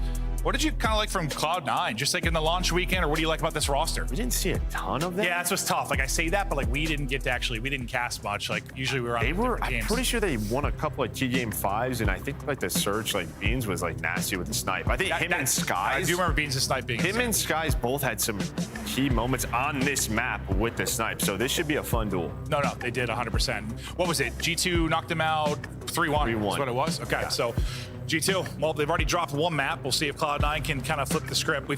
It's been several weeks, obviously, since that Monster Launch Invitational. There's been some nerfs, buffs. When you talk about weapons, there's been, well, changes in the map pool compared to what we had at that particular event. So, because what we had, Cortex, well, that was the only big difference, right? Cortex. But no, there was no Blackheart, I don't think. No, there's no Blackheart too. Well, we still have no Blackheart, Joe, so. Well, I meant it wasn't an option then. Yes. Yeah. It will eventually be an option. Because it disappeared, it's gone. Mac, his webcam is really struggling to focus. He is a blurry boy. It'll lock in. Yeah, he'll get there. Maybe he's gonna sit up. Afro and Bees maybe have the same webcams, and that's why he's turned theirs off. But no, he'll get there. He'll get there. Skies, maybe shooting bots, trying to get locked in after he had a rough one. He looked like he got flashbanged at the end of that. Just couldn't get anything going. I mean, I think both him and Mamba are probably like, oh, sorry, boys. Yeah. I don't know. But yeah, I just think there were some rotations where they were putting. I'm just loving the issue from yesterday getting fixed. We're getting into maps. Baby. We're getting into maps. Makes me so damn happy. This guy's no snipe out to start this one. I'm assuming Beans doesn't either, just he is very far pushed up, and well, he's gonna get blooded. It seemed like he was like trying to cheat that a bit, like go on a really quick flank, instead gets caught. He sure does. Pants down, hand in the cookie jar, whatever you want to say, he's gone. I wasn't sure where you were going. Well, caught with your pants down. What? You heard that before? But then you put your hand in your. I was like, how is he finishing? Yeah, I could have worded that better. How is he finishing this? Yeah, really you never know with me. You never know with me. I had no idea. I was like, hands where? 3v2 now for G2. Maybe they're cold. Yeah, getting bomb planted. And players getting in position, playing deep for the push through will be Skies. The other two playing tighter around bomb. Vivid and Mac looking for the opening. Skies is playing for exactly this. Will Vivid check the question? That is disgusting. 2v2. Does he need to do that? I don't know. No, maybe he doesn't. He gave himself bad timing. Yeah. Like, honestly. It just felt like all he had to do was wait for his teammates to start the fight, but Estriel, he's going to end it. They planted the bomb. We're going to wait for it to blow up. He got antsy. Just got antsy. Yeah. Or he saw something. Or he got a call out. Like, at that exact moment, maybe he got a call if they saw the other player, Yeah. and he just, instead of holding, thought they were going to hit together. Because, I mean, sometimes that's logical. When it's two players left, they're going to play together. But whatever it was gross. It was gross, but Estriel's got his back, so we're good. Yeah. We are good. That timing is just, that's sickening, but... At first, I thought he was sliding out and challenging. I was like, he's actually going to camera the hell out of him. Like, that's going to be like a perfect timing. And then maybe that's what he was worried about, was getting cameraed. Yeah. Right? Like, just we've sort of seen where if you get sort of caught just L triggering, you get fried. But here's Estriel's 2 in the 2 versus 2. And I mean, Mac had the jump. Seemed like he had first bullet. Had to jump on him a bit. Yeah, no, Max should have probably killed him. Yeah. I think. That might be aim assist nerf. No, in slow-mo, it looked like Max should have Or maybe he was shooting the other guy still? I don't know. That's true. That's right. That's right. You're right. You're right. That might be the case, because I thought if he was squaring up on Estriel, I don't know how he didn't kill him. But it definitely might have been a timing thing there where he's killing the first. Okay, here's the first look. Beans was gross with the sniper in hand when we have seen him. Mac, he'll be credited with the first blood this time around, but the advantage disappears pretty much immediately. The one player here deep, is Skies. What does he have? That's going to be the question. What weapon is in his hands? So, see the pistol. Okay, so still with the M15. So he's just playing info, doesn't want to get sniped, waiting for his teammates. And well, Mom and Estriel, they are behind. Well, Bean's going to get caught, so 1 death added to his name. Smoking a little bit crazy. We're into another one-on-one. Skies, AR in hand, a little bit of wall jumping, a little bit of gunny. It's come down to a couple 1v1s, and first it was Estriel, now it was Skies. Both go to G2. I mean, Skies, listen, I mean, obviously one of the vets, but he was a very good jetpack player. True. I mean, using that movement. I told you, I've said that 100 times. He carried the Jack. hell out of me encouraging. S&D Chows. Dude. It was disgusting. We both have 3. He'd have 17. He was 15, I think, at the time. Just carrying the hell out of us. He was a demon. But, yeah, nice movement there to win it.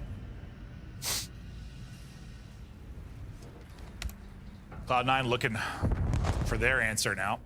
Well, I mean, honestly, it's come down to a couple of gunfights. They've been winnable rounds for Cloud9. Beans, he goes vertical. Skies, put in the dirt. Yeah, you know, maybe Skies is thinking, all right, he died once. He's not going to use it the round right after, so they don't have a snipe, but he just stays with it, does Beans, and gets a first blood. Yeah, it's going to be interesting kind of rock, paper, scissors when it comes to the sniper life usage. With regards to the current GA with players. You got 2 lives to use it. 2 deaths, you got to put it away. Now each has died once, correct? I think so. The Skies shot twice? Yeah, okay. Well, Prem picks it up. So he finds it on the ground. He's able to find it. So now we're in another 2 versus 2. How does it work if your sniper dies and you pick it up and that sniper dies? I didn't think through that. Probably just one, yeah. Yeah, probably. Still counts as one. I just realized I hadn't really thought about that. I'm not saying it's the best solution, but it works. Plant in, crimp, and he can do it with the sub, he can do it with the snipe. Afro, 1 versus 2 now. Dravik in hand, trying to take out Mamba. Take out crimp. I would have loved if he would have just stuck it. I thought he was going to. I thought for a second too, just the timing of it would. Tough bomb to do so, especially on a small map like this. But still trying to work it, but instead it is crimp, and he just turns the round around. Yeah, turns it around. Picks up a snipe. Snipes do. You saw Vivid's reaction. He was just like, bro, seriously, like sniper. Like, Yeah, you saw. Well, I feel like that's like the first time we've seen it. We've only had a handful of search and destroys, but and then even the players said maybe like, we killed the sniper, we're good. Yeah. You can pick up guns, and God. Grip gets 2 with it. Finishes off. He had the sub in the back pocket, obviously, so that's why he's able to chow there. All G2 now up 3-0. Big round out of Kremp. It's Kremp's round, and then what? Clutch from Skies, clutch from Esriel. Cloud9 has seen some of these situations to start going their way.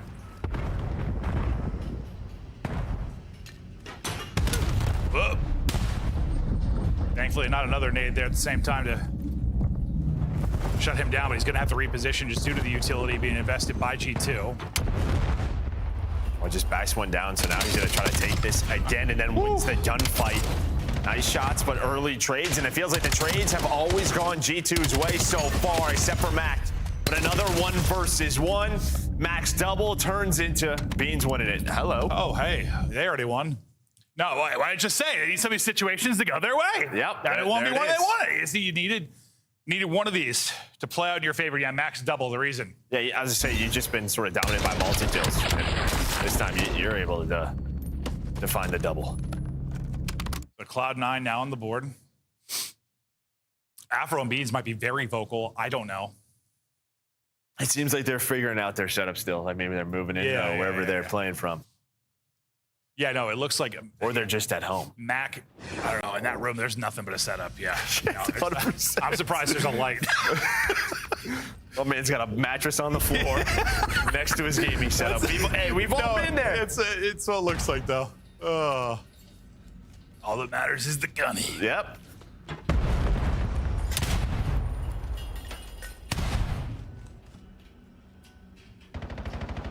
Estriel just waiting for the chow. Eyes on one. Beans goes towards B, sees there's nothing. They're gonna push it out. Through the smoke goes Mac. He's in attack on his 5th and 6th. It doesn't matter what the bedroom looks like.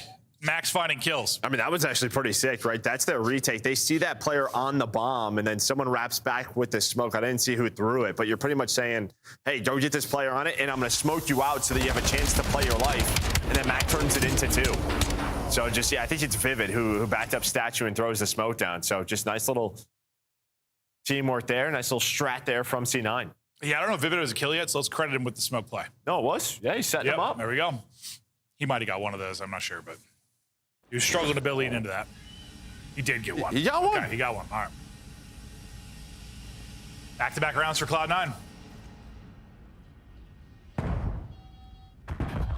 Some close situations now starting to go their way.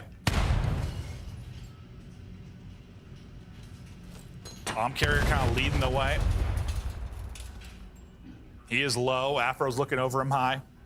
Trying to clear A, and well, Afro's like, all right, boys, I'm in pieces. Yeah, I mean, 3, 2, 1, and then 3 nades. Yep. At his face. Great teamwork there from G2. We saw it from C9 last round. This time, dude, G2's nades. That looked insane. Insane. Boys, not much I can do. Yeah, I lost. I lost my legs. Everything else, too. Let's see if they can pull it back 3 versus 4, though. Mac has been the multi-kill demon over these last couple of rounds.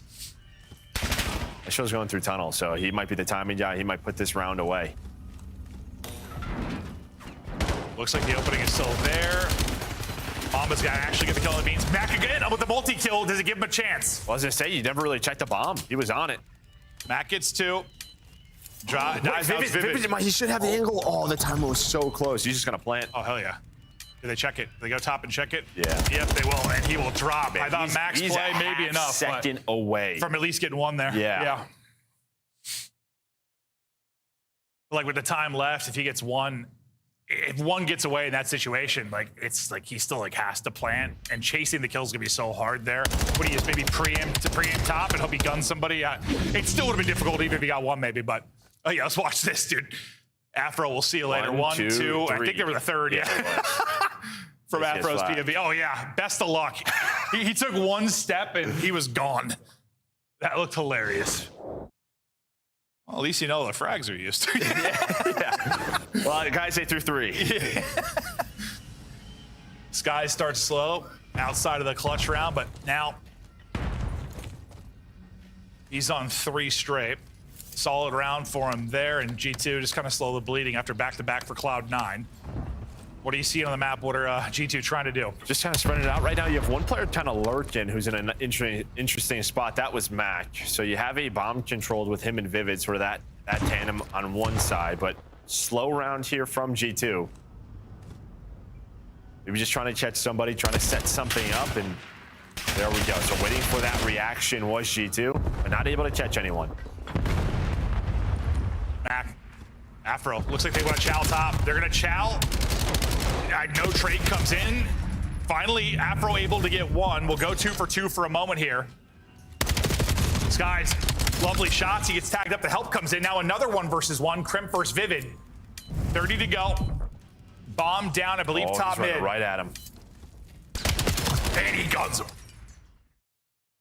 I mean, and that's sort of Coliseum. 30 seconds, you could probably lap the map 3 times. Yeah, no, you definitely can. At least twice, where you're just going to be able to. A lot of these times are going to get weird. When you're weak, the trades are going to come quick. And at first, it was just 2 solo chows, but then they're followed up to make it a 2 versus 2. They get to that engagement, and yeah, Kremp just wraps all the way through. A great read for him. Yeah, he sends the Dravik there and just buries him. We've had what, like 4 1v1s, something like that, and 3 have now gone the way of G2. And to be fair, the one that Cloud9 won wasn't even like a typical 1v1 with an actual play. It was just sort of, yeah, you know, teams colliding. Ends with 2 players left, but ends almost immediately. So you had like a 3-kill round from Skies, now a 3-kill round from Crimp.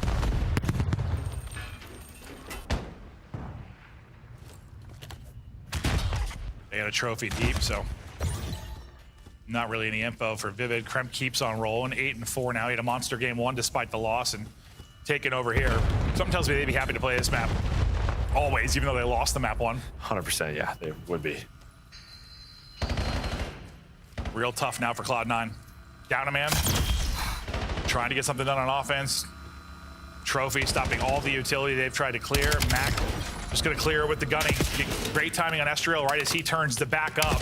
Gives him maybe a chance. Beans tries to go high off the wall, but can't win the gunfight. Time dwindling now, 30 seconds to go. Pressure. Vivid and Mac to clutch up now. He saw him. He spotted him going to the corner, so you're gonna have the 1 versus 1. So again, just Mac making the plays. And well, we're into another 1v1. Why not? That's Mac all go we've for had. the ace.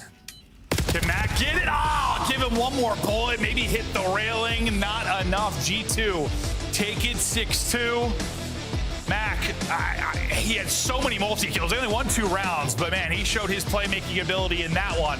I think if he has Dravik out there, he might win it. I'm sure he was out of ammo. Probably. It would have been close. Yeah. Even with the M15, it was close, but he was ready for that gunfight. But yeah, I don't know, 5 1v1s? However many we had? Yeah, it was a a lot. lot. Yeah, a lot. We had a whole lot of 1v1s. We thought these teams would be pretty evenly matched just based on what we've seen so far this year, and so far it has been. I know that was a 6-2, but like, didn't really feel like a 6-2 just due to all the 1v1s, some really close rounds. Hardpoint comes down to the wire. Mac ends up dropping 11 and nearly 1,400 damage for the loss. Vivid only puts up 2 kills, but he had 850 damage. He was second in damage on the teams. He's putting damage down, smokes down, doing what he could.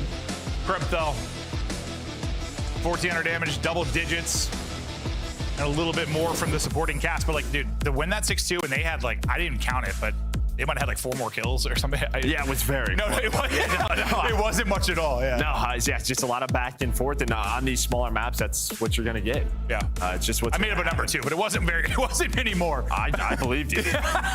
Say it with confidence, Joe, and people will believe you. But so far so good in this one. We were thinking maybe go the distance. It feels like that. Feels like we're on the fun end of this one today. Maybe a couple of game 5s coming our way. Yeah, thinking so. But I mean, I'm just happy to see kind of both of these teams how they play off of Coliseum. True, which we will go to next. But to break down all of the Coliseum, Chris Puckett's excited. Colossus. Colossus. I said Coliseum. No, I did. Did you say Coliseum? And then you make me say Coliseum after it? Great map. Did you trick me into saying Coliseum? Yeah, that's crazy. How do you spell it? You should remove it. I'm cool with it. He's not wrong sometimes. We got to talk a little bit about what we just witnessed because, Ant, you and I called a 3-1.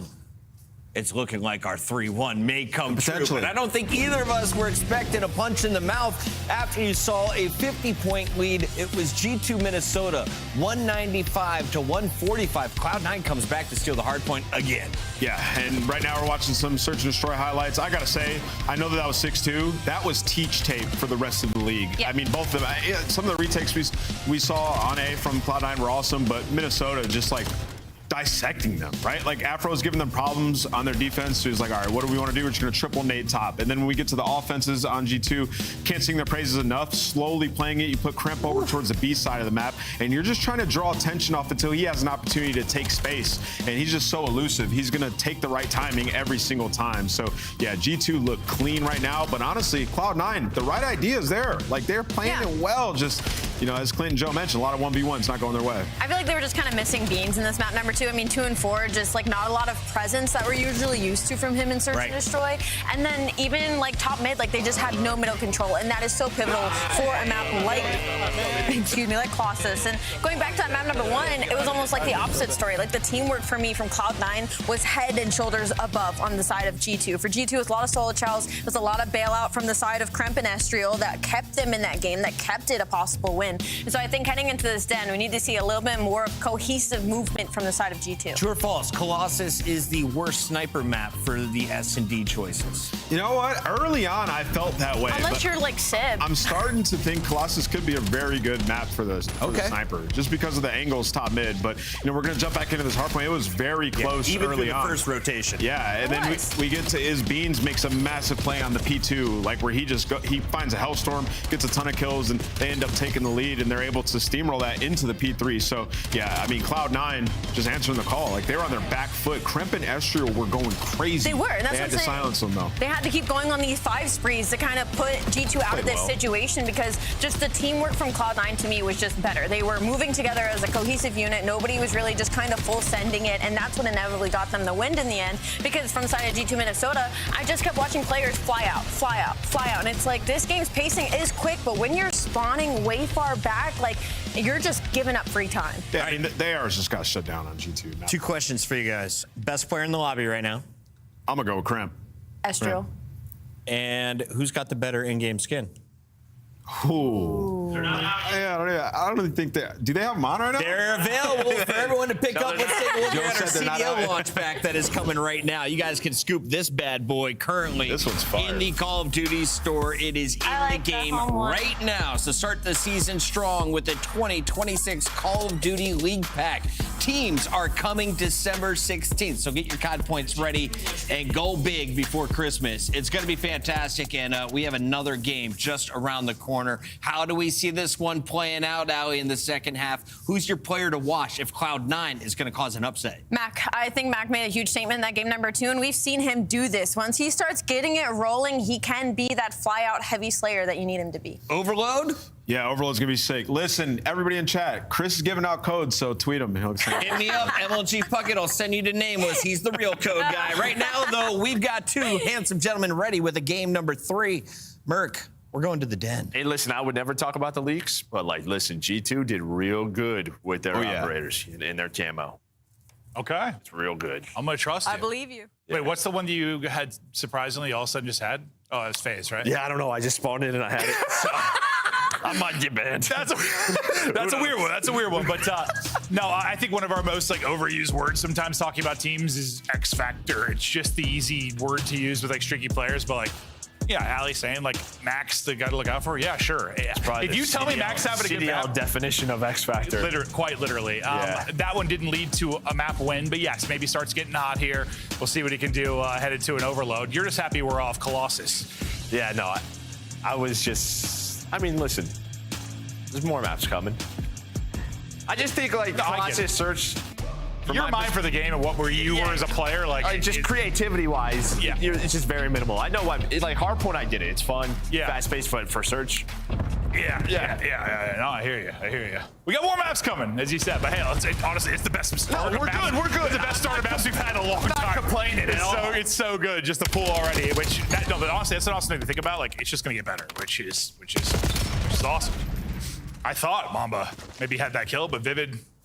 Little peekaboo. Pops, drops him. EMP still sitting mid. Team just looking for setup. Number 2 and Mac. Looking to find an opening, maybe in the backside of the setup. Not gonna find an opening. He's gonna find Crimps, Dravik, and he's gonna drop with that 3 dead. That should be, well, 2 dead. Now 3 dead. Should be the push on forward. Getting aggressive is gonna be Esriel. We'll have to watch him. The timing is just kind of awkward. Slide through him. He gets that kill. You're probably moving forward. Now you need to take a second. It's all on number 5. Yeah, correct. That's what I was just saying. I mean, he gets that kill, probably a score, at least pretty darn close. You would have to deal with him. He's gonna buy enough time. But yeah, as you said, now Mamba's going on the pinch. The problem is though, is the EMP. Oh no, they're gonna they're able to find it. Well, they find Afro. I thought maybe C9 was gonna get there, but G2 with the first score. On the board now, it's gonna flip to the other side. Getting there off spawn will be Kremp, and the guys get there and transition fast and find the kills. It should be popping a second now. Chance to chain this. It has been all G2 4 straight for Mom before he dropped 3 for Skies. It was a 2 or 3 for Estriel, and they keep moving it forward. But with 1 play remaining, really with Kremp here, he's gonna stop for a second. Maybe he was thinking hero play. Just take a one. I thought he was just somehow sneaking through on the main map for a second. I was like, no way. And I think maybe in the past, like when you have a weapon out, maybe you rotate it all the way back to your teammates. But we've kind of seen like if you wrap it back to your spawn and you're caught with a pistol, it could lead to a quick counter. So you have to be very careful. So he's just saying, I'm gonna put it on their side of the map, away from our goals, and we'll just reset. Yeah, I don't know what to compare it to. It's like almost, I don't know. You're playing football. You're on the opposition's 40 or whatever, and you go for it on fourth is basically a punt. Yeah. Throw a deep, More throw like a deep 10, pick. but yeah. 10, Yeah. Flip the field position. That's what we're talking about. Just like don't, maybe like the riskiest of plays. Sometimes I like to make sports analogies. That was not my best. It worked not out. my best. No, I knew exactly what you were talking What I was about. trying to say is I kind of fumbled through it, but we got there. They did a very good job. But speaking of doing a good job so far is G2 Minnesota. Let's go to listening with G2. I saw the pinch. Wall's been like, server.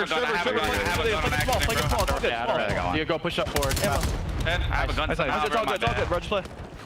Push out garage. One shot. Absolutely. He's under. I'm trying to say live garage. I'm center. Nice. I'm stuck garage. I can grab this. Yo, have a streak. If we hold. I'm grabbing this. He's one shot deep. One shot ball. Back. We got point. There's 2. I'm good with you. Shoot on point. Yeah, I'm sitting down. I'm pitching middle. Pitch middle. We can go. Back attack. I got naded. Died. Middle quick. Top window. He jumped out. Shoot back around me. I heard that? Dead. There's stairs. Jump it up. There's 3. I just saw upstairs. 2, weak beans. He's trying to pull. He's on there. He's on the right. He's on the pillar. Pillar still? I still have a health storm. I'm on deep. I still have a health storm. We get P2. I got one more P2. Nice. Center corner. Watch out. Have the right corner. Lobbing P2. There. 2 there. Last 2. I'm looking out. I'm waiting for scan. I'm Give me a second. Give me 10 minutes. He went back out.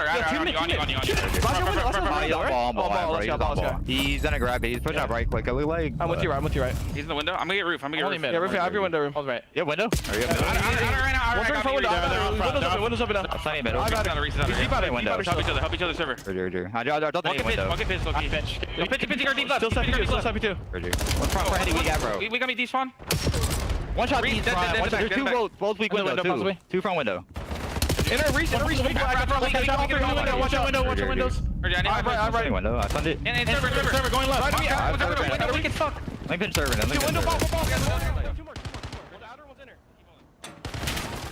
We get out of the listed in. Now see if they can get the score through. They're just trying to get it off of this side forever if you're G2, but finally Cloud9 with just over 30 left, punch it through. Man, I just think G2 had a couple of chances, or like a couple of minutes ago, to get it off that side of the map. And they just never really did. They kept trying to force it, but here we go. They finally did it to the B side off the respawn. Immediately, it's a capture. I think this is what some of the top teams do a little bit better job of, is quickly rotating the EMP. But it doesn't matter. You get the counter cap, so you're up 2-1. You still are in a pretty good map position here where you could turn this in. Okay, never mind. So they win a couple of gunfights there. You might be able to rip it. Now it's going to be Cloud9 that have a chance to pick it up right before regulation ends, but the player will die, and that will end the first half. So no chance for anything crazy to happen at the end of the first half. Any big takeaways from that first half? I think G2 controlled most. I just think for about 2 minutes there, you were trying to force it top side of the map, and I just don't think you need to do that. Like, get it away from P2 or wrap it back through. As soon as they got it to the bottom side of the map, they were able to score again. So maybe that's just one thing they have to go back. Every time you're here, like, look at the close spawns. It's just so hard to score towards A. Plus, this is the preferred side when you're spawning where C9 is. That's where you want to go. So just, like, get it out. Yeah. Just could never get it out. But, well, at least they got that quick score after they gave up the score. They held the line for so long, but yeah, it felt like kind of 3 minutes of solid control and then just 2 minutes battling from that same position topside. We'll see how the flip goes. All the maps have been pretty tight. We'll get into the mix quickly here in the second half. Flurry of kills for G2. Do you hear a random player moan in your ear, Joe? Yes, the player model randomly does grunt my ear. Yeah. It's just so weird because like the gunshots and stuff are so quiet and then the moan's so loud. Yeah, well. No, I don't hate it. Some people are into that sort of stuff. Yeah. Did my producer just do that? Now, who was that? Someone said in my ear. I swore it wasn't the game. Okay, focus back to the game. Now there's people moaning in my ear. I'm cracking up. You know, every now and then. I don't know if everyone else hears it. No, I was wondering if like the stream hears that because it's so much louder than everything else. I'm like, is that person, are they good? Maybe they're real good. Mamba wins a big one towards the point. And now they should get EMP in hand and start to funnel this. Maybe it's trying to go right up the gut. Through top window, I think went Mamba. That's kind of what you're waiting. Did he stop shooting at somebody? I feel like he had to. He might have stopped shooting at Beans. I'm not really sure. Estro's trying to get this out, but that is not where you want it to go. Skies is going to have to use that Hellstorm. I don't know if he needed to because Mamba's pissed about whatever happened on the other side. He comes out and gets 2. Skies, if anything, just calling out positions to his teammates. Tries to go through. A team kill happens. He won't be able to connect onto Vivid. EMP still down towards mid, maybe close to reset. It will reset, won't really matter. It moves 5 feet. Vivid, yeah, good luck with that fight. Crump just in your face with the drawback, but 2 minutes in, not a whole lot of offense. Yeah, I mean, this EMP has hardly moved, but C9 able to find a 3 dead, make it all 4. Let's go to a comms with Cloud9 New York. Anyone left? 2 left. 1, I got close. Don't need you right now.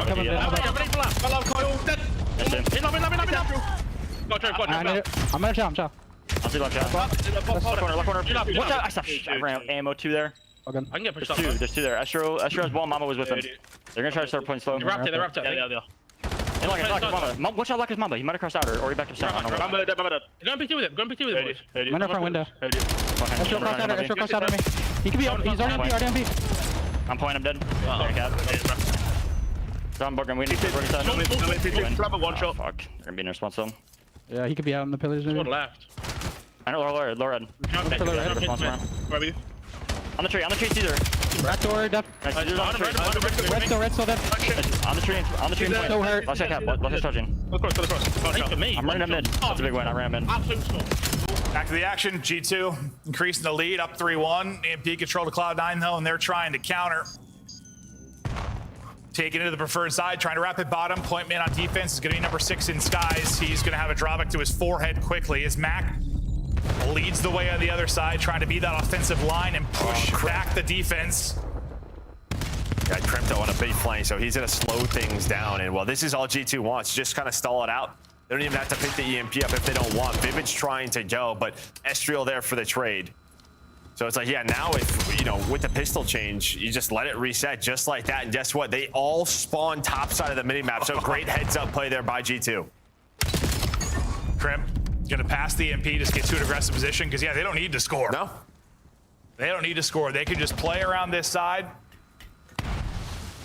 Crimp taking around again, and everybody's in front of him too. Almost a third. 2 left in the chamber. Tries to reload. He'll get the assist. Oh yeah, it ends up being a team kill, so might as well chalk him up for 3. They'll actually take it and slide it in for the 4th. Up 3 minute left. G2 They'd require a massive blunder to throw this away. Yeah, so Mac's gonna find the first, but then it's Mamba. As soon as maybe you have a chance to counter on the reset, you have some forward position, but Mac the only one who wins a gunfight. So, yeah, now you just have Skies, keep it in his hands. 35 seconds. We are a couple of seconds away from this being impossible. Yeah, no, we're there. Okay, now we're there. I'm making up. I don't know if I think we're 10-second resets. Yeah. Good math, Joe. Well, no. At 20 seconds. Once again, Mamba trying to get in behind enemy lines. He'll stop the EMP carrier if there was a chance. It is now shut down. Hell of a map out of Mamba. Crimp, Estriel, consistent as well. Really a solid team effort out of G2. And when you talk about just time of possession, it feels like they, more often than not, had it in their hands when they needed to play some defense. They were able to hold the line for a couple of minutes. And when they were in a bad position, it'd be like a flank route from Mamba, a flank route from Crimp, like you called out. Even there, he only got one and got traded, but you saw like players turn their heads, and then it set up Estriel or somebody get 2 kills right after that. So, yeah, slows it down and also just turns heads. Someone has to pick something up. But I swear everybody turned to deal with him, and it just set up 2 freebies. But they'll take the advantage now. They were more effective on their pushes, right? Their forward guys were finding more kills, whether it be Estriel, whether it be Crimp. It feels like that should lead to success in this type of mode, bro. Like, if they're finding entries and finding aggressive plays. I think for a while there, like, it was all about optic and sort of their play style, right? It was like Shotzi and Hoop were kind of like cheating or cherry picking up that front guy, because as soon as they would get that first kill, that was go time. And now everyone pretty much imitating that or replicating that. Monster map for Mamba. But yeah, monster map for Mamba, 28 and 20, but really just the entire team gets involved, just controlled from start to finish. Well, Mamba's probably happy to get to that map. Like after Colossus, him and Skies were kind of in hell. This one though, AR in hand. I mean, a couple times I swear he came off spawn in like a difficult position and got 2 instantly to shut down a push from Cloud9. Some big multi kills out of him. It'll be interesting. I mean, we got a lot of time to go, obviously, but when we talk, it's so funny. Like rookie of the year has been like so straightforward. For like a 5-6 year stretch, it was like the most straightforward thing. Yeah. Last year, there were some conversations to be had. This year, it feels like that might be the case as well. When people enter into the league, a lot of new names, but yeah, because what was that stretch? It was like, what, Simp, Shotzi, Scrap. I mean, I'm forgetting people, but there was a stretch where it was like the most, it was just I think obvious. it started to get really interesting. It was like MW3, like the win year. That was the interesting one, right? There was a lot of conversation around that year. Yeah, last year, sort of Rancor ran away with it. Him and Super. That's right. It was more interesting in MW3. Yeah, that's true. Well, it's just because your rookies when they aren't on like sort of the best teams, or they don't come in and take a top spot, it becomes a lot tougher. Yeah. You're gonna have stretches where you're just up and down throughout the year. Absolutely, but how it stands right now, in case you're joining us late, 2-1 advantage for G2. We go to Scar, and well, it is the total and utter opposite of what we kind of saw in the map 1. Now, I would think based on how the 2 teams were trying to play, this would be one that you'd think maybe Cloud9, just how they're trying to set up, but like, I'm curious, this is where I'm curious that if we see like the 2 Dravix from Crimp and Estriel, because when it got buffed, even on Scar, they had 2 up pretty much always, which we haven't seen at all. Yeah, they're doing it on like overload, everything. Everywhere. So I'm curious to see what they're going to run here. If they'll find the same level of success just with that damage range nerf, if it'll work for them. But like they were playing at a pace on Scar that was it was insane. Like they were making Colossus look like, or Scar look like Colossus at times. Yeah, I mean everybody else was running 3, if not 4, throughout that weekend. Everyone else now switching up. You pretty much always have 1 depending on the hill. But yeah, I mean, and then you come off of map 3 where Mamba was dominated. So can he keep that up? He's happy to be on Scar. Yeah, no, I think pressure maybe to him and Skies to keep that going, of the positive momentum there from the map 3. But really solid stuff from G2. Just trying to keep it going. Cloud9 will try to get it to a map 5. This series has been, I mean, our first one was insane just based on how it actually went. This one's been more just kind of solid competition between the teams, but I think we might still get to a map 5 nonetheless. What do you think for the map 4 though? I feel like based on what I'm seeing so far, like yes, it was a good effort, map number 1 from C9, but just in general, I think G2 are like a step ahead based on what I'm seeing.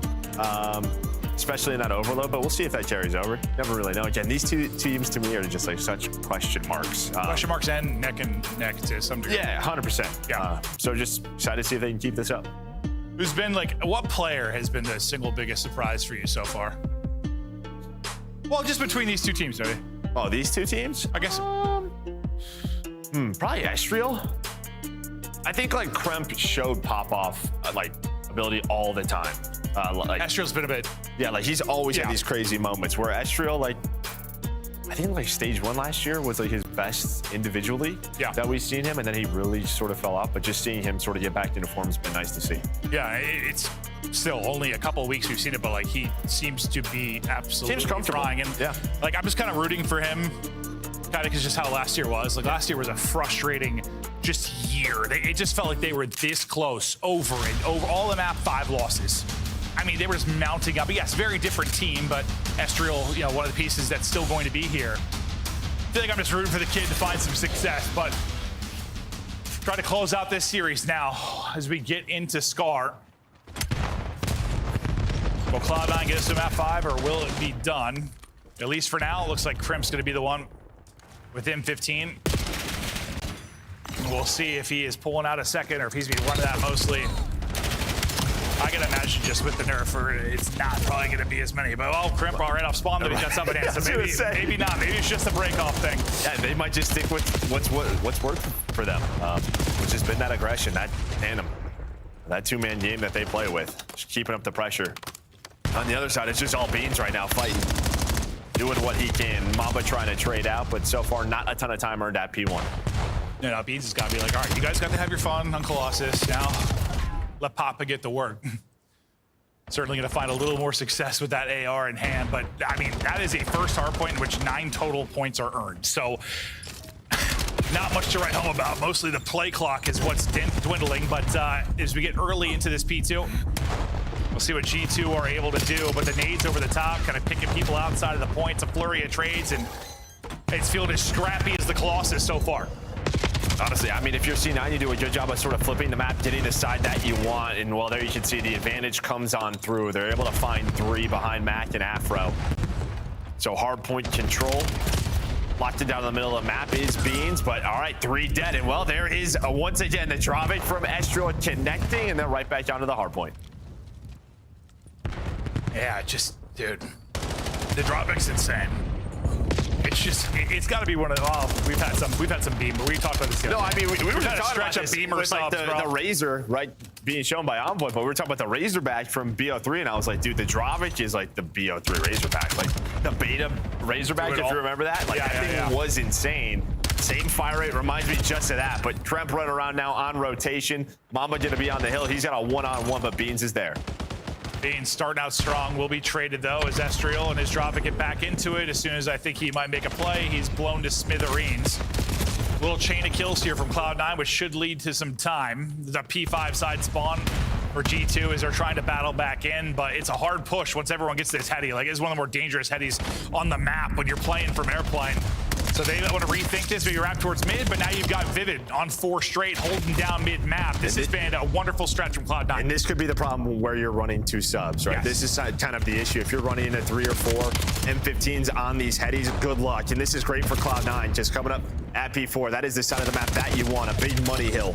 But here comes the pressure from G2. Vivid just going to back up, play safe. Same with Mac, and they are going to get in position for this next hill. We'll see if any changes come in as we get deeper into this. Yeah, Afro spawns out, so he's going to try to get there quickly, but they will be a man down on this push. I was going to say, good job, Vivid, getting down, but nice nade from Skies through the window to drop him.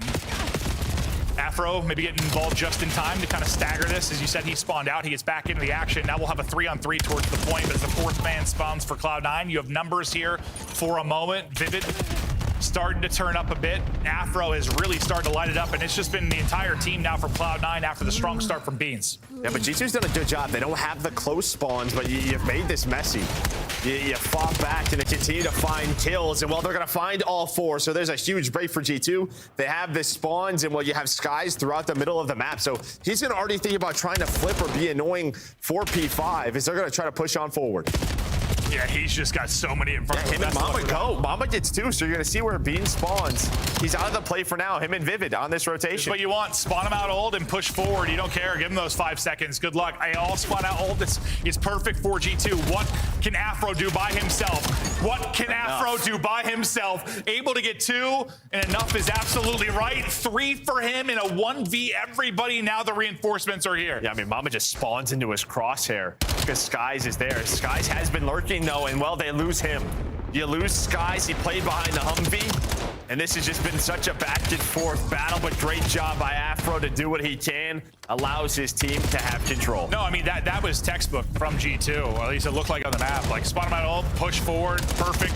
You give yourself a 3-on-1 on the point. Unfortunately, Afro, he makes the play, and this is, well, led to some early time in the hard point for Cloud9, but the pace of play for G2, they keep battling back in. We know these P5 spawns could be insane at times, and it's kept G2 in this.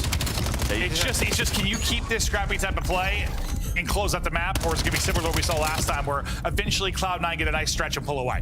And I think G2 have, again, it feels like, I don't know, they had the P4 break, they had the play, they're just like a step away from this being much cleaner for them. Yeah, certainly. But hasn't happened. And it's just props to both of these teams. I think just getting through the gap is number 7. Estriel, I think, just finds a timing to get past Afro, and now it's gonna be shots in the back, and people turn their heads like, what the hell, how did Estriel get here? And that's going to lead to a pair. That's going to lead to a triple. Estriel finding an opening in the setup. And he keeps ripping and roaring. Make it 5 straight for him. Dravic laying down fire. Estriel in monster mode. Yeah, and just the problem is, like, half the time, he was the last one alive, or someone would get shot off the hill, but a good chunk of this time now starting to go their way, and you control the middle of the map with that Dravic, you can see what you can do. So a nice job by Estriel, making sure they have deli control, and, well, G2, lead change inbound. Now Kremp, see him rocking the M15. We'll see how long he'll keep this out, but finding success with that as well, as he's on 4 straight, him and Estriel. The change of pace players. A nice stretch from him, but not going to lead to much of a lead yet, but fact is it's a lead after getting into a hole. Now our second look at this P2. Estriel once again just trying to find a little timing, sneaking on through, and well, it could have gone cleaner if it wasn't for that wooden post. Yeah, that's what I was just saying. Yeah, he's thinking that guy's dead, right? He wants to snap onto the second. I mean, good discipline to make sure you at least find one. The problem is the rest of your team gets shut down afterwards. So again, Cloud9 fighting from that left side of the map. Well, they are in a really good spot. This is what we talked about. When you finally start to win some of these rotations, if you're C9, it's looking good. And you have trophies loaded up, like they have 2 trophies. ARs on headies. It's going to make it hard for the sub players to find those openings. Estriel's trying. He's able to get one, but it'll end there as he gets wall banged to death.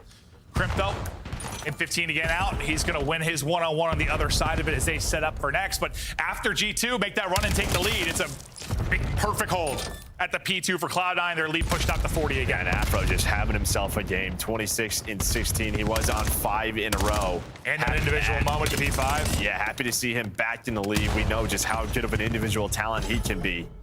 Showing it right here. But now they're going to need a break here at this P3. Mamba in the corner. Position given up with the shots, and Afro will be there to trade that out. But still inside of the hard point, you got 2 players from G2. And this is their chance, right? Because you can see 30 seconds left. They have right side of the map. P4 coming up next. This should be a big swing for them. Well, they get a good chunk of that opening 30, but Cloud9 able to battle back in. And where it was just like trade, splitting hard points, now we've seen the game slow down a bit. G2 battle back in, but Afro there to be the final boss. 31 in 18, doing it all, as you said. Now comes a big P4. All the white arrows now in position. Can G2 answer and take the lead? I mean, Afro might be like part of like the reason why that isn't a 50-point swing. He had a couple of multi-kills just at that P3, where he gets some of that time and gets them off the hill, forces them to early rotate. Yeah, you get some mid-map control, but there's going to be 2 dead. So off the hill is G2. Still should have close spawns. Maybe not with number 1. Yeah, Vivid's position going to block the back. You'd see Max going to spawn with him. So nice play, nice route from him. Forces G2 to be a little bit staggered, and this is getting messy. It is a war on the point. G2 are back in for now. They're trying to clear out the player in the back, and number 5, he's able to do that. Mamba will win that fight with the pistol. A pistol for him, pistol for Skies. They find a couple of kills, and they'll get the tail end of this time. So we've had a deja vu string of lead changes. Here is going to come another one. Now G2 go out in front. P5 Here we go, trying to push it out, trying to spawn them at old. It's going to be interesting with number 6's position. They are. They should all spawn out old. Here we go. Who is it though? It's Mac this time. Chance to be the hero. They actually get the spawn in the back though. Yeah, just the timing. Tries to do hardpoint pop. 2.5 second respawn and. Yeah, they're so close, G2. So close. They're going to go back and watch this and be like, man, we were so close to chaining these two together both times, but C9 just do enough, and now you have to break through the front. Yeah, they just like a couple more seconds to get to the back, or the kills come in a couple seconds earlier. Yeah, I mean, God, it's a game of seconds, but they're breaking it until Mac, well, he might tell them no. Great. Oh, I thought flashy movement there from Kremp, but can't silence the second. And so again, they recover. Forcing G2. You see all the trophies down. Nades gonna be coming over the top. Estro just trying to find a clean gunfight. Just gonna get on and contest it for now. There is the double chow, but 2 for 2. And G2 keeping this game close. Yeah, I mean, this, I don't think anyone gets much time at this P5. Man, almost it was like some of the P1 to kick off the game. You get 9 seconds earned. Basically, a tie game minor. G2 lead. Play clock, I don't think it's going to come into play. We'll see how clean this is. Yeah. It might, honestly, this one's real messy. It might come into play. Yeah, which we haven't really talked about this year yet, but... No, we have not. We haven't seen it quite yet. Well, that's what happens when 9 points are scored on the first hard point of the game. Yeah, so far, so good here, the first 15. So C9 going to be close to being up 210, and this guy not losing gunfights. 39 for Afro. Now looking for number 40. Mac going to take that from him, but this has been a clean P1 hold here for C9, setting themselves up for success. Just continue to milk this as much as they can, put the pressure on G2. And I don't think you can just set up for P2 if you're G2. You've got to disrupt this time. And they just have not been able to find an opening at all. This has been so good from Cloud9. Afro on 4 straight over this stretch, now on 41 with 90 seconds of the hard point. He is doing it all. You can't win it here, but the pressure to G2 to push ends up getting them flipped out because they don't find any of the kills. So now you're looking not only to be perfect at the P1, but chain this into the P2. Again, a late game stretch from Cloud9 that's lights out. Yeah, I mean, everybody was on a streak. Finally, you fight back. Just might be a little bit too late. Need 3 more seconds if you are Cloud9 to send us to a game 5. Great map position, though, from G2. You see Sky's all the way pushed up. He was just watching that cross, so he's going to slow things down, but you can take your time if you're C9. You can't even win it here. Or sorry, G2 can't win it here, you can really take your time. But so far, so good for G2. All right, let's take a breath. They might be able to do it. It feels like, just G2 haven't done enough in those final couple rotations. Things have fallen apart. But they could be the heroes still. How are they going to do this, though? It's not going to be easy, and no, they're not. There's the break. You only needed 1, and you said it perfectly. Take your time if you're Cloud9. Take your time and find the opening. Okay, there's the tick. I think they have the hard point 3 different times. They didn't get that final tick, but Cloud9 get it. They're able to take both hard points, and honestly, Scar and Colossus is very different, but I feel like it still played out kind of similarly, at least when you talk score line and the lead change. I think there's just some mistakes from these teams, and that's sort of, or there's individual plays that are leading to the chaos, the messiness, but I think it's going to be a frustrating one for G2 because you're going to go back and watch some of these moments and you're like 1 kill away from being in some really clean setups where you're chaining 2 of these hills together, but it just doesn't happen. And then on the opposite side, C9, when they got into their spots, they converted it into full time. No, I mean, that P1 hold at the end there was the most impressive hold that we've seen across both hard points. That was incredible from Cloud9. Well, I mean, Vivid, okay, puts up 4,800 damage. He might be dead even, but he was shooting. And I mean, Afro, we talked about him winning his 33 non-traded kills. So that was all over the place. But I mean, that's what you love to see, though. AR putting in damage, a lot of kills for your subs. You got to think Afro's maybe taking the engagements where some people are weak as they're getting bullets in, but he had some great individual moments. Afro, he was doing it with the AR. I mean, that's the other thing. Yeah, the guy's doing it with that M15. But yeah, I mean, game flow going to be very close until that final P1. So yeah, they get 44 seconds to 0, 44 to 4. It's kind of it's very similar to the Colts. Yeah. It's like there's a bit more of a gap throughout that map 1, but still, they just flatline late. And I don't know if that's just. It's a handful of maps, but I don't know. So some teams got a late game, some don't. We'll see if that ends up being a trend, but it feels like mini. Shut up. Don't say it. Shut up. We're going to a game 5. Yeah, that's all I'm saying. Oh, God. It wouldn't be Minnesota without this. It wouldn't, would it? Right back to it. Different team, different organization in many ways, but still we're going to map 5 with many. Will it be mini magic? Will it be mini tears? We'll find out. Bye.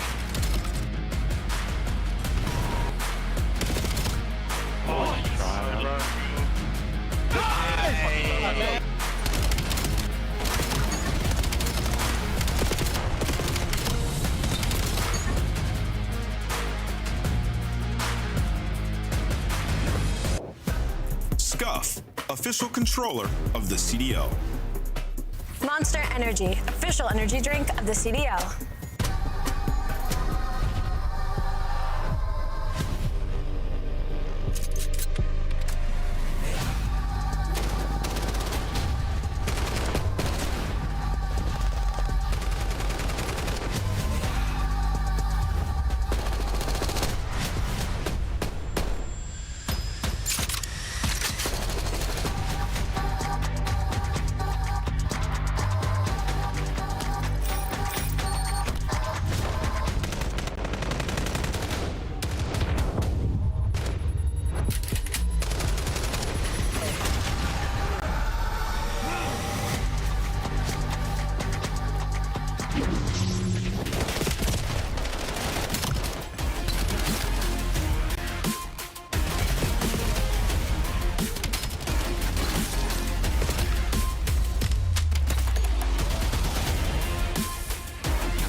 I know I'm dope, going hard on the beat, sound unique, going ape shit with the flow.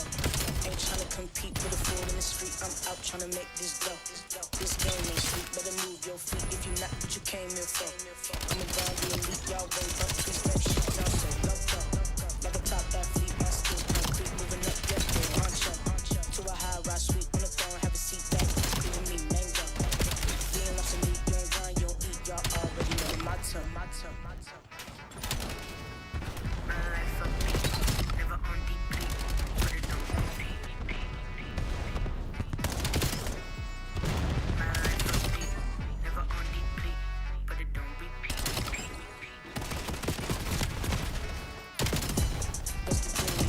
Snapping like this for a minute though. Poet they know it, no Angelo. Nicky no Ricky, I let him know. Gotta get my dough. No other reason I came from. Shoot for the stars off the cosmos. Slick greasy flow, call it show. This ain't no game, they ain't blowing darts. Names never change, so it all in the same. They slipping like they at a water park. It's all in my veins, I studied the game. Then I got hot from a little spark. Try to play chess, you got check of pieces. My thesis, you know you done from the start.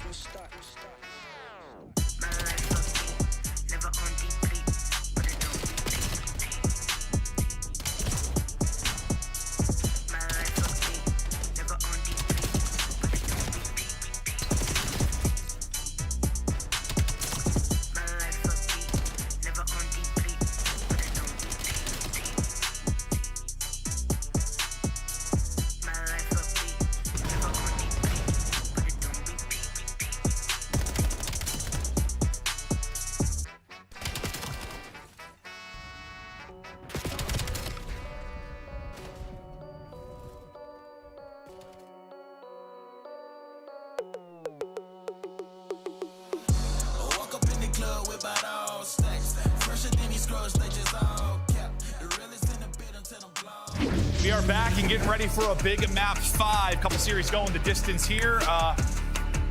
Who knows? I mean, the first Search and Destroy, it's a 6-2 win for G2, but we talked a lot about there was like 5 1v1s. It was kind of crazy. That was Colossus. We're not going to be playing on Colossus, so I don't know. Let's have some fun. Give me 5 more 1v1s. I'll be a happy boy.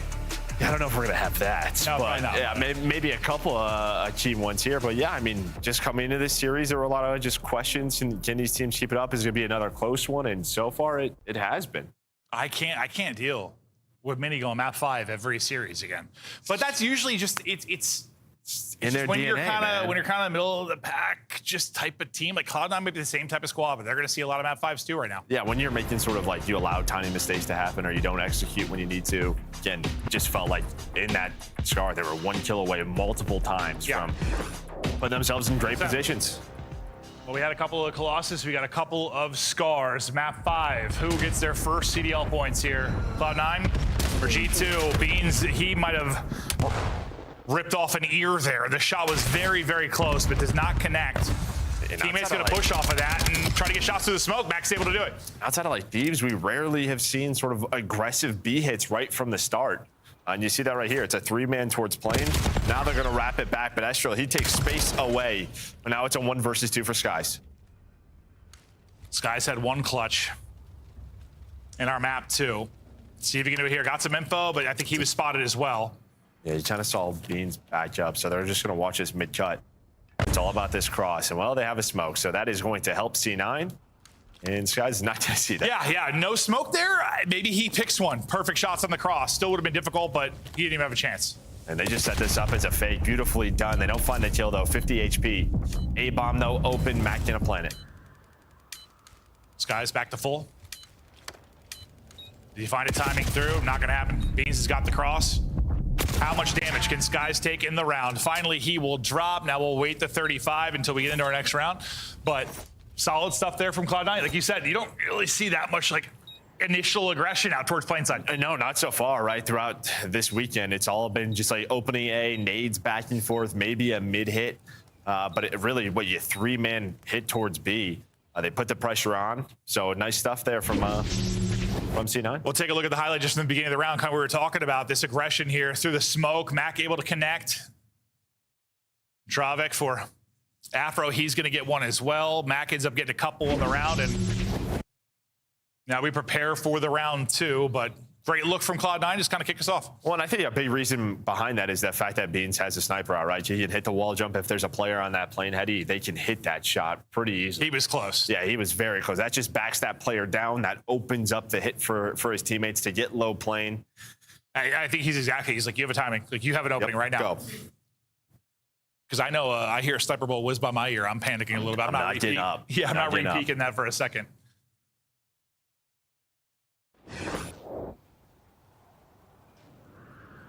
All right. Nice round from Mac. He honestly hit a great map too. All those multi-kills. Starting strong here through the opening round. Maybe a little more traditional look from G2 to start, but they're pretty spread. Bomb carrier on an island, at least for now. That'll be Estriel. And with Sky sniping over this, middle of the map's open, right? So there's nobody top green, and that's going to allow Kremp to get into this spot. So it's not like he hits this shot, but he opens up a lane for Similar to what we teammate. saw last round, right? Yeah, same exact thing. Even if snipers aren't hitting the shot, they are opening lanes 100%, but trying to open up lanes himself is Afro. Wiggling on forward. Looking to get nasty. Oh, he is spotted, he is stunned, he is naded, he is dropped. Mac, nice snap, but unfortunately he was already basically one shot, so didn't have a chance in the fight. Beans now, 1 versus 3. He's gonna lose a sniper life there as he falls. So once again, sniper line of sights opening up lanes for their team, sets up Crimp for the first blood, similar to what it did for Afro in the last round. Yeah, I mean, I think it was Vivid, or he kind of plays for it, but it's just not the same angle. You don't have the advantage in it, so Kremp able to get to that spot and win the gunfight and then back away. And then everyone at some point is going to be wall banging top motel, throwing stuns and nades at it. Everyone kind of knows you can just slide across or crawl across. You're going to pick that up more and more. Imagine if you crawled to like 5 times the speed, dude. That'd be demonic over there. There's a perk that allows you to do that. Well, nades are close. Afro hit to half, but he's still up. There was an opening look out towards B. This time, everything here over towards A. This is the angle for Skies as he'll try to connect on a snipe. Everybody's low, though. They give him the angle. That's through the wall, though. Going to be a hit marker. Is that the call to go with a weak player? It looks like it might be. They try to take some space, and there's been a lot of damage done to the Cloud9 players, but they'll just lose Beans. I mean, I think you're kind of fortunate. That's all you lose, but honestly, just being down a man on offense is going to make it so tough. Yeah, almost a collat there from Skies. Yeah. Hits the shot, but as you said, just allows his teammates to get into this position. Now he's watching the crossover towards B. Look at Tremp's spot all the way pushed up. That man is behind enemy lines. So just don't die. You're waiting on him, but the timing, okay, it's going to work out. I thought Estriel and the rest of G2 were going to get caught. Waiting on Tremp, doesn't matter though. It was a clean round for G2. G2 now. Taking the edge. But yeah, they like, at first, honestly, like, I didn't realize Beans died at first. I was like, I couldn't believe Cloud9 made it out of that with everybody alive. That's what I thought at first, because like, you saw so many hit markers. The snipe hit marker, then we hopped the crimp or something. He got 6 hit markers on 2 players. But yeah, they got the first one. First, I thought they miraculously got out of that. But almost. They didn't get out of it clean.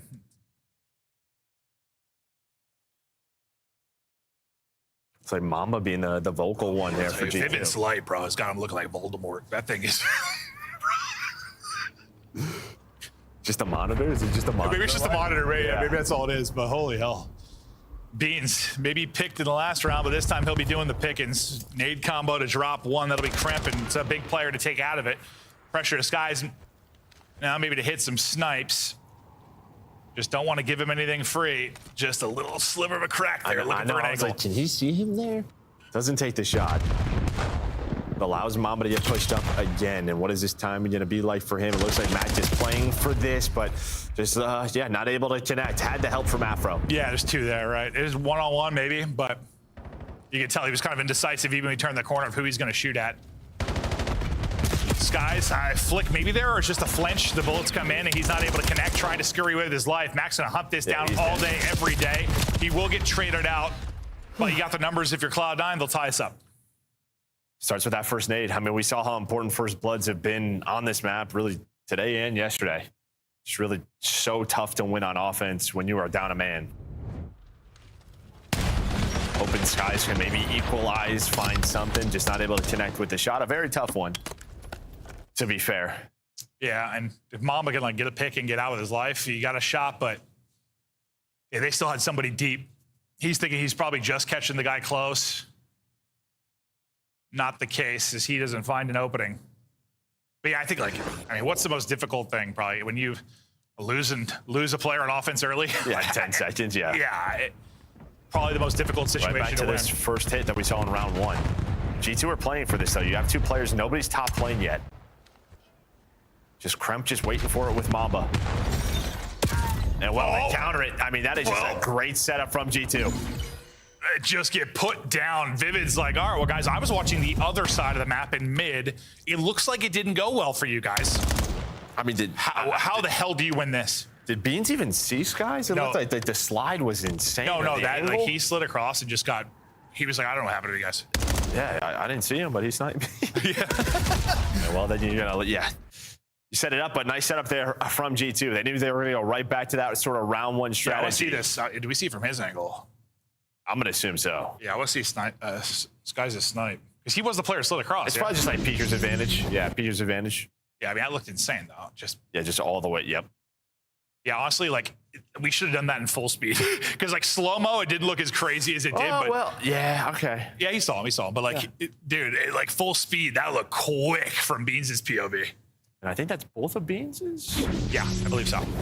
So Snipe is out for G2, or C9. Vivid and Afro still sitting on duds. But hey, you're down a round. It's like, all right, that's no problem.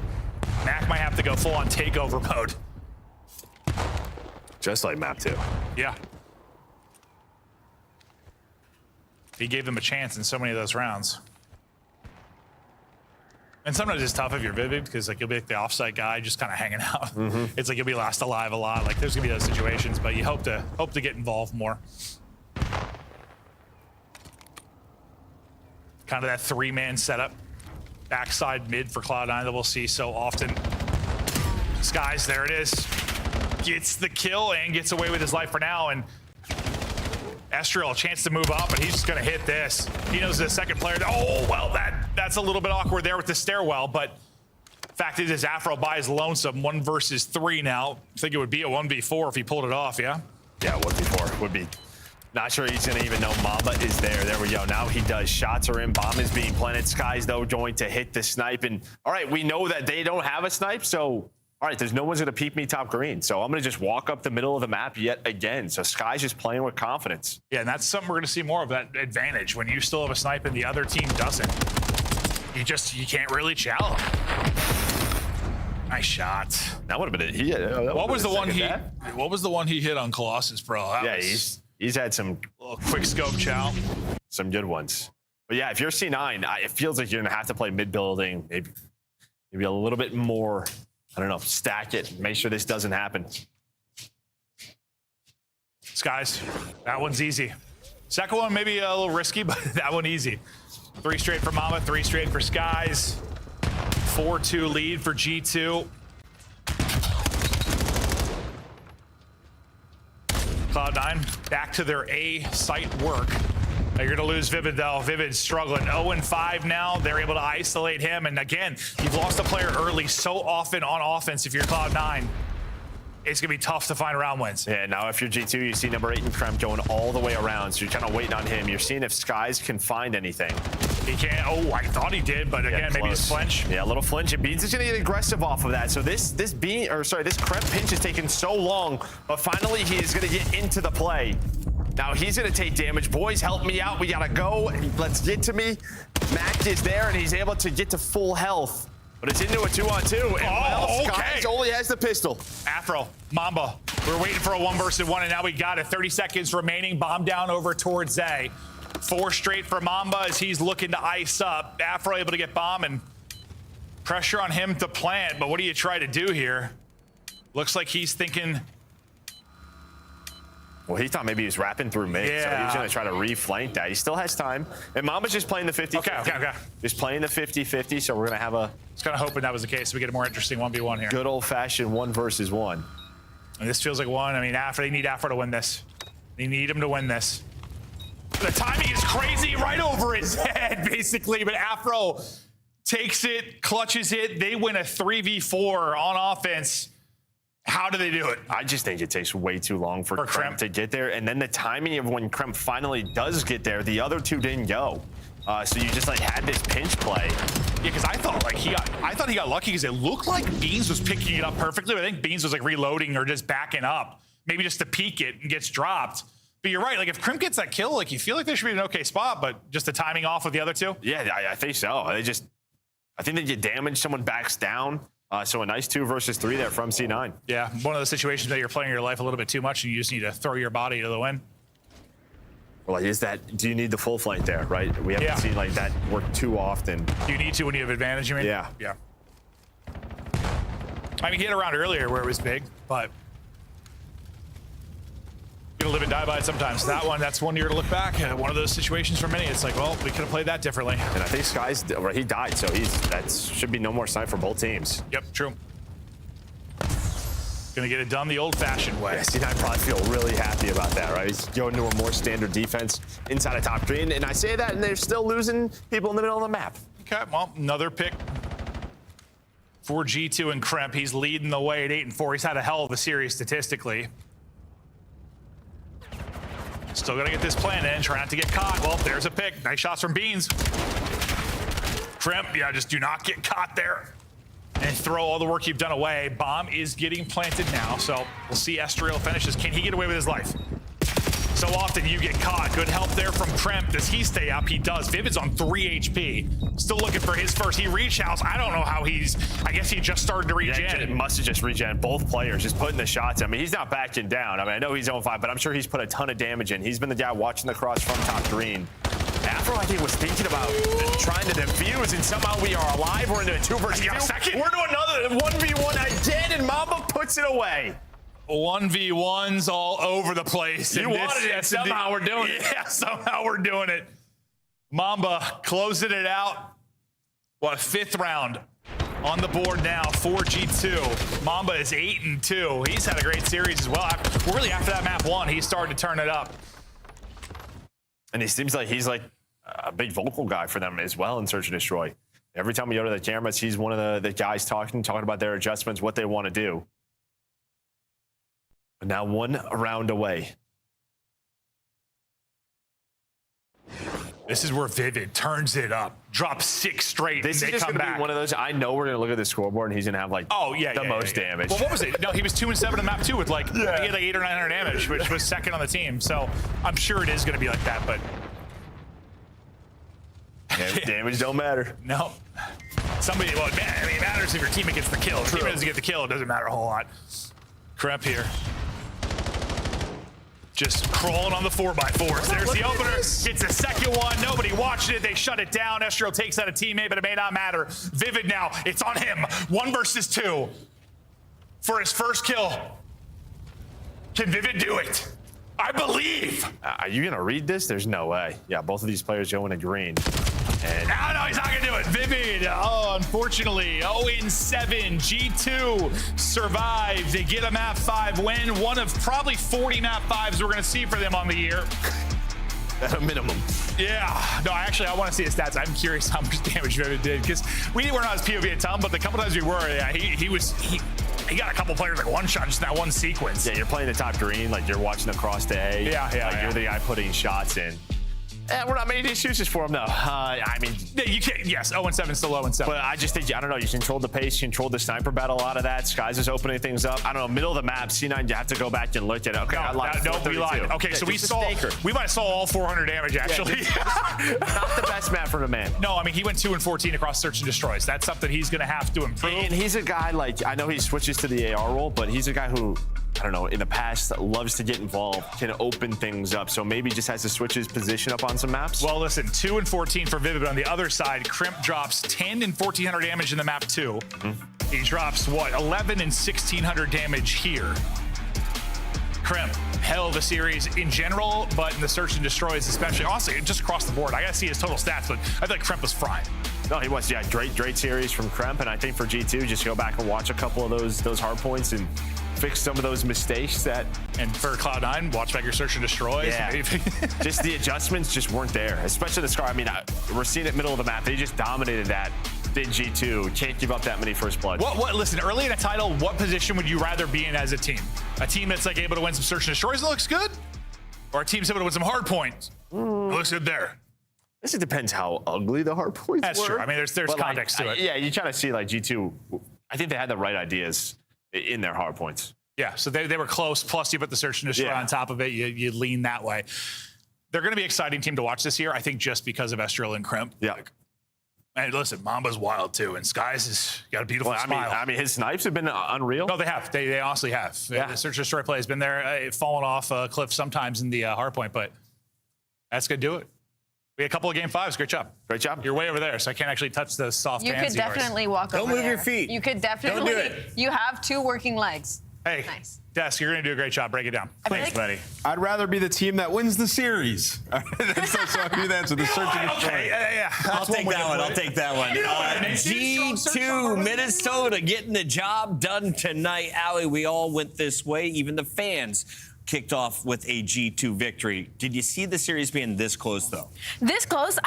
For me, no. Honestly, I thought maybe we'd go to a game 4 situation, but I didn't expect the hard point that we were blessed in that game number 4. And even in this game 5, like at the start of it, this search and destroy was incredibly entertaining to watch. I felt like the defense on both sides, both teams had a really good grasp on this map. It was just unfortunate when some of the picks that Skies was hitting, dude, and they get that first offense. Like on the side of Cloud9, you're in New York, you're like, okay, we know we have to make adjustments. The problem was the adjustments they were trying to make just weren't working. When they hit B-side again, there was no smoke. They didn't really have pressure. They were on offense, and it kind of just gave Skies the straight blood as we watched. It felt like that's when the game kind of got out of control for the side of Cloud9. Yeah, Allie mentioned some throwaway rounds. The hard push B is an interesting choice for sure, especially when you know Sky still has that sniper. Yeah. And that's where the game kind of got out of hand because it took you an additional 2 rounds after that to get Skies off of the sniper on his second death, right? So if you're G2 Minnesota today, through both of the search and destroys, the first blood battle you were winning, you looked so clean when you needed to group up and kind of push things out together. For Cloud9 New York, though, the hard point looked stellar. Yes. Right? Like they were on the back foot. The teamwork was very good from side of Cloud9. Yeah, they were on the back foot of both of them. Dropping damage in that game mode today. Absolutely. Afro as well. Afro turned up, won them some huge situations in that game for him. 43 kills, not bad, my guy. For now, though, we have to crown our MVP. And can you guess who it is? Cramp.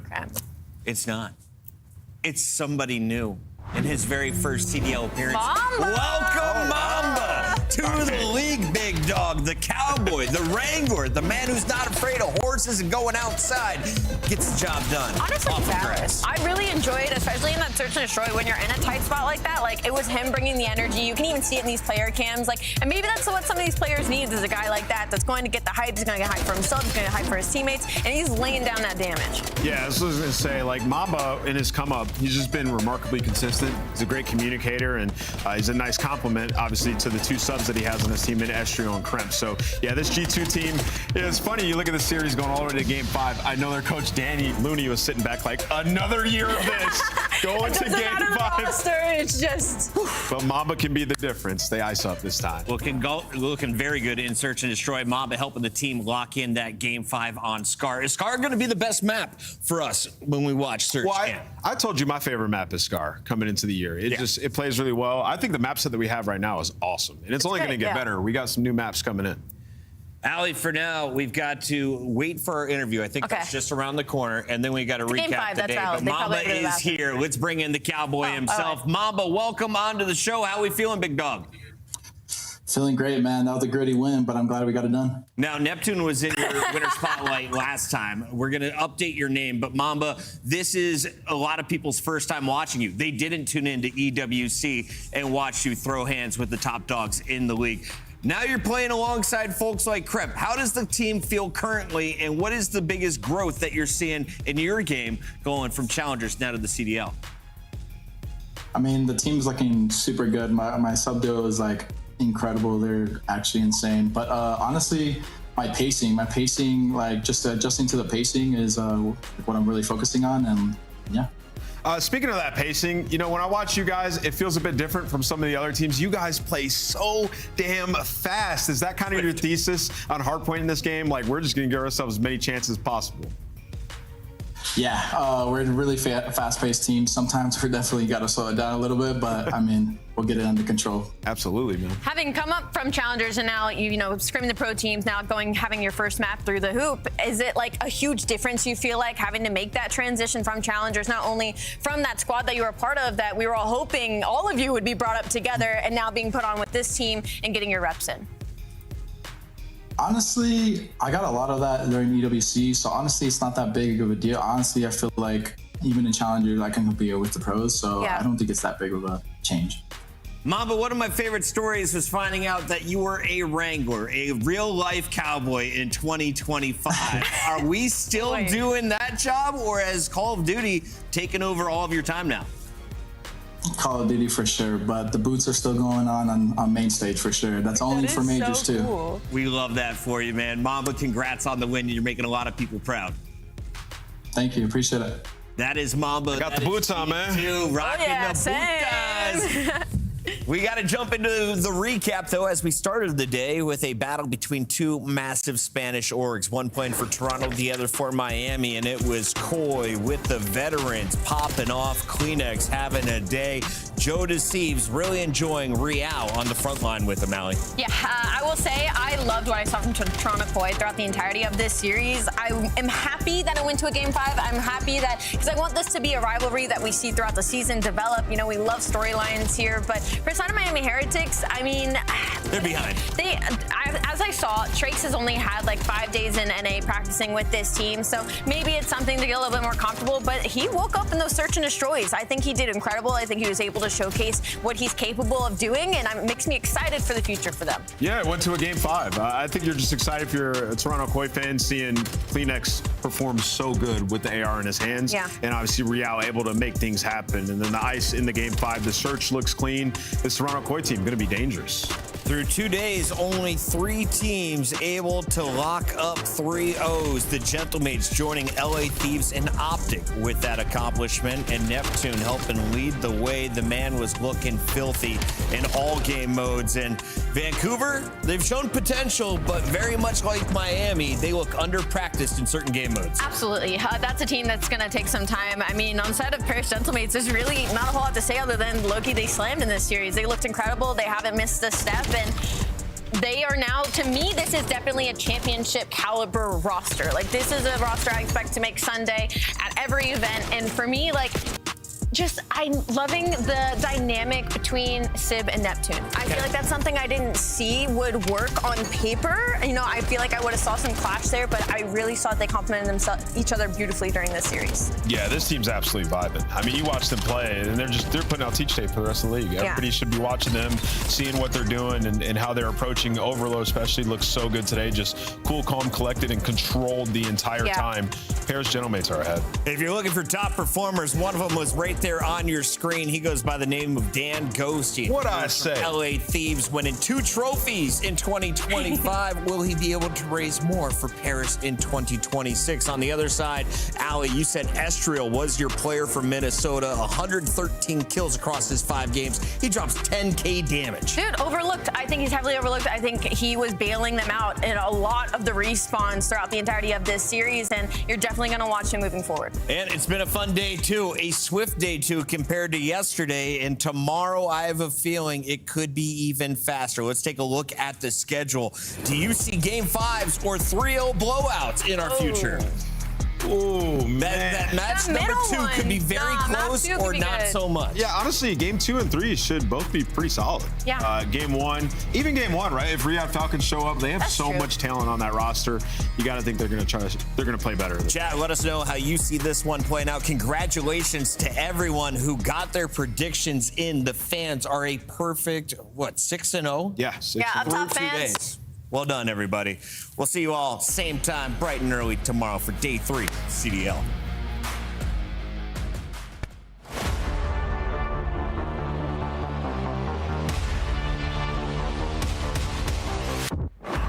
We got that power.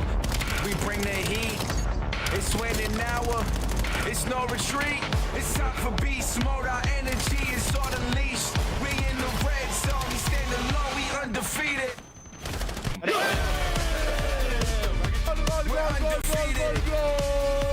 We stand alone. We undefeated. We undefeated. We stand alone. We undefeated. We born for the battle. We got no time for peace.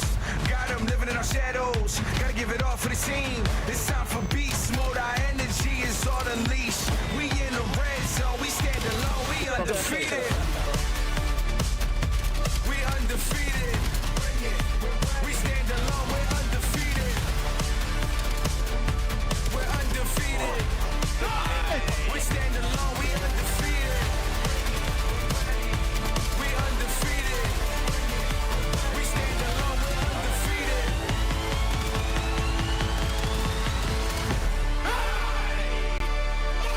Good play. He's in our solar. I went left. Oh, pinch left. Yeah, there's one deep back. I'm waiting. Renko did already left. Super dead. Nice, 3-2. I'll try. Nice. Go. Go. For the game. Boom.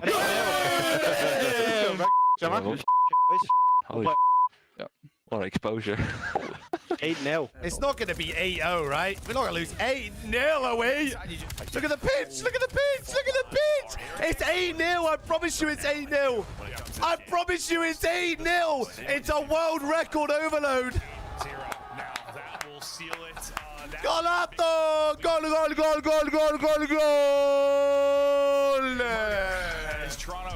Have they played the game mode before?